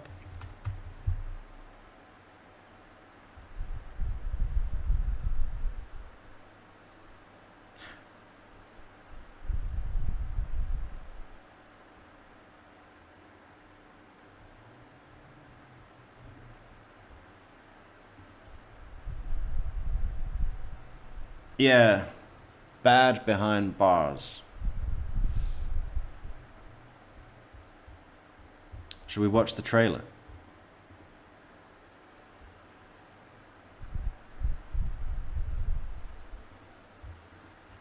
Oh my God, it's terrible. Going through something right now with her ex-husband, and there are a lot of things that she could have documented that would help her. So it surprises me that even as she knows about what I've gone through, she still fails to document these things. And it's so easy. Save these text messages, save these incidents, write these things down, make reports. But they don't. People just don't do that. I don't know why women don't do that. I mean, some do. No, it's not black and white, it's not 100%, but if we could just make a record, then that record will stand should something happen down the line. You've actually started, at least... I bet psychotic, abusive, murderous women all across America started keeping fake records. Today, Johnny beat me senseless with his belt. Today, Johnny threw me down the stairs and told me to get his dinner ready.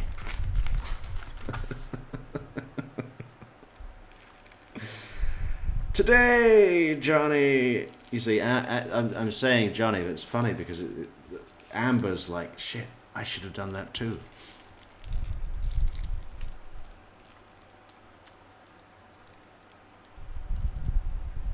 You tweeted out that you're selling t-shirts for a domestic violence shelter. Do you plan to continue those efforts? Yeah.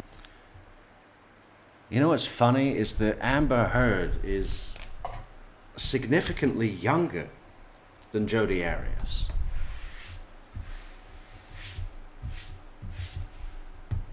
What year is Amber Heard born? I think she's the same age as me. Let's check. Let's double check.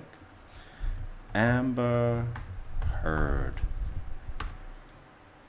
Date of birth. Oh no, she's about 10 months older. April 22nd, same birthday as Wendy. And our good friend, Lee. Good evening, Lee. We hope you're doing well. Why do you do that? Well, I assumed that they were doing okay as is with government funding and things like that, just donations, but I've spoken with some people who have worked in those shelters and they always need donations.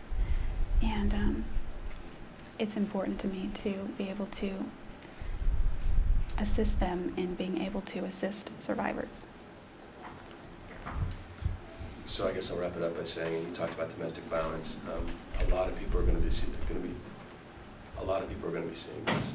Is there one thing you'd like to get out to all those people? Do you mean people in general? Yes. I'm sure I'll think of something very clever to say later. But As you walk out, yeah, you can understand that. I guess what I really want to say is to other women who are in a situation that I was once in, and it's like I just said, I wish they would just document it. That's it. You don't have to do anything with it. You don't have to turn the person you love in. You don't have to do anything. Just document it, just in case. It's better to have it and not need it than the opposite.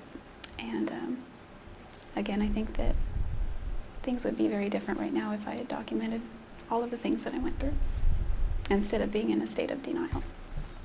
What would you like to say to all the people who seem to really dislike you, even hate you?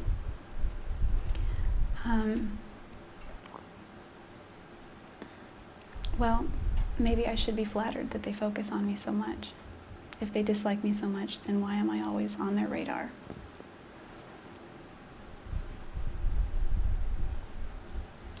I'm Ivan, by the way. I'm Troy's executive producer. Thank you for doing this. You were just talking about the people that don't like you. Mm-hmm. Do you care at all? I mean, does it matter to you that people like you or don't like you? Is it going to matter to you wherever you end up, if you answer it correctly? At age 32, it doesn't matter. I think when I was arrested at You can tell Amber Heard is an Aries just by her eyebrows. All Aries have eyebrows like ram's horns, right? Just like all Leos have beautiful hair. And all Capricorns, in one way or another, for good or bad, have a goatish quality, look like a goat. Yeah, Aries have the eyebrows, all of them, and definitely Amber Heard. age 28, it bothered me. And even before my arrest, before I ever imagined my life going in this direction, if I knew someone didn't like me, it would gnaw at me in the back of my mind. But at this point, I can truly say it's like water off a duck's back. Amber's 39. Roberta, she's born in 86. I've reached a place, I wish I'd reached this place years ago, but I think it just comes with age. But I've reached a place where it really doesn't bother me. What about the domestic violence groups that don't believe your story and say, we don't want your help? There's some people out there saying that, keep your t-shirts, keep your efforts, we don't believe you. Okay.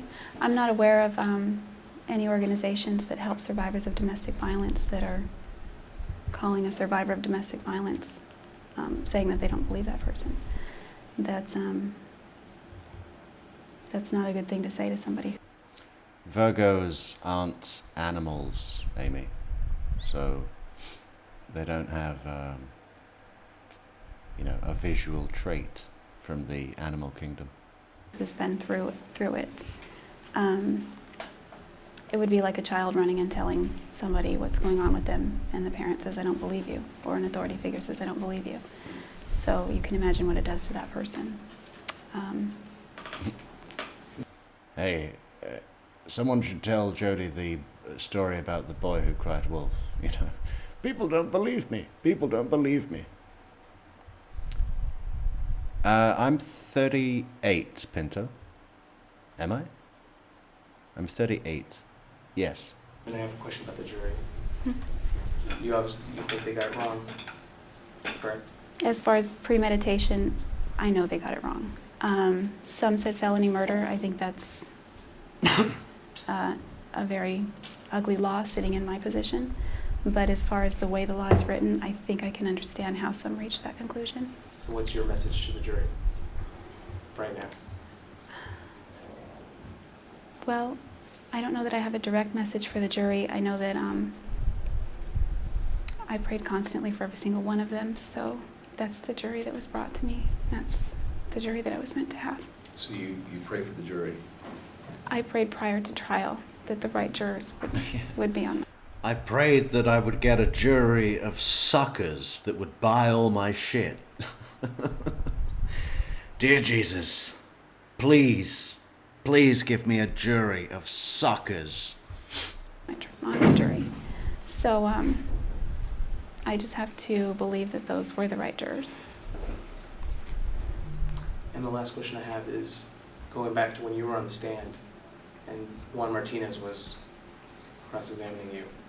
It was really tense. It felt like you were giving back as much as he was giving. What was going through your mind? What really did you want to say? Had there been no constraints in what to say at that point? I would have said a lot more. You want to say it now? Well, I can't. I would have to think back to a specific incident. Aquarians are social, activity orientated. Yeah, all the human signs have metaphysical qualities, not visual aspects. Geminis talk too much. Virgos are caring, nurturing people. And is that it? Geminis, Aquarians, Virgos. Yeah, that's it. Well, you told him he was scrambling your brain because he was yelling at you. Yeah. Remember that? Yeah. What were you thinking when he was yelling at you? I probably shouldn't say. There were a lot of times when he was beating up on other witnesses, more like attacking the messenger rather Pisces, beautiful eyes, and I should know. than the message. And I just wanted to be able to jump into their body and respond for them. Just because I feel like he is a bully. I actually kind of expected you, when he would go after you like that, to shrink away or cry or be like, "What?" But instead, you did stand up to him. Yeah, I think that if it had been any sooner, then trial did take a long time to finally get here. If it had been any sooner, I would have melted. I would have just fallen apart. But my confidence came on the stand from knowing that I'm up there and I'm ready to speak the truth, and I know that I know what happened. Jodi, the line is speak truth to power. Ask your buddy Amber. And that gave me a sense of inner strength to handle him. He can throw whatever curveballs he wants. I know what happened, and I'll answer it. What are you going to do tomorrow? I have court. I don't know. What's tonight going to be like? I'm hoping. Knowing now the decision, how is tonight going to be different than every night leading up to today? Well, I've thought a lot about that, and I had a list of things that I wanted to do with my life if I were blessed with a second chance. So there are still things on that list I might be able to accomplish regardless. But tonight I was going to go back and visit with my family and break the news to my friends who have been very supportive. And just business as usual tonight, and then we'll see what Jodi's a Cancer. tomorrow brings. Jodi. You gotta get all your stuff up in here. I was going to try to show you what your Twitter page looks like, but we have no service down here. Here's what the home page looks like. That's my home page. So yours is a shot of you in court. Yeah. And then down below is a whole bunch of the groupings of what you write. So you only get 140 characters. Okay. And then you're able to direct message here. That's how Donovan was able to get in touch with me a couple of times. I see. So if you ever need to get in touch with me again, you've got my number, and Donovan can obviously get through and do that there. Thank you. Stay in touch. I mean, I don't know what I can do for you on the outside, but you've done a lot for me by sitting down with me today, and I respect the fact. Well, I read when you gave me your that postcard kind of Yes. thing that you said you have daughters. I do. And I don't know how old they are, but 11 and 14. yeah, I mean, Watch I'm sure this. you're a great dad. I don't know you, but I guess I just would daughters are really fragile. She's as not far as- shackled.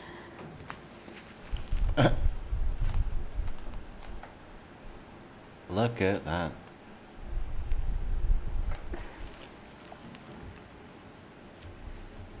You know, I think about that all the time.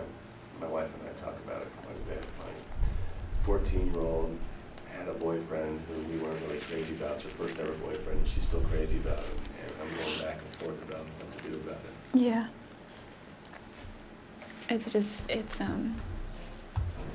It's so common that they tend to choose, well, I mean, at 14 it's a little different, but it's common that they will choose men very similar to the kind that raised them. I And that's why I'm trying to reassure my wife, because I am a good guy. Yeah. Ivan can back me up on that. Lisa probably a little bit. I don't know if you want to ask her. I don't mean that. I don't mean that to be a reflection on my own dad. I mean, he's done the best he can. Your dad has? Yes. He wasn't there very much. He's got health issues, correct? Yeah, he has a lot of health issues. Is he going to come down to visit you, think? I believe he will. Do you talk to him on the phone? Yes. Kinds of things, if you want to share. What has he told you? His thoughts and his feelings. He really. Acapella. We know she's a Cancer, but what's her sign? They wanted to interview with Fox because he likes that network the most. Would you allow him to do that now? I don't know. It's really up to him. So we haven't talked about it much. All right, I think I gotta let you go. Thank you. Do you know what time it is? What time it is? Yeah. It's 20 after 3. Okay, thanks. Other stuff.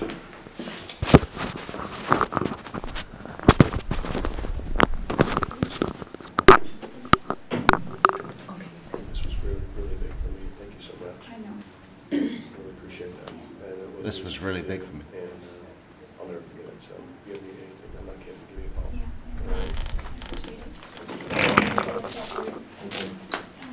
No stripes, guys. You got it. We took her glove off? Yes, we're all good. Look at her. Is she shackled? Hell no. She's not even cuffed.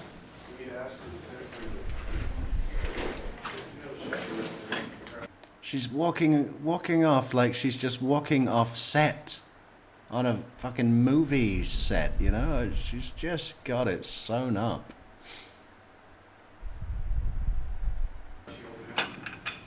You guys are rolling, right? Okay. What was it? I thought it.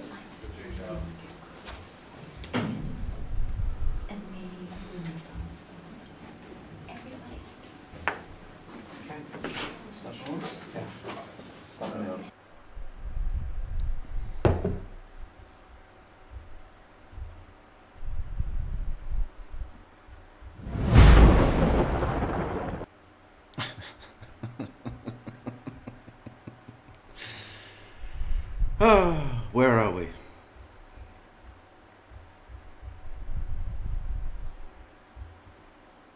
I mean, should we have 10 minutes of this?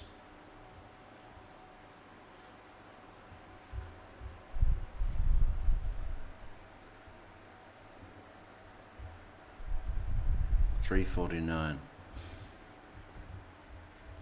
Let's wrap it up with some Juan.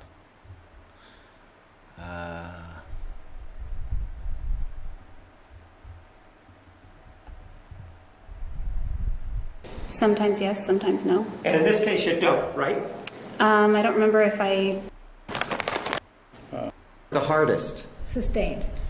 On the floor. More like a circle if you want to get into geometry.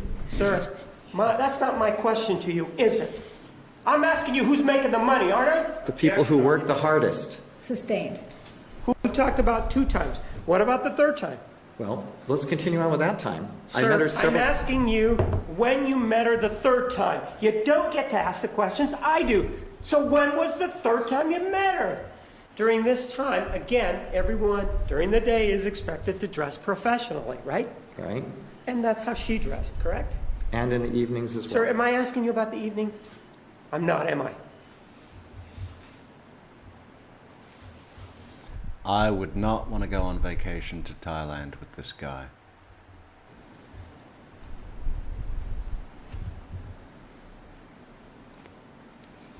Continue. Sir, I asked you a question. Am I asking you about the evening?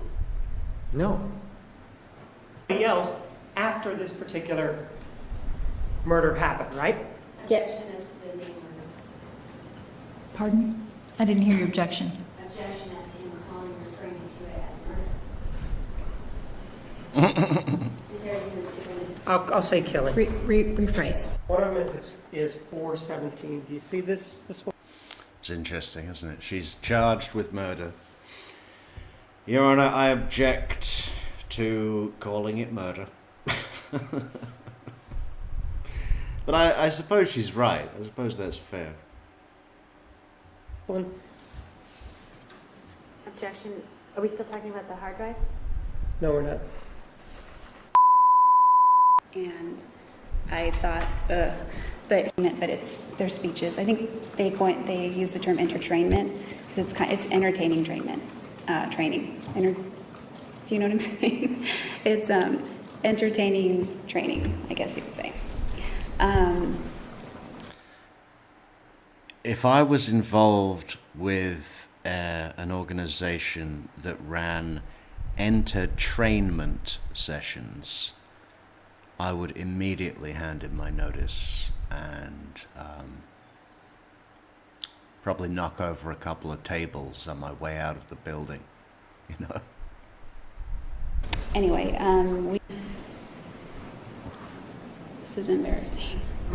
His dog jumped in the pool and sank right to the bottom, so that was scary. I guess pugs don't swim. He was saying that... Did the dog jump in the pool? Or was he pushed? My brother was a faggot because his name is Carl. What else?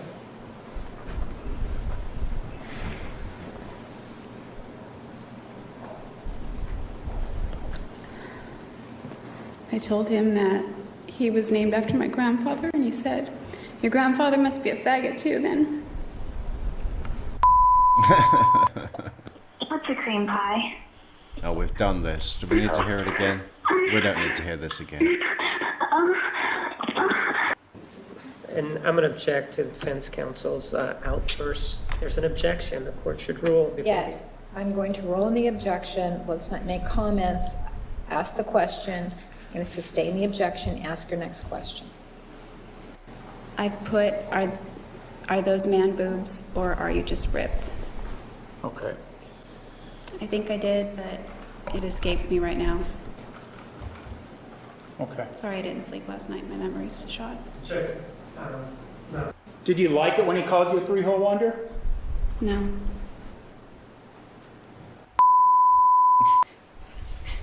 Take a look at Exhibit 413. You recognize that exhibit, correct? Yes. And that's a picture of you, correct? Yes. Right here. And the other one is a picture of your dumb sister, Angela, correct? That's my sister. She's not dumb. But I honestly think, talking about Angela, she's a little bit dumb. You said that, right? Yes, I called her dumb and stupid. Did I ask you whether or not you called her stupid, ma'am? No. I asked you whether or not you called her dumb, right? Yes. Do you have problems with your memory, ma'am? Sometimes. So you can tell us, for example, what kind of coffee you bought at Starbucks back on June 3rd of 2008, but you can't tell us what you said yesterday or the day before? I always got the same drink at Starbucks. And he was there with the...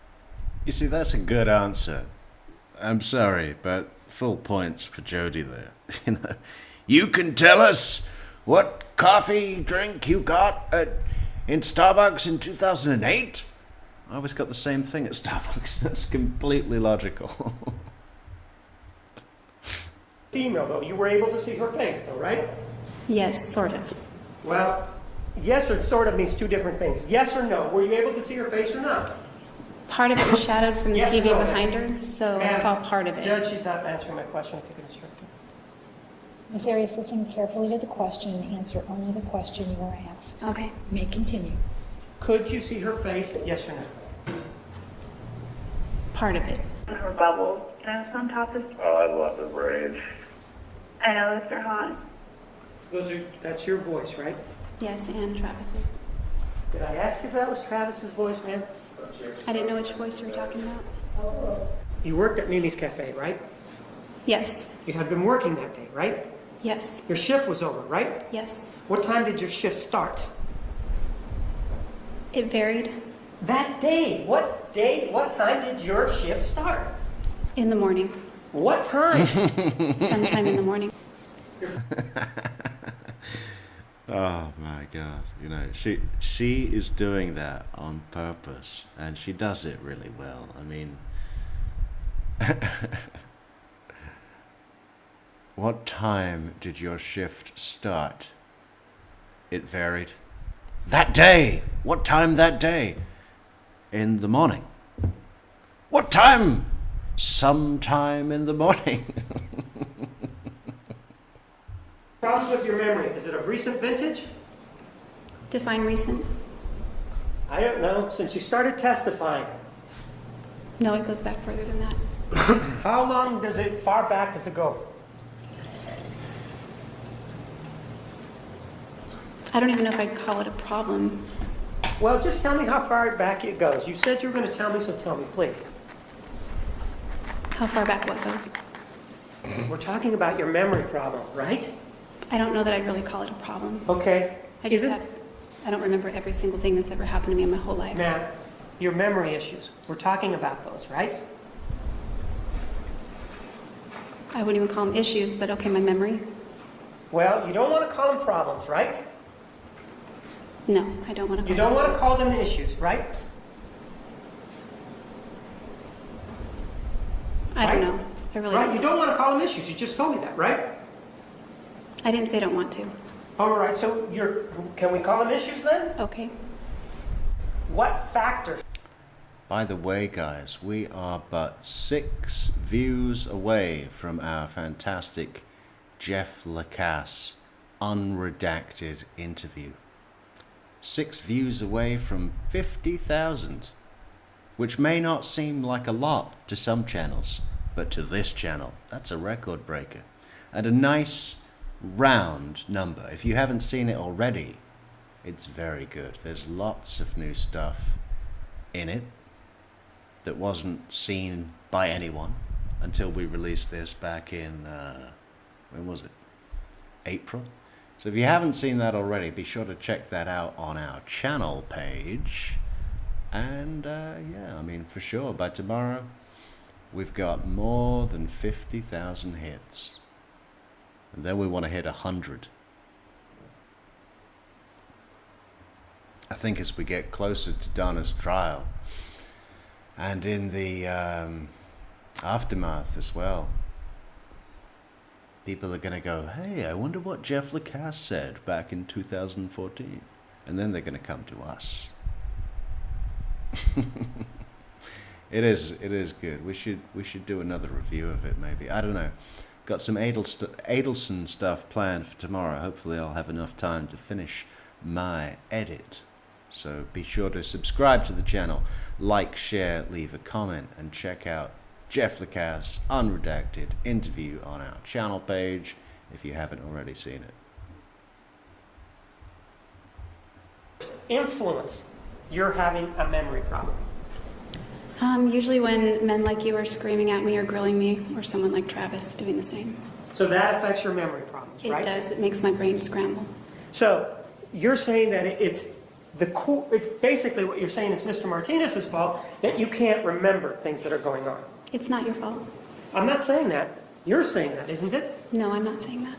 Is there something about a certain decibel of the voice that creates problems? Decibel, tone, content, sort of a combination of those factors.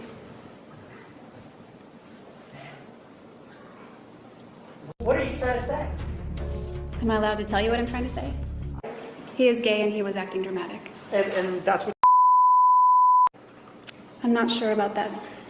Well, other than you, who would be sure about your statements? God. Well, God's not here. We can't subpoena him, right? I don't think so. You don't think so? Are you sure that we can't?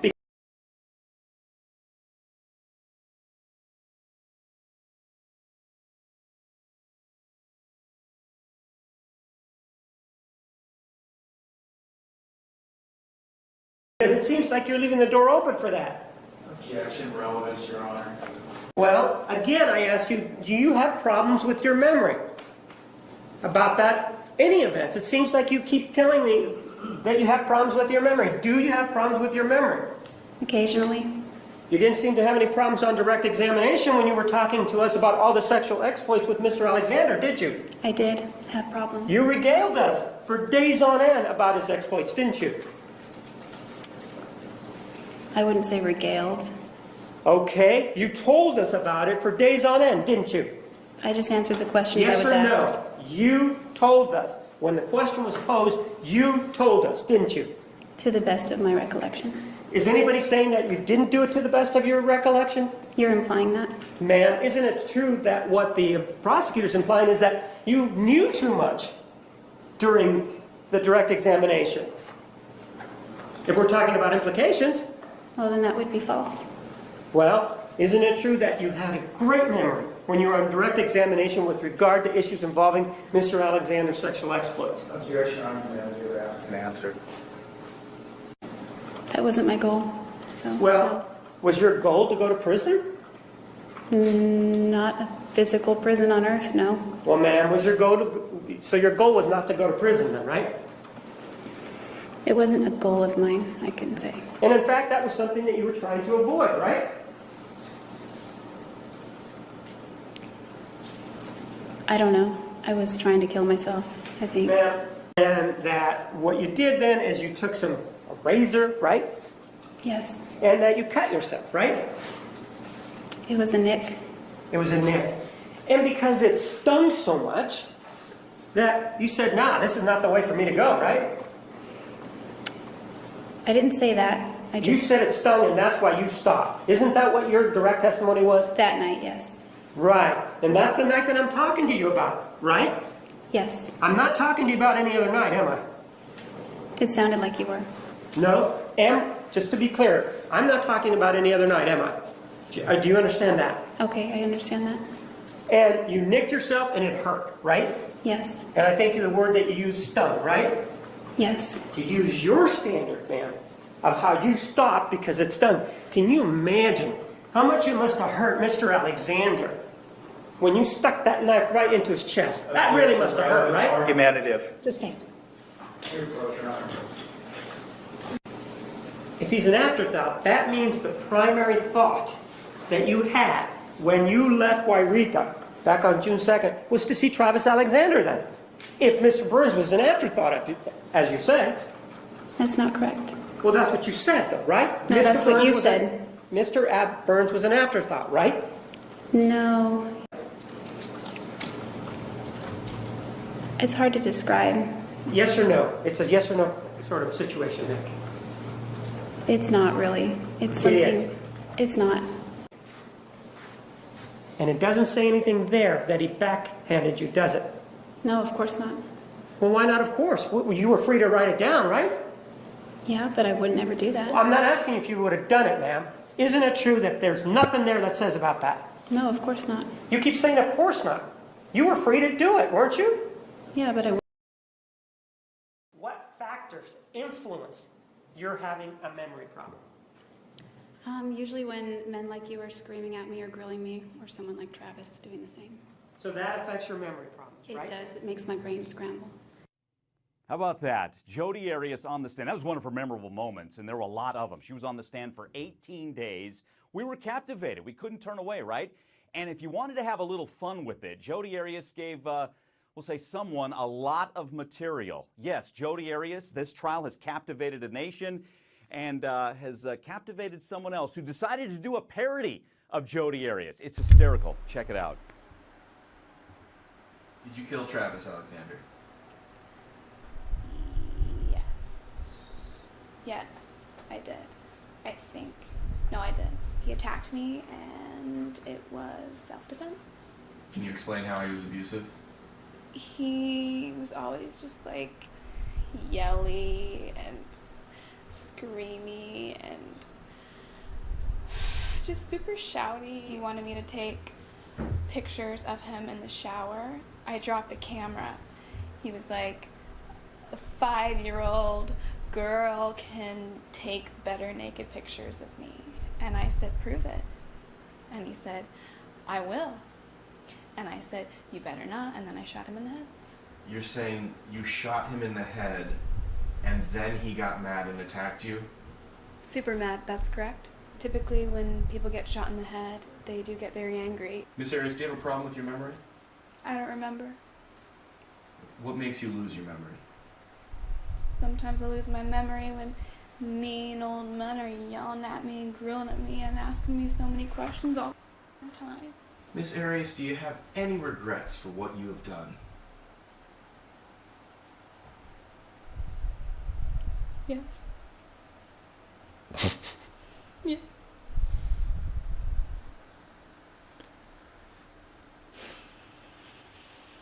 My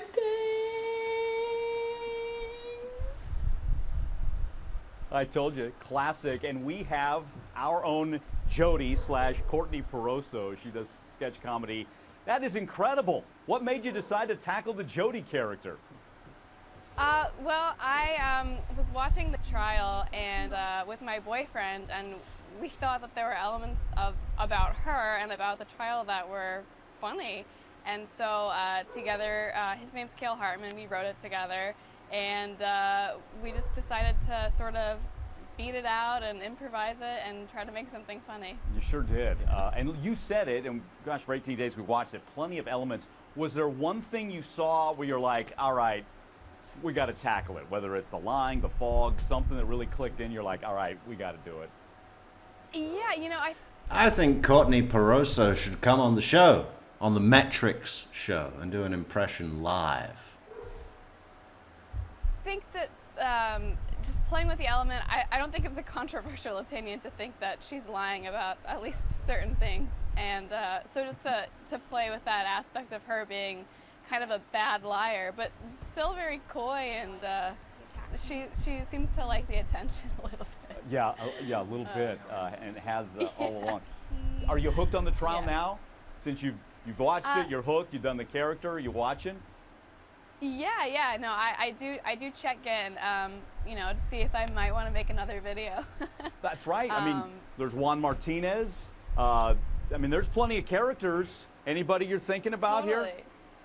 You know, I think if I did another video, I'd do another Jodi one. I don't know what it would be yet, but yeah, I think she's so fascinating, and her behavior on the stand is so interesting and really funny. So did you guys, after, I mean, she was on the stand for 18 days. Did you guys watch a bunch of that and were taking notes, or was she done and you're like, my gosh, can you believe that? We got to do something with this. I think she was, the 16th day is when we shot it for the most part. So, you know, most of the ground had been covered. But, you know, I also loved hearing about the camera being thrown into the washing machine. I thought that was hilarious. That might be one of my favorite parts. I'm just glad that I...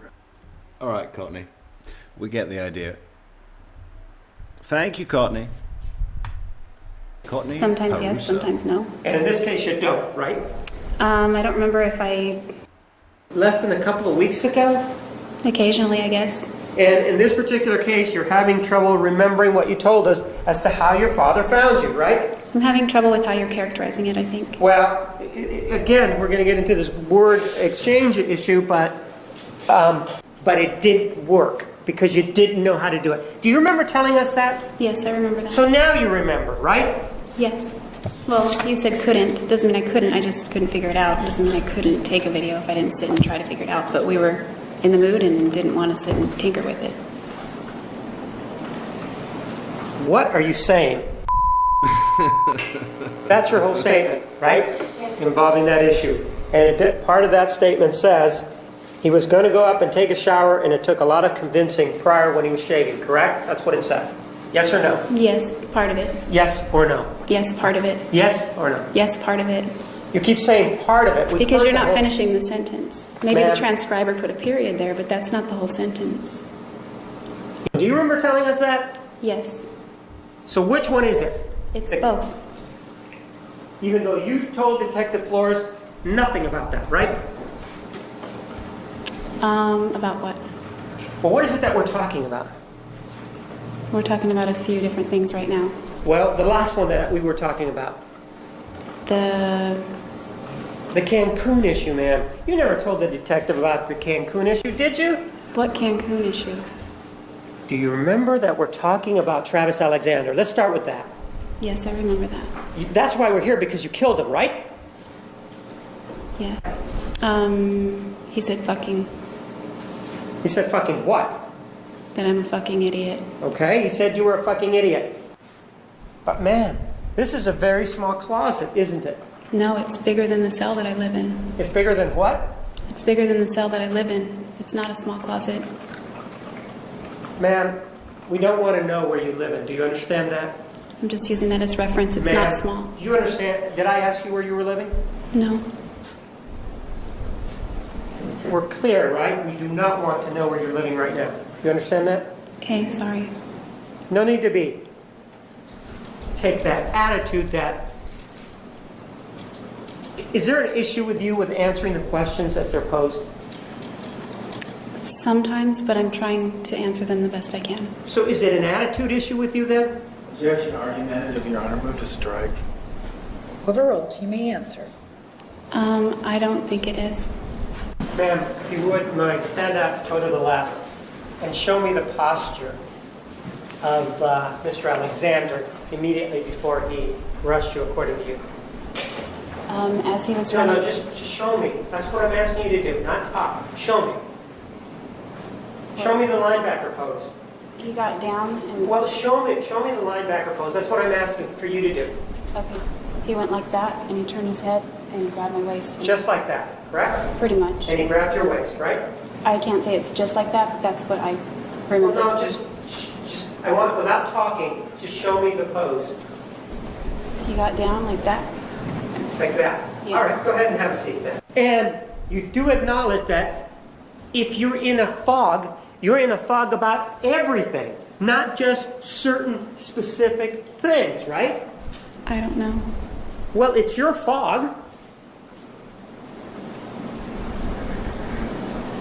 Is that a question? Yes, it is a question, isn't it? What is it? It's your fog, isn't it? Yes.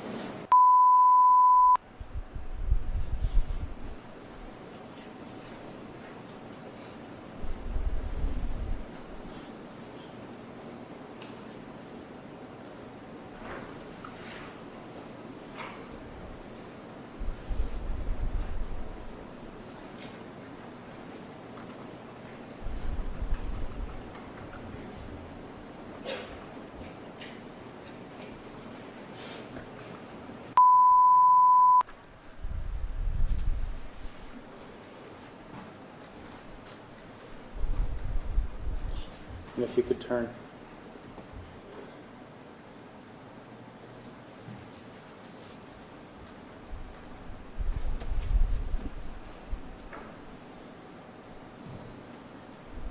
Okay, thank you. What is your understanding of the word skank? How can you be a sister to Matt, someone you had sex with in the past? Did you ever see a doctor for your memory issues? Were you ever physical to Travis besides when you killed him?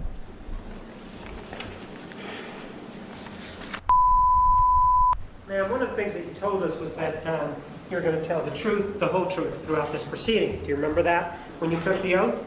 Yes, to the best of my recollection. Am I asking you to the best of your recollection that you took the oath, ma'am? Objection, argumentative, Judge. Sustained. You told us about that earlier, right? Yes.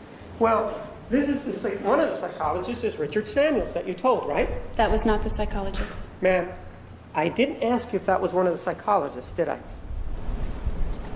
That's how I interpret it, so I guess not. I'm not asking you to interpret anything. If you don't understand the question, ask me, and we will repeat it for you. So, that means that if you didn't have the knife in your hand, you needed to go get it from somewhere, right? I guess. I don't know. No. There's no guessing here now. But you didn't remember where he had put the knife back then. That's what you told us on cross-examination. Do you remember that? Because the prosecutor was trying to ascertain from you where the knife had gone. Right? Those two questions. You dropped the knife. Where did you drop it from, if not your hand? Presumably my hand, I just don't remember gripping it. Did I ask you whether or not you had gripped it? That's what I took it as. No, did I ask you whether or not you were gripping the knife, ma'am? You didn't use those words specifically. Right, I asked you whether or not the knife was in your hand. Do you remember that? I just wanted him to stop. Yes or no? Okay. And you take this, run into this closet to get that. What were you going to do with the gun? Throw it at him? Objection, mischaracterizes testimony and is argumentative. Sustained. Began until sometime thereafter. Judge, I don't think it was established. Did he establish that that was the name of the article, Amnesia and Crime? I don't think that was asked. Yes, I asked if this was an article that he relied upon. No, but is that the title is what I'm asking. What was the title of the article that you relied upon? Amnesia and Crime. Thank you. Sir, didn't you tell us just minutes ago that she was suicidal? She told us she was suicidal. I understand that's what you're saying now. I'm asking you to think. You don't have any memory problems, do you? No. But the fact that whether or not they were pictures of breasts on the computer... I'm not asking you about that. You're not letting me finish. Then Judge is non-responsive. You may finish your response. Objection sustained. Finish your response. Thank you. She had to attribute... This guy's an embarrassment to the Garden State. And the entire medical profession. Attributed rather, to this made-up story. You don't know that, do you? No, I don't. I'm speculating. Right. Made it up right now. Speculating. No clinical judgment, sir. Overruled. Clinical judgment. Sir, you just used the word speculating, didn't you? Okay. I used the word. Sure. Score of 69 is below the 75, correct? The 75 doesn't mean anything. Right, it doesn't mean anything. That's why they threw it in there, right? You're misinterpreting No. I studied these tests for years, and you are misinterpreting it, sir. Right. They put that number 75 because it doesn't mean a thing, right? It means something, but not the way you're saying. Well... What I'm telling you is that... Judge, he's being non-responsive. I'm not going to be characterized as giving you the wrong information. Yes. Listen carefully to the question. Mr. Martinez, restate your question. Are you referring to this as an example of her saying something negative about Mr. Alexander? Or an example of her being assertive, at least in writing? I thought we were talking about being assertive. Do you have a problem with remembering what I just No, I don't asked? have any more problem than you do, sir. Okay, so it's the 22nd of 2008, right? Yes. Well, I'm going to object to this because he hasn't been allowed to refresh his recollection with regard to specific dates. These dates are not necessarily important to Dr. Samuel, so he would like to refresh I'm going to his object to the speaking nature. I think he's being paid like $700 an hour to be here. And this is 11 years ago, or more. This. Approach, please, counsel. With regard to question number 14, I know you had answered that there's one thing marked. Is that right? That's correct. Okay. Well, he indicated it was given Objection, the weight of Judge, one. to speaking objections. To your speaking objection, approach, please. I don't recall, and I don't know that I have a date on there, but what I did was that I calculated it twice. And I counted. Judge, he's being non-responsive. No, Judge, he's trying to answer the question. Thank you. I can't answer yes or no, sir. You don't remember saying that to a response to a juror's question, yes or no? And if you do remember, yes. And if I you don't remember. Do you have problems with your memory then? No, sir. No more problems than you do. Sir, overruled. But based upon my clinical judgment and my expertise and experience, she met that criteria. And you can bang on it all you want, and it's still your judgment, isn't it? Of course it's my judgment. So, again, that speaks against what's in number one, doesn't it? I'm sorry, I don't see it that way. Right, you wouldn't see that way because you have feelings for the defendant, right? I beg your pardon, sir. Hold it. The objection. I beg your pardon, sir. My name is Alice LaViolette. And it's so true. It's so fucking obvious that she made his date card. You know, within the bounds of, you know, what is the word? It's so obvious. I was asked to go to Sri Lanka and Maldives. I'm on the alumni board at Cal State Long Beach. I continue and have done training for churches. I continue to do volunteer work. I did. I started my own practice in 1984. I'm working with a grandmother and her granddaughter now, and who has custody of her granddaughter. And I've done two groups a week for 34 years. I have been frightened probably 3 or 4 times in my career. I worked with the probation officers locally. I have a private practice. Okay. Spoken in a number of countries. I've spoken in Japan. I've received a number of awards. I've been very fortunate. And Farrah Fawcett, Julia Roberts played the lead. Jennifer Lopez, Julianne Hough. I don't know. I like people. I mean, people. I've always been interested in people. I find people ultimately interesting, you know. Judge, may we take a break, please?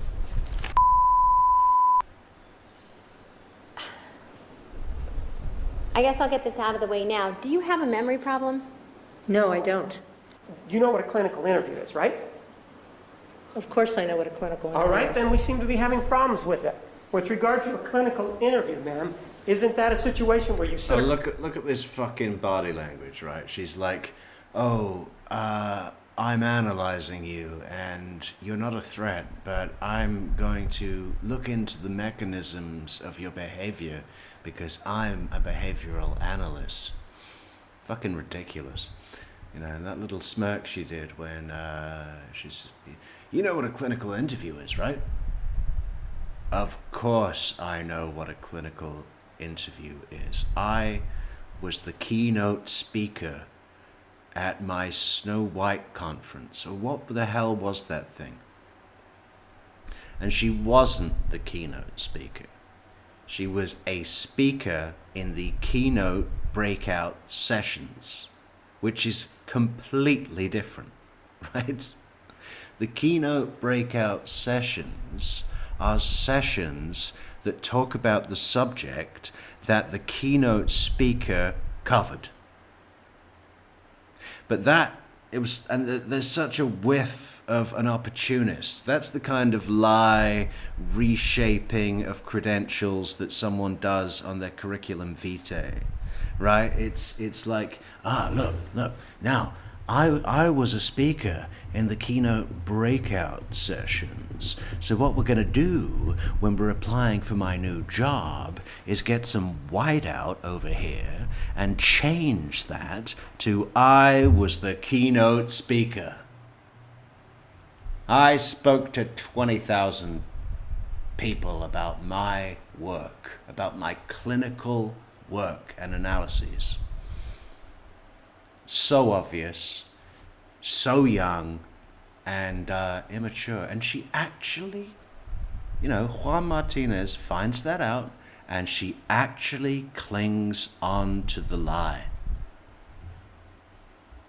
She wants hanging.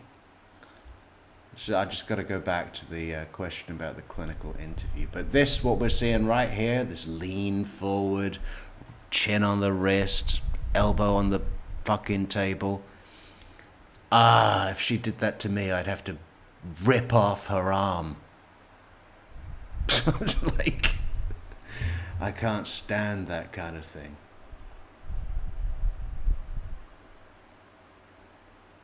Anyway.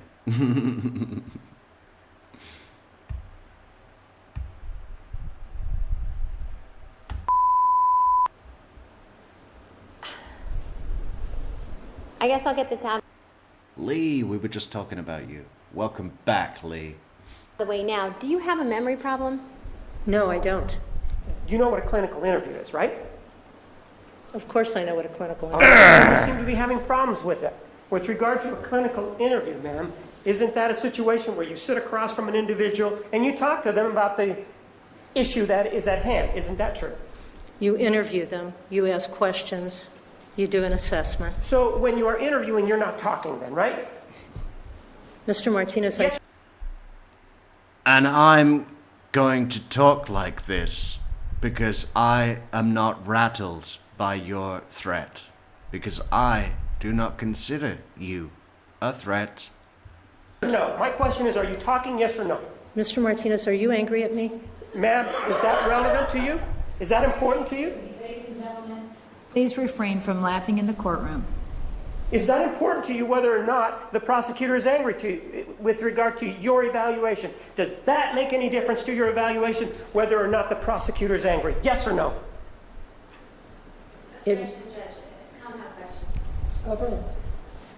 It makes a difference to me the way I'm spoken to, and I would like you to speak to me the way I speak to you. Ma'am, is it true that just because the prosecutor is angry at you, is that going to make you change your answer with regard to whether or not this is a battering situation?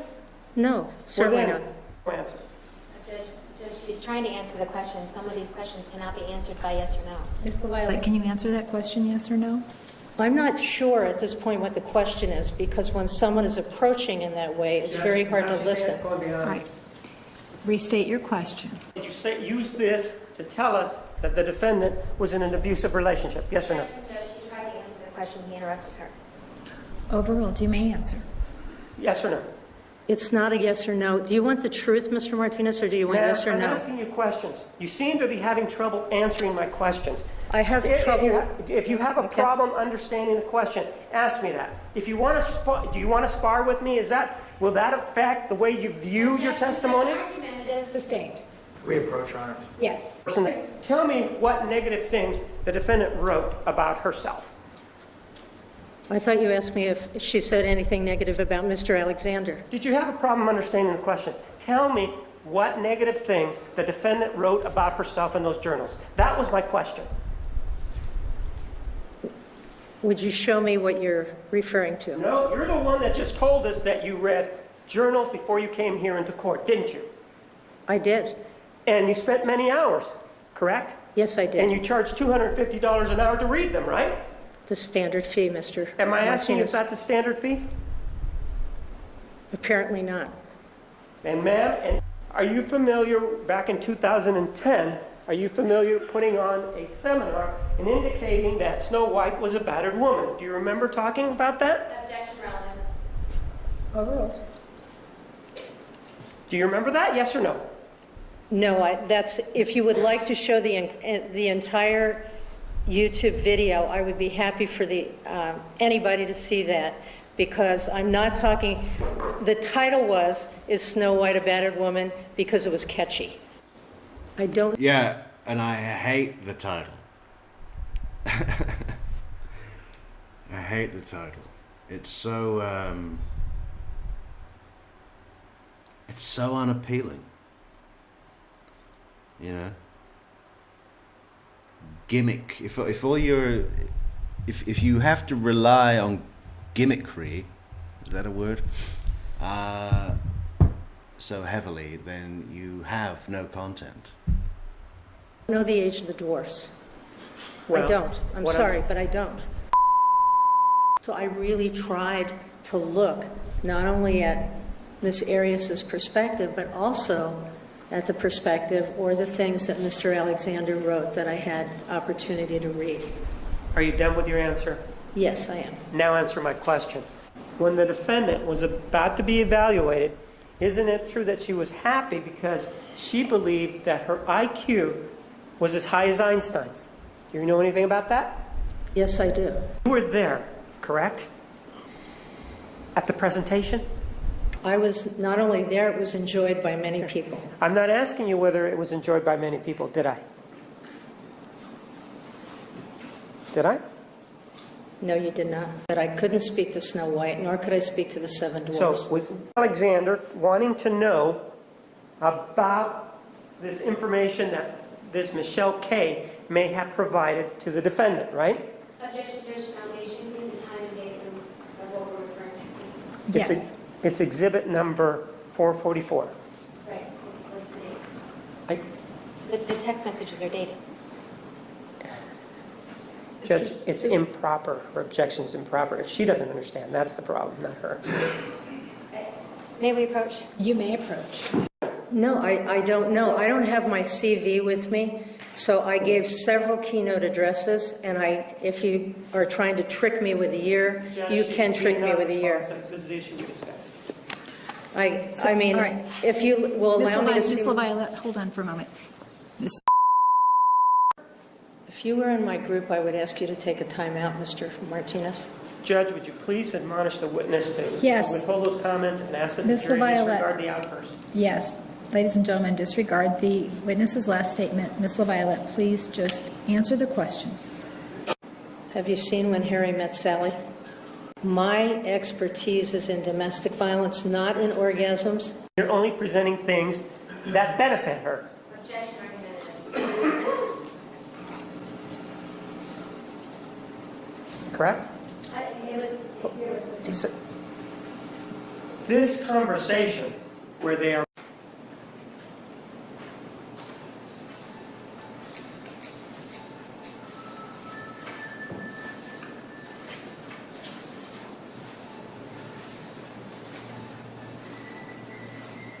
Oh, I love this. That's her phone.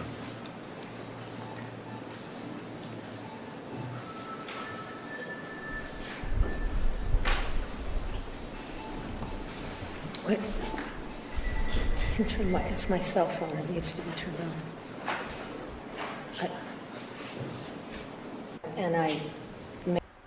And she knew that as soon as it started ringing, because what other moron would have a ringtone like that? She was hoping that the caller would give up on the call, and she wouldn't have to confess to it being hers. Imagine that. Imagine being an expert witness. You know, an extremely questionable one at that. Ethically questionable. Imagine that, being paid all that money, going up on the stand, embarrassing yourself and your entire sector of your profession in front of millions, and being beaten half to death intellectually by Juan Martinez, and then your cell phone that you've left in your coat in the gallery goes off and stops the whole proceedings. I mean, thank you, God. May have follow-up tests that... Yes, I can do. Ms. Lyle, don't tell me about your personal issues. May I have your name, please? Janine DeMarty. And typically it takes about a year to get your license, right? No. Well, typically you have to do 1,500 hours of work, don't you? Not postdoctorally in Arizona, no. Okay. But you did, right? I chose to do that. So that was just your choice to do? Yes. Rather than get your license when you could have, you just waited for a year? I didn't just wait. Well, you didn't get it in 2009 though, right? I did that on purpose. That's what I'm asking. You did it on... Okay, so... Overruled. And when you're working for those places, you're called a fellow, aren't you? I'm called Dr. DeMarty. And at this point in time, you really didn't have much experience. You just got your doctorate a year before, right? That's incorrect. So you had lots of experience? I had experience. Okay, lots of experience? I started seeing patients in 2004. Okay, so when you start seeing patients, then that's what gives you experience then, is that what you mean? Yes. Okay, and so your education isn't necessary? Necessary for what? Well, to have the knowledge to do what you do. Of course it's necessary. I can't give you a specific number, but there was a lot of records, as you know, a lot of videotapes to watch, police interviews. There was a significant amount of records, diary. If I gave you a number, I would be making it up. I don't know a specific number. All right, well, you had a bill for this time, didn't you? I did. Okay, do you have an idea then what you billed for it? I don't have my billing records. But I have spent a significant amount of time, more than I did in talking with her, and part of that was because I did find some inconsistencies of what she was saying. Yeah, you know what? The interesting thing is you're talking to me about inconsistencies, but that's not what we're talking about. So what we're talking about... What we're talking about... I can't give you a number, no. Okay, even though you would have billed for it? That's correct. And for that, you would have billed $250 an hour, right? That's correct. And do you think it's over 100 hours? I do not think so. Do you off think the it's top over of my head. 50? Probably, yes, over 50. Over 50, okay. And that's all hours that you're billing to the prosecutor, right? His office is paying you. Correct. I send my bill to him. Right, and then... Except for the bill I sent to you. Right, and that was for the interview, right? That's that correct. Mr. Nermi and I did with you. Correct. In your CV specifically, you don't list that you've had any specific interviews with trauma victims, right? Because I don't list out my patients on there, that would be inappropriate. Well, no, not their names, of course, but 2 of the PDS tests, it's Yes. talking about a description of the trauma that's bothering them. Can you show me what you're referring to? Sure. Do you want to see the questions, or? Whatever you're referring to.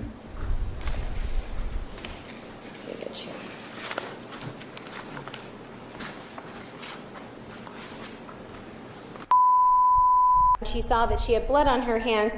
She knew something bad had happened, right? No, that's not what I said. Well, but she's told you that, right? That she knew something bad had happened? That she had killed him. Right, and knowing that something bad had happened, right? That would fall under the category of something bad. Okay, and that you're telling me that abuse is a pattern. So if it's just one instant, then is that not abuse? I'd like to clarify. Can I speak? It's a yes or no question. I don't believe I can answer in yes or no. All right, so then that's a no. No, I just said I can't answer you in yes or no. All right, and you would want to look at then behaviors and investigate maybe whether or not there's any true meaning behind these words, right? I couldn't do that because he's not alive. So when somebody's not alive, you can't get any information from them. Is that what you mean? From them directly? That's correct, because they're not alive. She would engage in behaviors that, again, to an outsider may be questionable as to how this would keep someone from abandoning them. For example, she was found hiding behind a Christmas tree. She would... Scope. She was found hiding behind a Christmas tree. I totally believe that to be true. She crawled through the dog door and hid behind the Christmas tree. Not in evidence. Approach, please. It's not even about whether or not you like Jodi Arias. 9 days out of 10, I don't like Jodi Arias. If Miss Arias is guilty of any crime at all, it is the crime of manslaughter and nothing more. First degree murder, guilty. And so concludes the special, whatever that was. I guess pugs don't swim. You can get the full thing on the YouTubes. Okay, so it's 7:10 in the morning. Should we go? There's still people in chat. It's always hard to walk away. You know what? I think everyone should leave a like on the video. Can we leave a like on the video? That would be helpful. Remember to like, share, leave a comment, and do other things. Do other things to support the channel.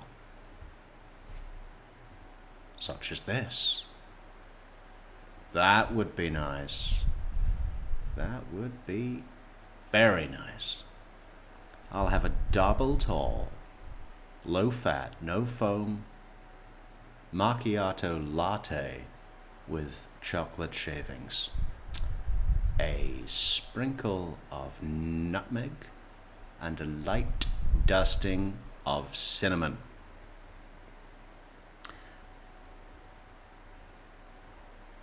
Yeah, I suppose I should go and try and sleep. We had a full 6 hours sleep yesterday. Or was it more? I think it was even more than that. 8 hours. I don't know how that happened. I think it was because I didn't drink coffee until 5 a.m.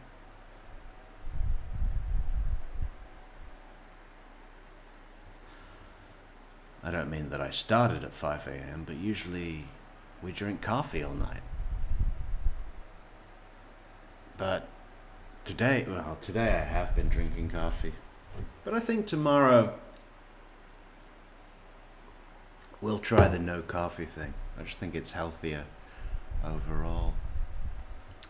Yeah, we should go because I've got a lot of editing to do. Hopefully going to be finished for tomorrow for an Adelson special. I think y'all are going to like it.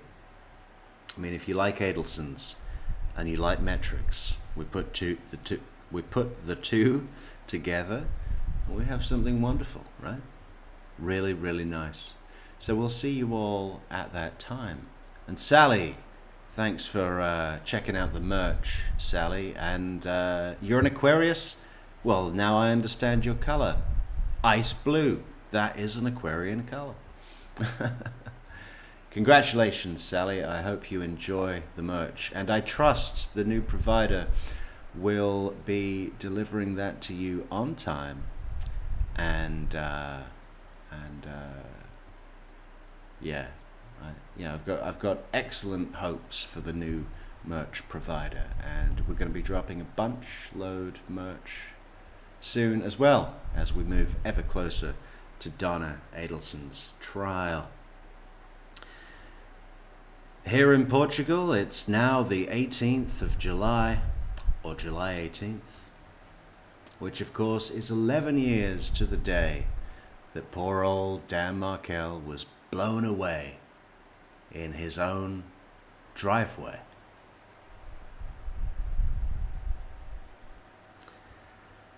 So, we will be definitely doing Adelson's one way or another to model, to mark this important milestone in his path to justice that we all hope will be nearing its sweet and rewarding end.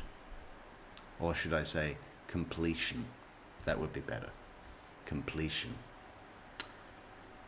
Good luck, Professor Markel, and to all our viewers. Please do leave a like on the video on your way out. Many thanks to the chatters, the super chatters, the super coffee go-getters, the super sticker givers, and the bulletproof Metrix moderators. We will return to the airwaves triumphantly like Zeus riding a thunderbolt from Mount Olympus. Okay. Good night, all. Many thanks. And adios.